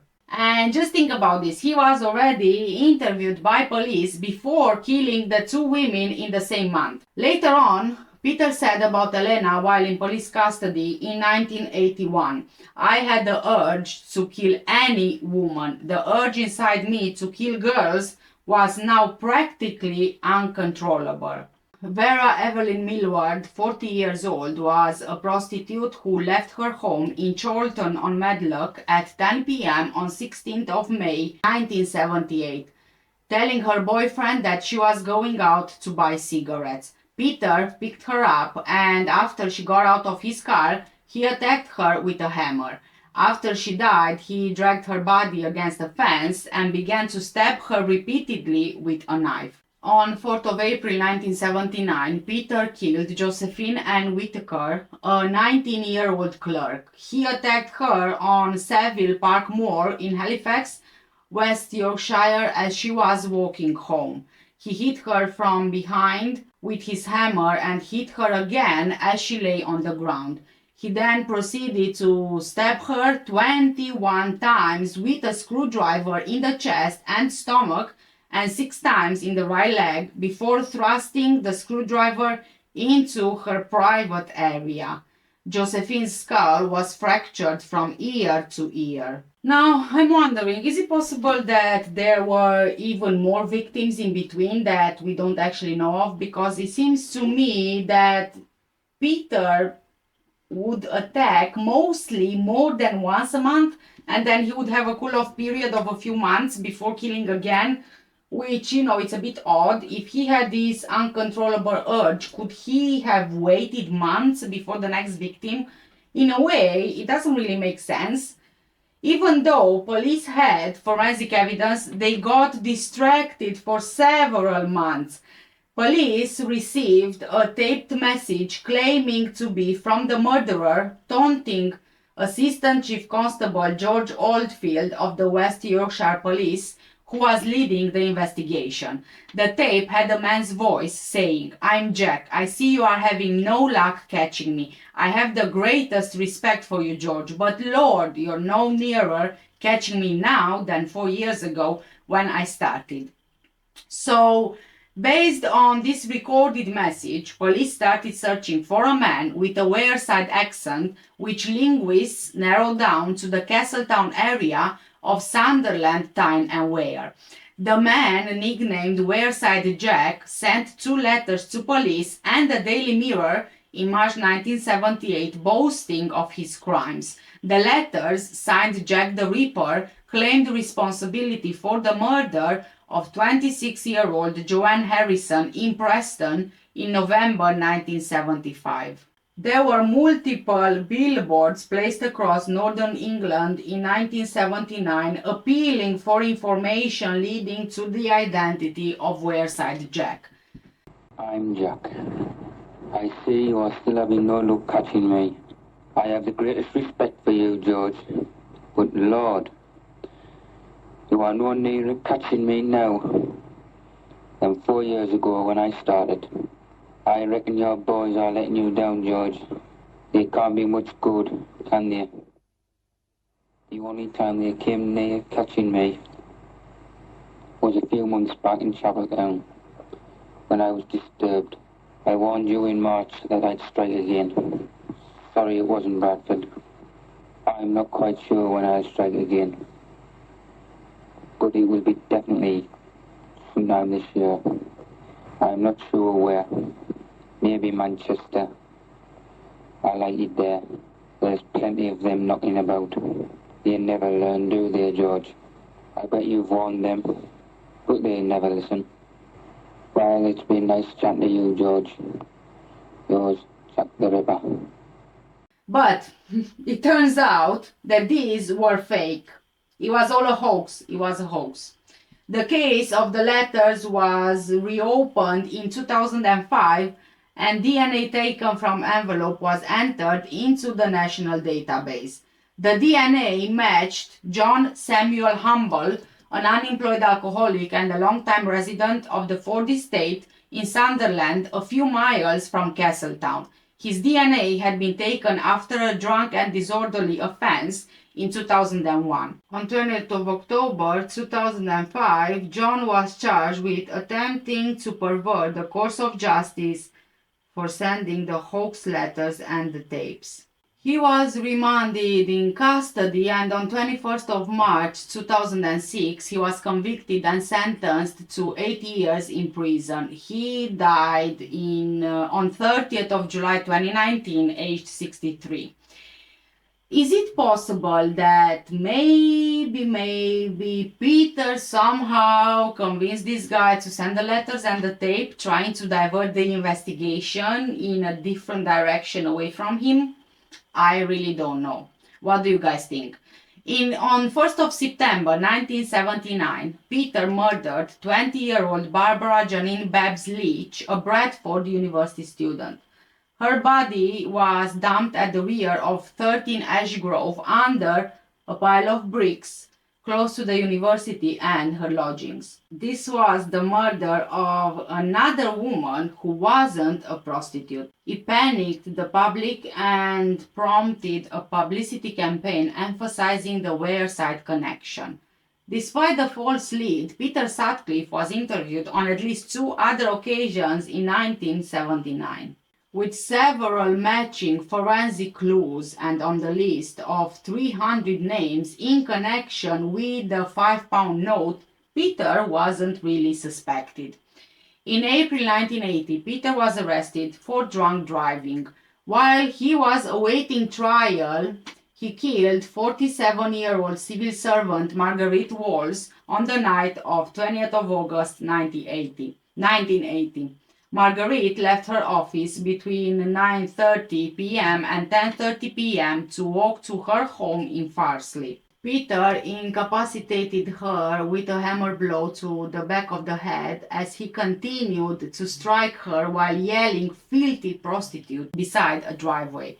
He needed to move her 20 yards from the place of the attack, up the driveway and into a high-walled garden, so he first tied a length of rope around her neck and tightened it. He choked her, kneeling on her chest, and removed every piece of clothing from her once she was dead, leaving just her tights. He covered her body partially with grass and leaves before he left. On 24th of September 1980, a 34-year-old doctor from Singapore, Upadhyaya Bandara, was walking home from meeting friends when Peter followed her into an alley in Headingley, Leeds. He struck her on the head, rendering her unconscious, then dragged her along the street with a rope around her neck and fled the scene after he was scared by someone. On 25th of October, 21-year-old Maureen Mo Lee, an art student at Leeds University, was attacked by Peter. She was in a pub with her friends in the Chapeltown neighborhood of the city when she was attacked as she hurried down a dark street to catch the bus home. Maureen suffered significant wounds when she woke up in the hospital, including a puncture hole to the back of her skull, a fractured skull, a fractured cheekbone, a broken jaw, a severed spinal cord, and numerous scratches and bruises. 16-year-old Teresa Sykes was attacked in Huddersfield on the night of 5th of November 1980. Teresa was going to a shop in Oaks, Huddersfield, when Peter hit her from behind. Teresa started screaming, and luckily her boyfriend heard her screams and ran out, scaring Peter off. Teresa was recovering from brain surgery when Peter was arrested. And with this we got to the end of part 1. In the next part we will be talking about how Peter got caught, the trial, and everything else that followed. So basically the rest, and it's going to be about the same length as this video was. So, you know, keep an eye out for part 2 of this. And I think I will post this in around 2 or 3 days time. So in around 2 or 3 days time, so you know, just have a bit of patience. I have no idea what costume is this. I just found it in one of the bags in my shed, and I don't know. The decision to fight any particular case tends to be fairly arbitrary, some sort of madness. My own recorded comments about the Sutcliffe writ was, "She'll never go to court," which shows how good I am at spotting them. This was the wife of the Yorkshire Ripper, who the Eye accused of doing a deal with the Daily Mail for £250,000 for her story. And 6 years later, she sent in a writ, and the jury went completely bonkers and awarded her the highest libel settlement ever. Guinness Book of Records, 600,000. He's in the Guinness Book of Records. I was never in the Guinness Book of Records. The victims of the Yorkshire Ripper, for being attacked by a mass murderer, got an average of £7,000 apiece. Now you can do the maths. You get 100 times more for being attacked by a small circulation magazine like Private Eye. I made quite a song and dance at the time about the discrepancy between personal injury awards and libel awards, which I thought was incredibly unfair. As it happens, the appeal court did as well. The 600,000 came down to 60,000. She sat there all the time making notes of what was being said. Oh dear, that's completely bonkers. Well, I don't say that. No, I mean that's. Well, you can get hooked on it. She got a liking for actual litigation. In fact, she's sitting in court. Hi, I'm Kat, and today I have for you a true crime case, a word in Romanian, and I will also be doing my makeup. And today we are carrying on with the Yorkshire Ripper, a suggestion from Tom. So the word in Romanian for today is șofer. Șofer. Șofer. Well done, guys. You just said driver. I suggest before you start watching this part, go ahead and watch part 1, because I'm going to jump straight in, carrying on from the first part. So it might not make a lot of sense for you if you are watching this part before watching part 1.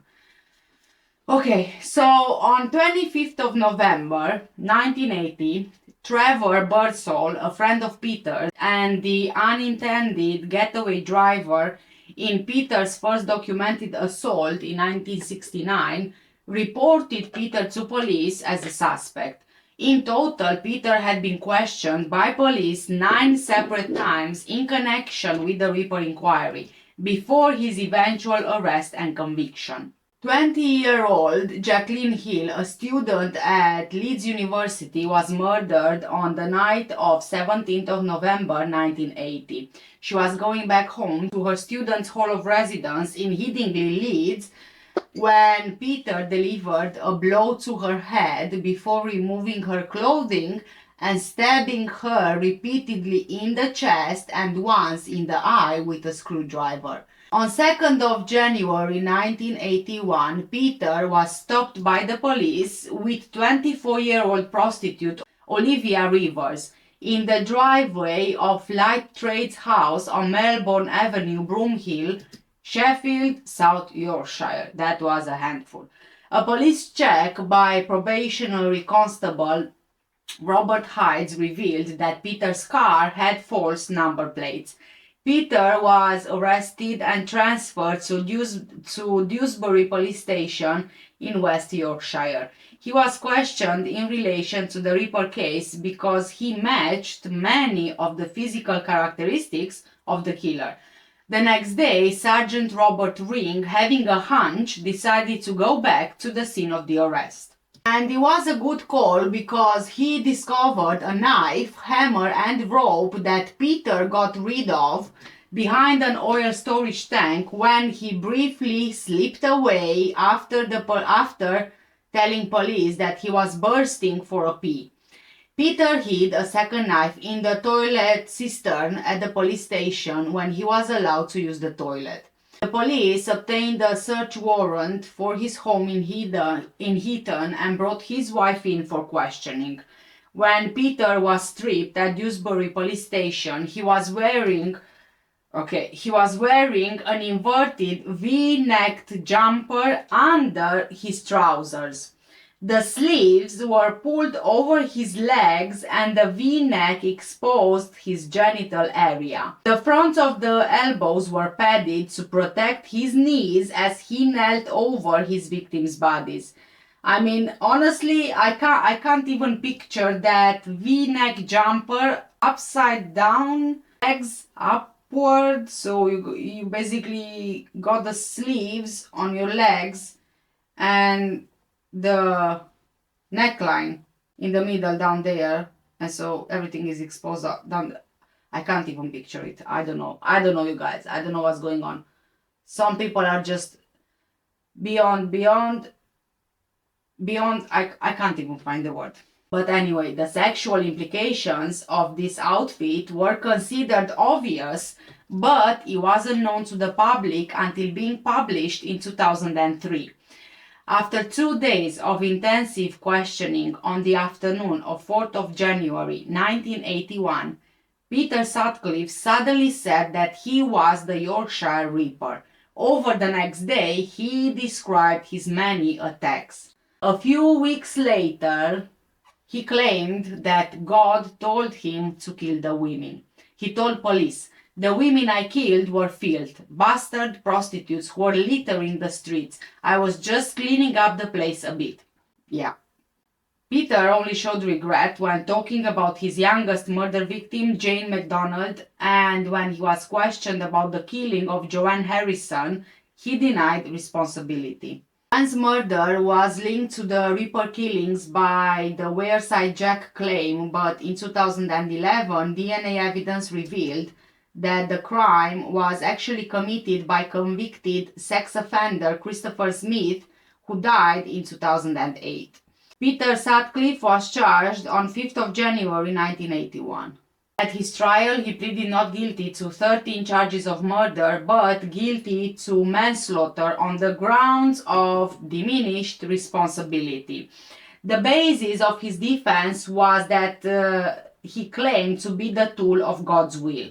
Peter said he heard voices that ordered him to kill prostitutes while working as a grave digger, which he said originated from the headstone of a Polish man, Bronislaw Zapolski, and the voices were those of God. Peter pleaded guilty to 7 charges of attempted murder. The prosecution intended to accept his plea after 4 psychiatrists diagnosed him with paranoid schizophrenia, but the trial judge, Justice Sir Leslie Boram, demanded an unusually detailed explanation of the prosecution's reasoning. After a 2-hour representation by the Attorney General, Sir Michael Havers, a 90-minute lunch break, and 40 minutes of legal discussion, the judge rejected the diminished responsibility plea and the expert testimonies of the psychiatrist, insisting that the case should be dealt with by a jury. The trial was set to begin on 5th of May 1981. It lasted for 2 weeks, and Peter Sutcliffe was found guilty of murder on all counts and was sentenced to 20 concurrent sentences of life imprisonment. The jury rejected the evidence of the 4 psychiatrists who gave testimony that Peter had paranoid schizophrenia.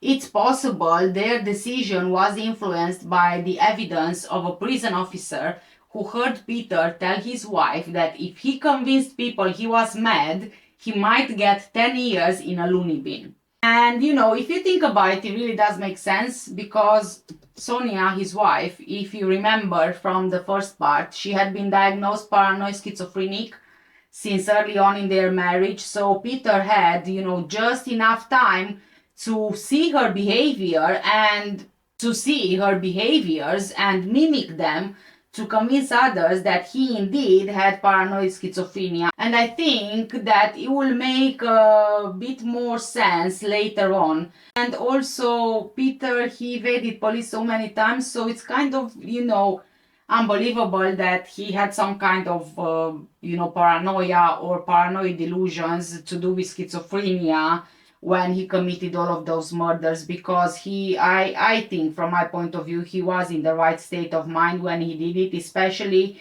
considering the fact that he was almost caught by witnesses and he knew that he needed to flee. So, it kind of doesn't make sense that he would have paranoid schizophrenia when he used logic when he committed the murders and also when he escaped, so he's not caught. And also, what are the odds that both him and his wife suffer with the same condition?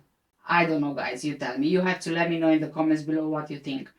The judge stated that Peter was beyond redemption and he recommended a minimum term of 30 years to be served before parole could be considered, meaning that Peter Sutcliffe would have been unlikely to be freed until at least 2011.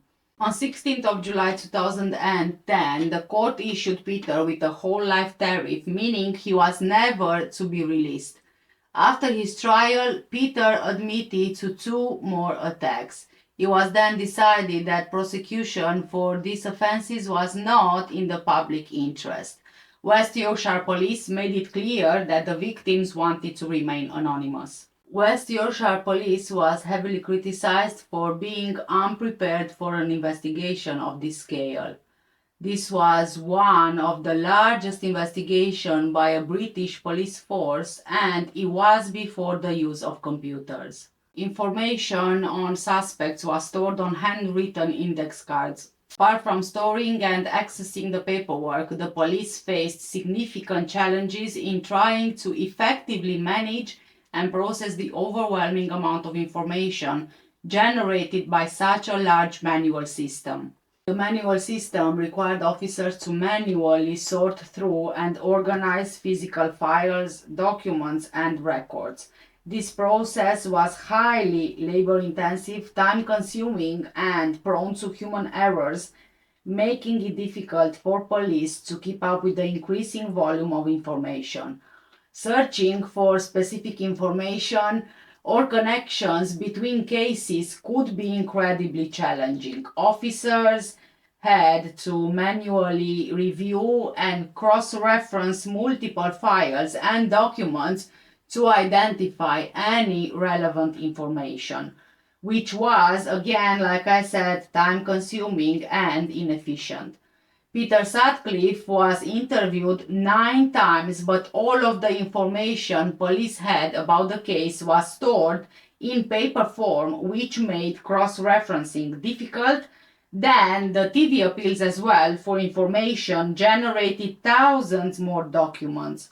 There was a review of the police investigation into the Yorkshire Ripper case.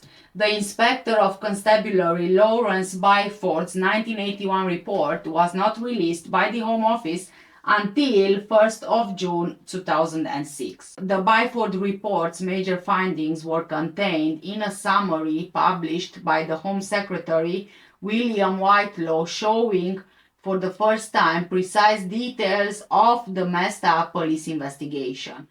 Byford described delays in following up vital tip-offs from Trevor Birdsall, who on 25th of November 1980 sent an anonymous letter to police saying, "I have good reason to know the man you're looking for in the Ripper case. This man has dealings with prostitutes and always had a thing about them.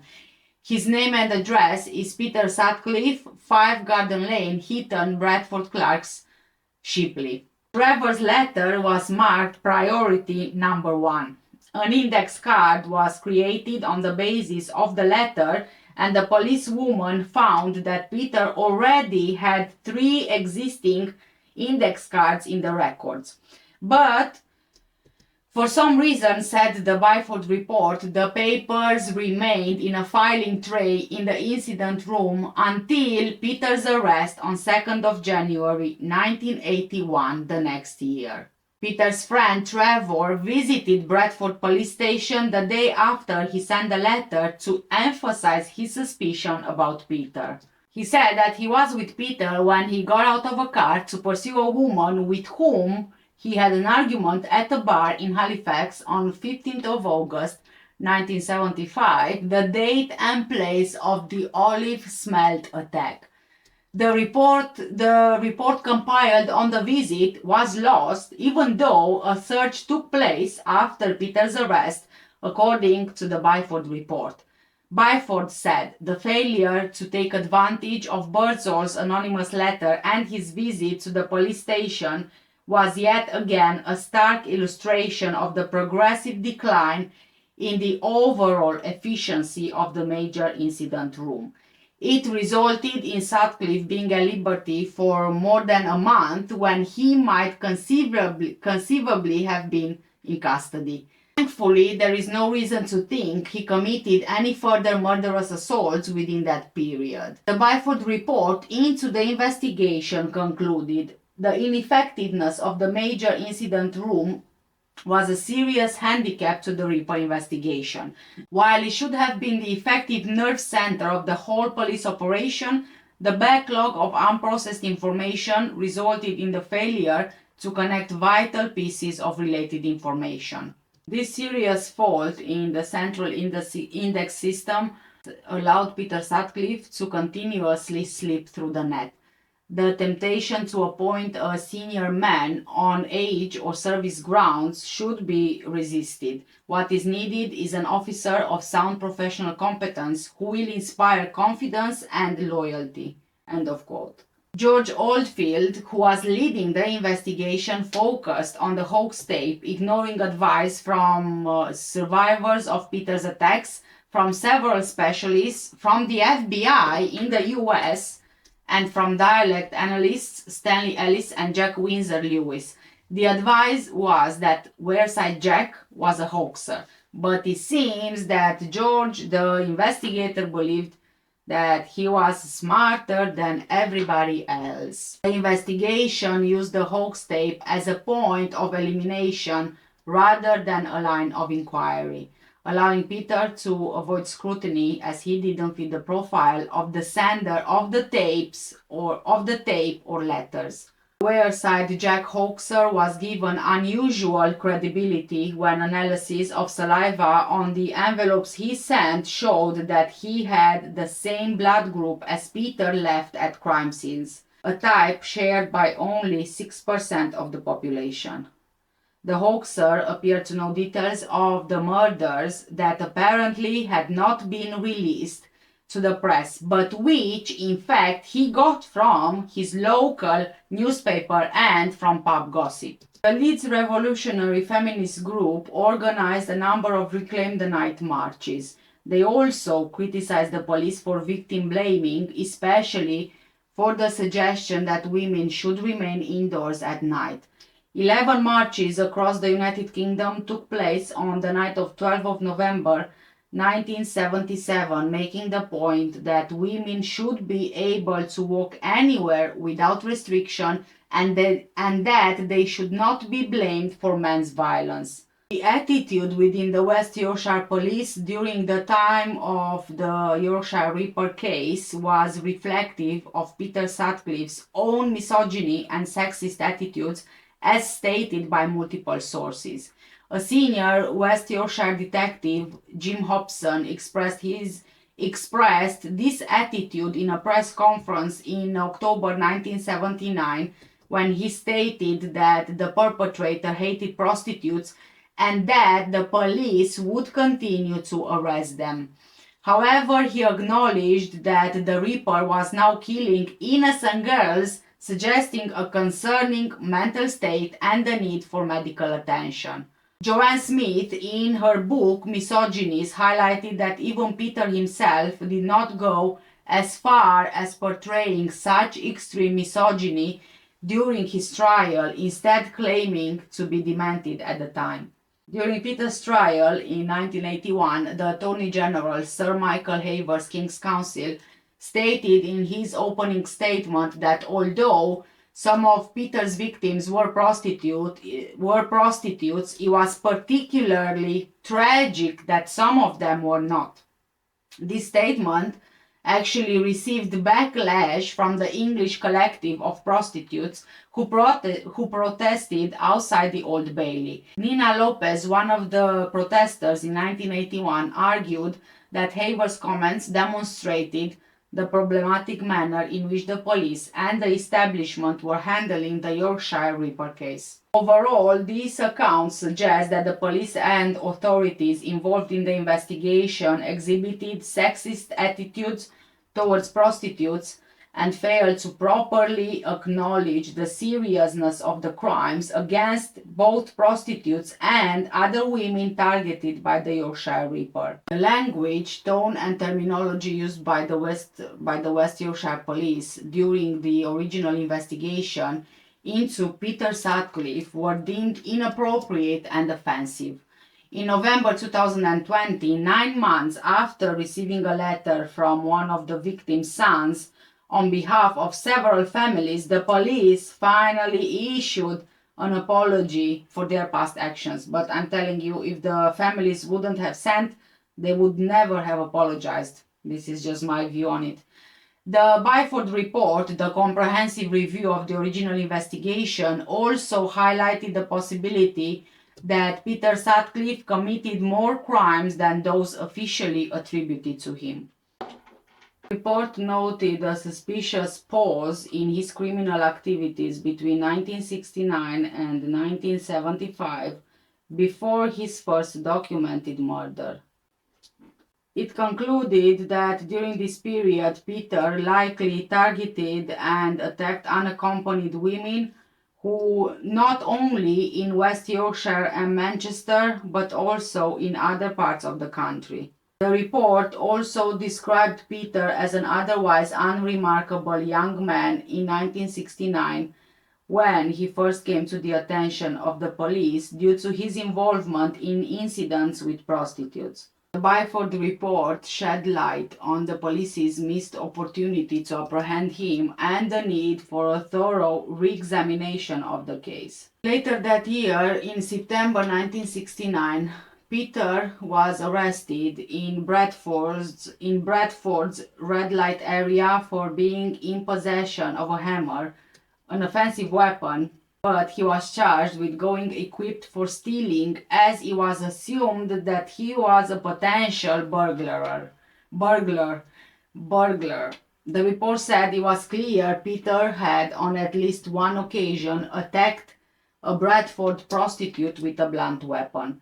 Police identified a number of attacks that matched Peter's MO and tried to question the killer, but he was never charged with any other crimes. Only days after Peter's conviction in 1981, crime writer David Yallop asserted that he may have been responsible for the murder of 20-year-old Carol Wilkinson, who was randomly bludgeoned over the head with a stone in Bradford on 10th of October 1977, 9 days after the murder of Jean Jordan. Carol's murder was initially considered as a possible Ripper killing, but this was quickly ruled out as she was not a prostitute. Police eventually admitted in 1979 that the Ripper did not only attack prostitutes, but by this time a local man, Anthony Steele, had already been convicted of Carol's murder. David highlighted that Anthony had always protested his innocence and was convicted on weak evidence. He confessed to the murder under intense questioning, having been told that he would be allowed to see a solicitor if he confessed.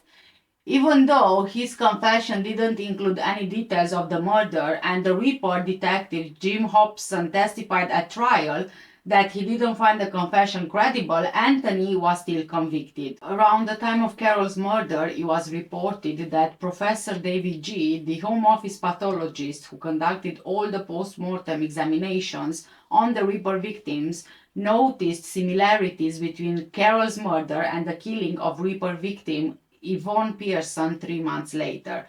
Just like Carol, Yvonne was bludgeoned with a heavy stone and was not stabbed. She was initially ruled out as a Ripper victim. Yvonne's murder was reclassified as a Ripper killing in 1979, while Carol's murder was not reviewed. Peter Sutcliffe didn't confess to Carol's murder at his trial. During his imprisonment, Peter was noticed to show particular anxiety at mentions of Carol Wilkinson. Peter knew Carol and he argued violently with her stepfather over his advances towards her. He was familiar with the council estate where she was murdered and was in the area very often. In February 1977, a few months before the murder, he was reported to police for acting suspiciously on the street where Carol lived. Earlier on the day of Carol's murder, Peter went back to mutilate Jean Jordan's body before returning to Bradford. The location where Carol was killed was very close to Peter's job, where he would have clocked in for work that afternoon. In 2003, Anthony Steele's conviction was quashed after it was found that his low IQ and mental capabilities made him a vulnerable person to be questioned, discrediting his confession and confirming the crime writer David's suspicions that he was wrongfully convicted. David continued to push the theory that Peter was the real killer. In 2015, former detective Chris Clark and investigative journalist Tim Tate published a book, Yorkshire Ripper: The Secret Murders, which supported the theory that Peter killed Carol, pointing out that her body was posed and partially stripped in a way similar to the Ripper's MO. In 1982, West Yorkshire Police appointed Detective Keith Hallowell to lead a secret investigation into other possible victims of Peter Sutcliffe. A list was compiled of around 60 murders and attempted murders in Yorkshire and around the country, which West Yorkshire Police and other forces believed could possibly be linked to Peter Sutcliffe. Detectives were able to eliminate him from 40 of these cases, according to his lorry driver's logs, which showed which part of the country he was in when he was working. This left 22 unsolved crimes, which were investigated further. 12 of these were within West Yorkshire, while the others took place in other parts of the country. On 22nd of April 1966, shortly after 11:30 a.m., 66-year-old Fred Craven was murdered with a blunt instrument in his betting office above an antique shop in Wellington Street, Bingley. His wallet, which was believed to have £200 in cash, was stolen by the murderer. Peter's brother Michael, who was 16 at the time, was held for questioning, but he was eventually released and was ruled out as having any involvement in the crime. Peter, who was then 20 years old, knew Fred, who lived at 23 Cornwall Road. Peter's house was less than 100 yards away at 57 Cornwall Road. Peter also asked Fred's daughter to go out with him several times, but he was turned down. On 22nd of March 1967, taxi driver John Tommy, 27-year-old, picked up a passenger in Leeds who wanted to be driven to Bingley. He stopped near Bingley and the passenger in the back assaulted him with a hammer, hitting him in the head.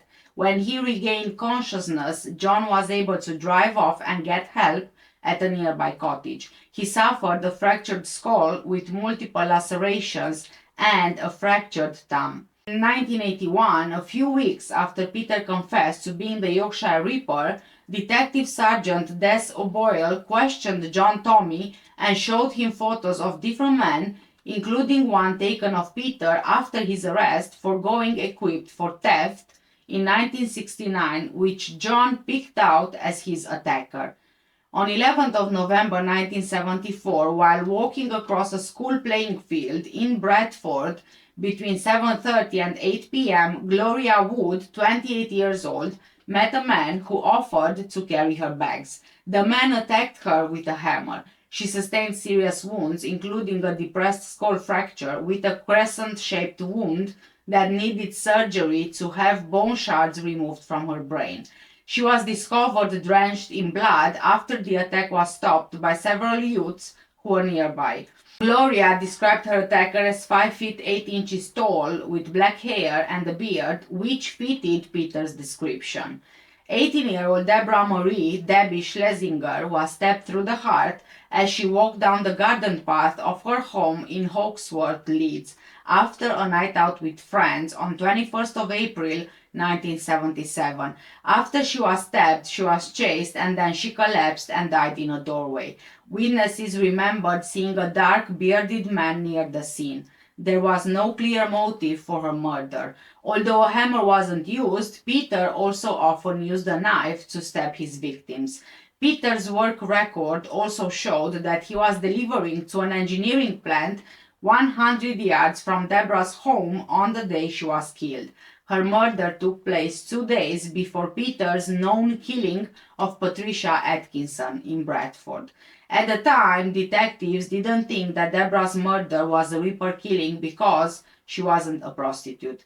But by 2002, West Yorkshire Police publicly announced that they were ready to bring charges against Peter Sutcliffe for her murder, although no further action was taken. In 2017, West Yorkshire Police launched Operation Painthole to determine if Peter Sutcliffe was guilty of unsolved crimes dating back to 1964. In December 2017, West Yorkshire Police, in response to a Freedom of Information request, neither confirmed nor denied that Operation Painthole existed. There were many more attacks and murders which showed similarities with Peter's MO, but he was never convicted for any others. Following Peter Sutcliffe's conviction and incarceration, he chose to use the name Coonan, his mother's maiden name. He began his sentence at Agem Prison Parkhurst on 22nd of May 1981. Despite being found sane at his trial, he was diagnosed with paranoid schizophrenia. Attempts to send him to a secure psychiatric unit were blocked. While at Parkhurst, he was assaulted by James Costello, a 35-year-old career criminal with several convictions for violence. On 10th of January 1983, he followed Peter into a recess of F2, the hospital wing at Parkhurst, and plunged a broken coffee jar twice into the left side of Peter's face, creating 4 wounds requiring 30 stitches. In March 1984, Peter was sent to Broadmoor Hospital under Section 47 of the Mental Health Act 1983. His wife obtained a separation around 1989 and a divorce in July 1994. On 23rd of February 1996, Peter was attacked in his room in Broadmoor's Henley ward. Paul Wilson, a convicted robber, asked to borrow a videotape before trying to strangle Peter with a cable from a pair of stereo headphones. After an attack with a pen by inmate Ian Kay, on 10th of March 1997, Peter lost the vision in his left eye and his right eye was severely damaged. Ian admitted trying to kill Peter and was ordered to be detained in a secure mental hospital without limit of time. In 2003, it was reported that Peter Sutcliffe developed diabetes. Peter's father died in 2004 and he was cremated. On 17th of January 2005, Peter was allowed to visit Arnside where the ashes had been scattered. The decision to allow the temporary release was initiated by David Blunkett and ratified by Charles Clarke when he became Home Secretary. On 22nd of December 2007, a fourth attack on Peter was made by fellow inmate Patrick Sureda, who lunged at him with a metal cutlery knife while shouting, "You effing raping murdering bastard, I'll blind your effing other one." On 17th of February 2009, it was reported that Peter was fit to leave Broadmoor. An application by Peter Sutcliffe for a minimum term to be set, offering the possibility of parole after that date, was heard by the High Court on 16th of July 2010. The court decided that Peter Sutcliffe would never be released. Peter Sutcliffe spent the rest of his life in custody. On 4th of August 2010, Peter initiated an appeal against the decision. The appeal was rejected on 14th of January 2011. On 9th of March 2011, the Court of Appeal rejected his application for leave to appeal to the Supreme Court.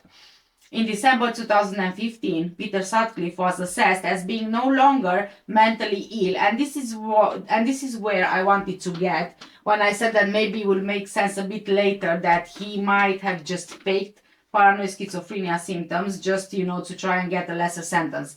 So he was assessed now as not now in this moment, but then he was assessed as being no longer mentally ill. So my question is, I really don't know because I'm not an expert, I'm not a professional. This is just my view on it. So if you have paranoid schizophrenia, as far as I'm aware, but please correct me if I'm wrong, you can never be cured of it. So I'm not sure how he could be assessed as being no longer mentally ill. Is paranoid schizophrenia not something that follows you your whole life once you are diagnosed with it? I'm not sure. Like I said, please do correct me if I'm wrong, but this is what I think or what I know. Maybe I know it wrong. So that's why I said that perhaps he was faking it. In August 2016, a medical tribunal ruled that he no longer required clinical treatment for his mental condition and could be returned to prison. Peter Sutcliffe was reported to have been transferred from Broadmoor to Agent Prison Frankland in August 2016. Peter Sutcliffe died at University Hospital of North Durham, aged 74, on 13th of November 2020, after previously being returned to HMP Frankland following treatment for a suspected heart attack at the same hospital 2 weeks before. He had underlying health problems, including obesity and diabetes. He refused treatment for COVID-19. In Leeds, Jim Hobson's new team of policemen has now taken over the Ripper inquiry. And already they claim to have had a pile of new information from the public. But they warn women who've been going out armed with knives and sharpened steel combs that they do risk arrest for carrying offensive weapons. The deep sense of fear and resentment that has built up in this Yorkshire community after 5 years of fruitless police inquiries into these brutal murders is hard to convey. But Martin Young has gone straight to the emotional heart of it. I came to Leeds last week to report on the sad sequence to a dreadful killing, to follow the 13th murder hunt that struggled to find the Yorkshire Ripper. The scene here at Millgarth, the main police station in Leeds, was all too familiar. The Ripper incident room awash with statements of witnesses and reports. Policemen working all around the clock. But somehow, here in the streets of West Yorkshire, there's a feeling that all the police can do is sift through the same evidence yet again. No, there's a much stronger feeling about. It's almost tangible. It's a feeling of deep revulsion, a wall of hate directed at the psychopath who's called himself Jack the Ripper. There have been 17 attacks now, 13 of them murders. The relatives and friends of those people attacked and murdered now number literally hundreds of people. But here in Leeds, there is no one who's not touched by the hatred the Ripper has spawned. I wanted to document that feeling of loathing. So I went to see some of the relatives of the victims. But it wasn't me they wanted to talk to. They wanted to talk directly to the Ripper himself. Mrs. Irene MacDonald. Her daughter was murdered in 1977. I just see you as a beast with no feelings, and you're a coward. Why do you come up and stalk young girls, innocent girls as well? You come up from behind them, they don't have a chance. You're not a man, you're a beast. And I hate you. And I believe all the population in Leeds and everywhere hate you. Mrs. Patricia Brandsburg. Her niece was murdered in 1977. Jane was a beautiful girl. You took life from her. You destroyed her family in one way or another. Her father just deteriorated. You're not a man. You're despicable. I despise you intensely. Mrs. Olive Smelt. She was attacked in 1975. Oh, you can hit their headlines all right, but it's nothing to be proud of, the things that you do. And I just don't know how you can sleep at night. Mr. Harry Smelt. His wife was attacked in 1975. Of all the women you've killed, I think, if you were to take a census of them all, I think, given the opportunity to do as you wish with them, I think they would rate you pretty low sexually. I think that's what it's all about. You're proving you're a man by killing them. Most men don't have to kill women to prove that they're a man. Let's talk about real crimes, organising bank robberies and so on. I think you will be really a non-runner. It has to be women, and it has to be from behind. Mr. Hayden Hiley. His daughter was murdered in 1979. You are the lowest of the low. You did mention, I believe it was in your tape to the police, that you wanted to be mentioned in the Guinness Book of Records. I'll go along with that. You should be classed as the biggest coward the world has ever known. Put that in the Guinness Book of Records. Mrs. Avril Hiley. Her daughter was murdered in 1979. I think you're probably a very inadequate person, certainly physically, and probably mentally too. You're not significant at all. I don't think you can make a relationship with a woman, certainly not a live one. Possibly the only relationship you can make is with a dead one, as you've proved. Maureen Long. She was attacked and stabbed in 1977. Someone wants to get hold of you and do the same things to you as well. And which it might do.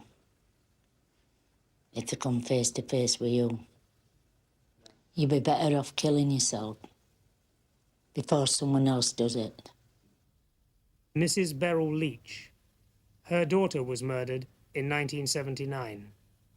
If I were you, I'd look over your shoulder. Somebody's looking for you. Many people are looking for you.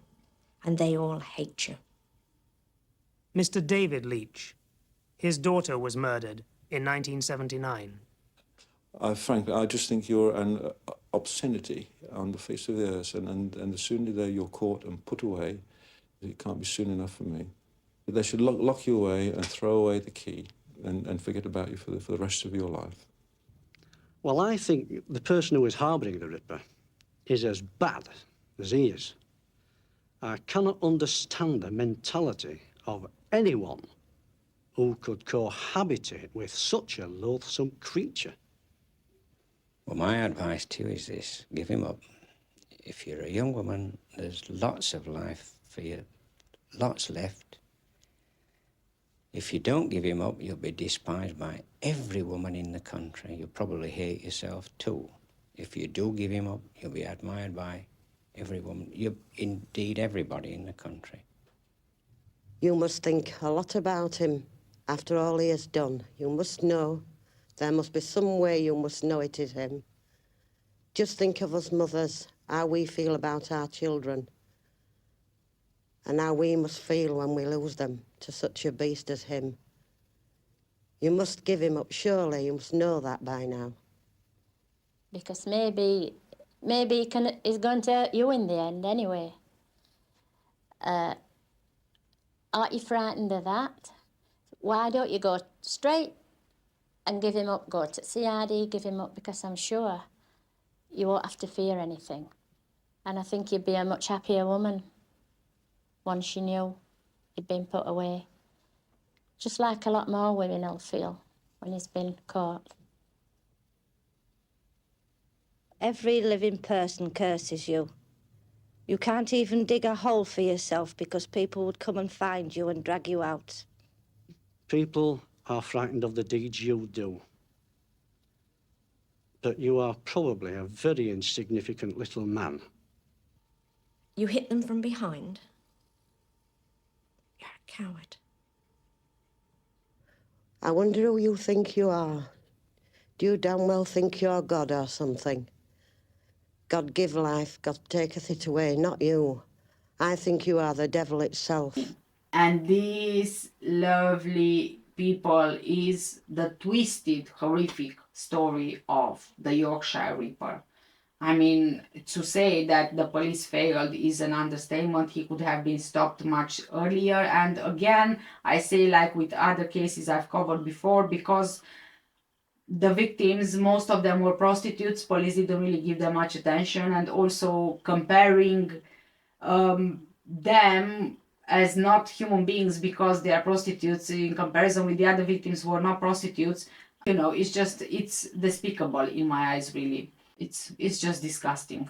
Anyway, guys, please do let me know what do you guys think in the comment section down below. In particular, I'm really interested to hear your view if Peter Sutcliffe fake paranoid schizophrenia or indeed he did have it and he was somehow cured of it.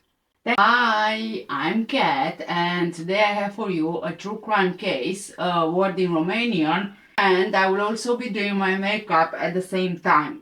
And this video is the last Halloween video, and I have to say, guys, I really had fun. I had a lot of fun doing all these Halloween makeups and fancy costume, whatever stuff for Halloween. I'm hoping that you enjoyed Halloween month videos. Okay, so the word in Romanian for today is mireasă. Mireasă. Well done, guys, you just said bride. Carl was known to be a very eccentric man who claimed he had a vision from heaven that he was destined to fall in love with a woman with tan skin and dark hair.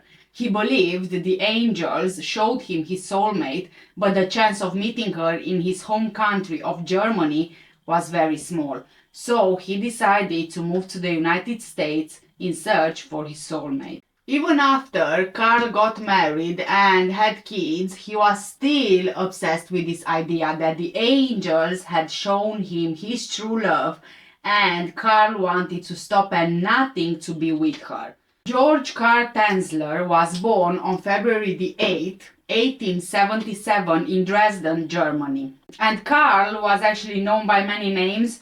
On his German marriage certificate, he was listed as George Carl Tanzler. On his United States citizenship papers, he was Carl Tanzer von Kozel, and on his Florida death certificate, his name was Carl Tanzer. Some of his hospital records were signed Count Karl Tanzler von Kossel. He grew up in the German Empire, but later on he ended up in Australia, just before World War I.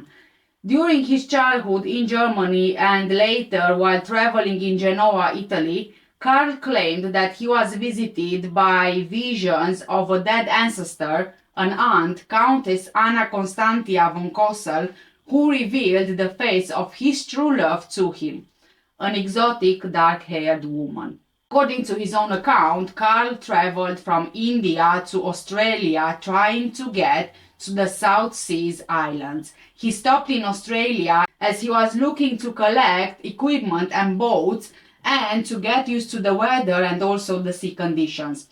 However, in Australia, he became interested in engineering and electrical work. He ended up buying property, boats, an organ, as in the playing organ, and even an island in the Pacific. 10 years later, he was still in Australia. He had just started building a trans-ocean flyer when the war broke out and the British military authorities placed him in a concentration camp together with many officers from India and China who were prisoners of war. Karl was later moved to Trial Bay, to a prison on the cliffs. While there, he built a sailboat in secret, planning to escape. At the end of the war, the prisoners were not allowed to return to where they lived before, in Karl's case Australia, but they were all sent to the prisoners' exchange in Holland. When Karl was released, he went to find his mother. He hasn't heard from her since the start of the war. After he found her alive and safe, they stayed together for 3 years, seeing the chaos that followed after the war. Eventually, his mother told him that he should go to the US. He would be better off to his sister. Around 1920, after he returned to Germany, Karl married Doris Schäfer and they had 2 children together, Aisha Tanzler and Clarissa Tanzler. In 1926, Karl moved to the United States, sailing from Rotterdam on February the 6th to Havana, Cuba. From Cuba, he settled in Zephyr Hills, Florida, where his sister had already settled. He was later joined by his wife and their daughters. He took a job as a radiology technician at the U.S. Marine Hospital in Key West, Florida. So he left his family behind in Zephyr Hills in 1927. April 22, 1930, while working at the Marine Hospital in Key West, Karl met Maria Elena Milagro de Hoyos, a local Cuban-American woman who had been brought to the hospital by her mother for an examination. As soon as he saw her, Karl immediately recognized her as the dark-haired woman that was revealed to him in his earlier visions. Maria Elena was seen as a local beauty in Key West. Born in 1909, she was the daughter of the local cigar maker Francisco Hoyos and Aurora Milagro. She had 2 sisters called Florinda Milagro, who married Mario Medina. Florinda sadly died from tuberculosis later on. Her husband was electrocuted trying to rescue a co-worker who hit a power line with his crane at a construction site. Maria's other sister was called Celia Milagro. On February 18, 1926, Maria Elena married Luis Mesa, the son of Caridad and Isaac Mesa. She got pregnant, but after suffering a miscarriage, her husband left her and moved to Miami. They were still married though. And just like her sister Florinda, Elena was diagnosed with tuberculosis, which was a fatal disease at the time. Almost all of her family died from it. Karl pretended to be a doctor and offered to take care of Elena from her home. He stole equipment from the hospital and got it over to her house along with gifts and money for the family. Elena was only 21 years old at the time and Karl was 53 years old. Karl would shower Elena with gifts such as jewelry and clothing, and allegedly he even confessed his love to her, but there is no evidence that Elena felt the same. He would constantly tell her how much he loved her, but Elena was still married with Luis. Carl was also married. Carl even tried experiments on Elena with things that he stole from the hospital, trying to heal her. On October 25th, 1931, after having tried everything to help Elena, she sadly died of tuberculosis at her parents' home in Key West. Carl paid for her funeral, and with the permission of her family, he commissioned the construction of an above-ground mausoleum in the Key West cemetery, which he visited almost every night. This mausoleum had a door on the front, and Carl kept the only key. He would inject Elena's body with formaldehyde almost on a daily basis to keep her looking alive for as long as possible. He would sit with her for hours just talking. After 2 years of visiting her almost every single day, he started believing that he could hear Elena's voice calling to him, singing Spanish songs to him, and begging to be released from her grave. So in April 1933, one evening, Carl sneaked through the cemetery where Elena was buried and removed her body from the mausoleum, wheeling it through the cemetery on a toy wagon, and took it to his home. Carl would later say that Elena's spirit would come to him when he would sit by her grave, and he would serenade her corpse with a favorite Spanish song. And what he did next is just sickening, disgusting, and simply unbelievable. Carl attached the corpse's bones together with piano wire and fitted the face with glass eyes. As the skin of the corpse decomposed, obviously, he replaced it with silk cloth soaked in wax and white plaster. Because the hair fell out of Elena's decomposing scalp, Carl made a wig from her hair, which he previously got from her mother. He filled the abdominal and chest cavity with rags to keep the original form of the body. He then dressed Elena's remains in stockings, jewelry, and gloves and kept the body in his bed. He used large amounts of perfume, disinfectants, and preserving agents to hide the smell and stop the effects of decomposition. He slept next to Elena's corpse every single night. He would also prop up her body in chairs.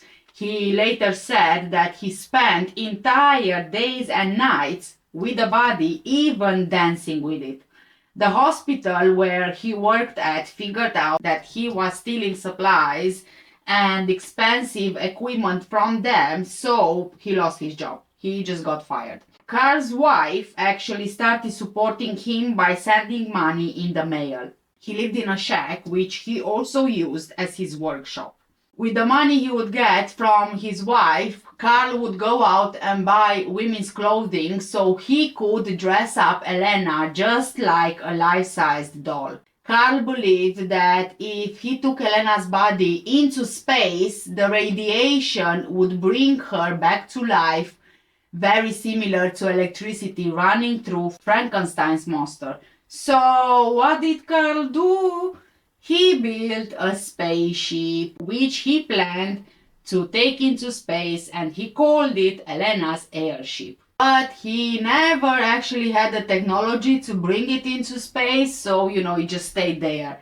His neighbors started to get really suspicious. He was living alone, but he was seen buying clothing for his wife. Some people also saw him through his window dancing with what looked like a life-sized doll. It had been 7 years since Carl committed this grave robbery and started living with Elena's body. In October 1940, Elena's sister Florinda heard rumors that Carl was sleeping with the body of her sister, and so she confronted him at his home. I'm going to try and see if I can actually get my face white. This is white face paint. I'm hoping it's going to work. To her surprise, Elena's sister discovered Elena's body in the house. Florinda notified the authorities, and Carl was arrested and detained. He was psychiatrically examined and found mentally competent to stand trial on the charge of wantonly and maliciously destroying a grave and removing a body without authorization. After a preliminary hearing on October the 9th, 1940 at the Monroe County Courthouse in Key West, Carl was held to answer on the charge, but the case was eventually dropped and he was released because the statute of limitations for the crime expired. Shortly after the discovery of Elena's body by authorities, she was examined by physicians and pathologists and placed on public display at the Dean Lopez Funeral Home, where it was viewed by more than 6,800 people. Elena's body was eventually returned to the Key West Cemetery, where the remains were buried in an unmarked grave in a secret location to prevent further tampering.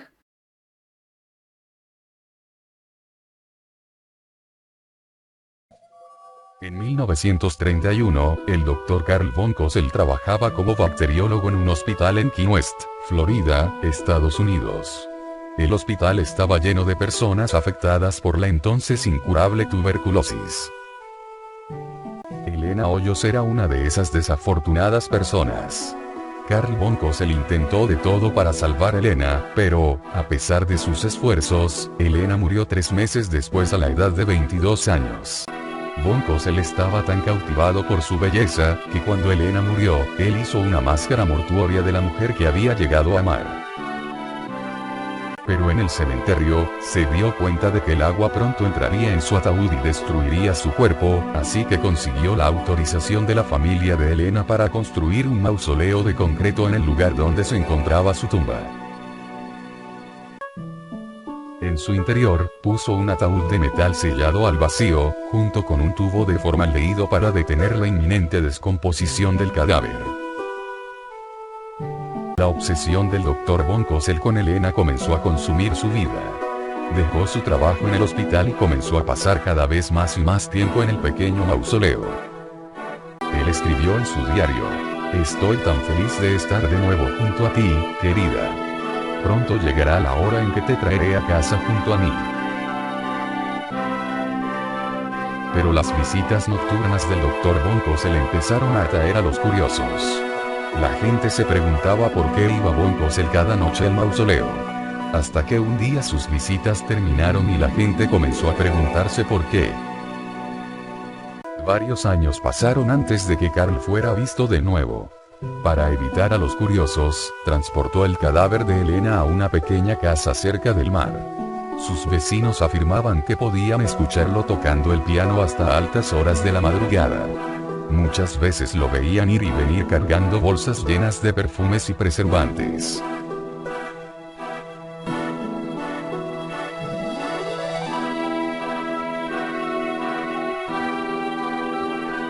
Los rumores empezaron a difundirse, y finalmente, Florina, la hermana de Elena, se enteró del extraño comportamiento de Carl. Llegó a la casa, exigió que von Cosel la llevara al mausoleo para ver el cadáver de Elena. "Eso no será necesario", le respondió von Cosel, y procedió a llevarla al cuarto escaleras arriba. Y ahí, recostada sobre la cama, vistiendo un vestido de novia, estaba lo que parecía una muñeca con un rostro de cera perfectamente inexpresivo y ojos de vidrio mirando hacia el espacio. Horrorizada, Florina se rehusó a creer que esa marioneta era la mujer que había conocido durante toda su vida, y exigió que al cuerpo se le practicara una autopsia. Elena fue llevada a la funeraria López, donde la autopsia fue llevada a cabo. En la autopsia, los doctores descubrieron que el cuerpo ya no era más que un cadáver descompuesto. Solo le quedaban fragmentos de piel, no tenía sangre, y sus huesos habían sido unidos con cuerdas de piano. Ella tenía ojos de vidrio y una peluca hecha con su propio cabello, el cual había ido perdiendo a medida que se descomponía. Así como iba perdiendo la piel, von Cosel la reemplazaba con seda y cera. Él además usaba perfumes para cubrir el olor del proceso de descomposición. There was a lot of interest from the media at the time and created a sensation among the public locally and nationwide. The public was generally sympathetic to Carl, and many of them viewed him as an eccentric romantic. According to research by authors Harrison, Swicegood and others, there was evidence revealed of Carl's necrophilia with Elena's corpse. Two physicians, Dr. Deepu and Dr. Foraker, who attended the 1940 autopsy on her remains, recalled in 1972 that a vaginal tube had been inserted in the vaginal area of the corpse, which allowed for, you guessed it, intercourse. But others say that since no evidence of necrophilia was presented at the 1940 preliminary hearing, and because the physician's proof came to light in 1972, more than 30 years after the case was dismissed, the necrophilia allegation is questionable. In 1944, Carl moved to Pasco County, Florida, close to Zephyr Hills, where he wrote an autobiography which appeared in the pulp publication Fantastic Adventures in 1947. He lived near his wife Doris, who it seems helped to support him in his later years. Carl received United States citizenship in 1950 in Tampa. Because Carl was obsessed with Elena being separated from her corpse, he used a death mask to create a life-size doll of Elena. He lived with this doll until he died at 75 years old on July the 3rd, 1952. His body was discovered on the floor of his home 3 weeks after his death. It seems that Carl was found in the arms of Elena's doll, but his obituary reported that he died on the floor behind one of his organs, as in, the playing organs. The obituary also said, quote, a metal cylinder on a shelf above a table, in it wrapped a silken cloth, and the robe was a waxen image, end of quote. Von Cosel fue examinado por un psiquiatra y fue declarado cuerdo. El jurado declaró que este era el caso más bizarro de necrofilia que habían visto. En juicio, el cuerpo de Elena fue restaurado y puesto en exhibición. Miles de personas llegaron a conocer a la mujer que fue parte de una de las más infames relaciones amorosas. En 1952, la policía fue llamada a una casa abandonada. Allí encontraron el cuerpo de un hombre de 83 años de edad. Junto a él yacía una muñeca de tamaño natural con la máscara mortuoria de Elena. El hombre era Carl von Cosel, quien, incluso en la muerte, se había rehusado a ser separado de su amada. El último escrito que fue encontrado decía: la envidia humana me ha robado el cuerpo de mi Elena, sin embargo, una felicidad divina fluye a través de mí, porque ella ha sobrevivido a la muerte. Por siempre y para siempre ella estará conmigo. Was research written where it's mentioned that Carl actually had the body switched, or perhaps Elena's remains were secretly returned to him, and that he died with the real body of Elena. An article written by Michelle Felder in 1982 mentions that renovation workers found a note allegedly written by Carl confessing to have killed Elena by poisoning her. It said, she died because I gave this to her mercifully. I mixed the roots of wolfsbane with aconite diluted. It was palatable, and my loved one departed this miserable world on October 25th, 1931. Suffer no more, sweet Elena. I have sent you to the angels with my golden elixir. And with this, guys, we got to the end of our Halloween month, of our Halloween season. And like I said, this is the last video for the Halloween month. And I really had a lot of fun doing all of these makeup looks. About this video, about this case, please do let me know what do you guys think in the comment section down below. For now, take care, stay safe, and I will see you in the next one. And happy Halloween! Bye!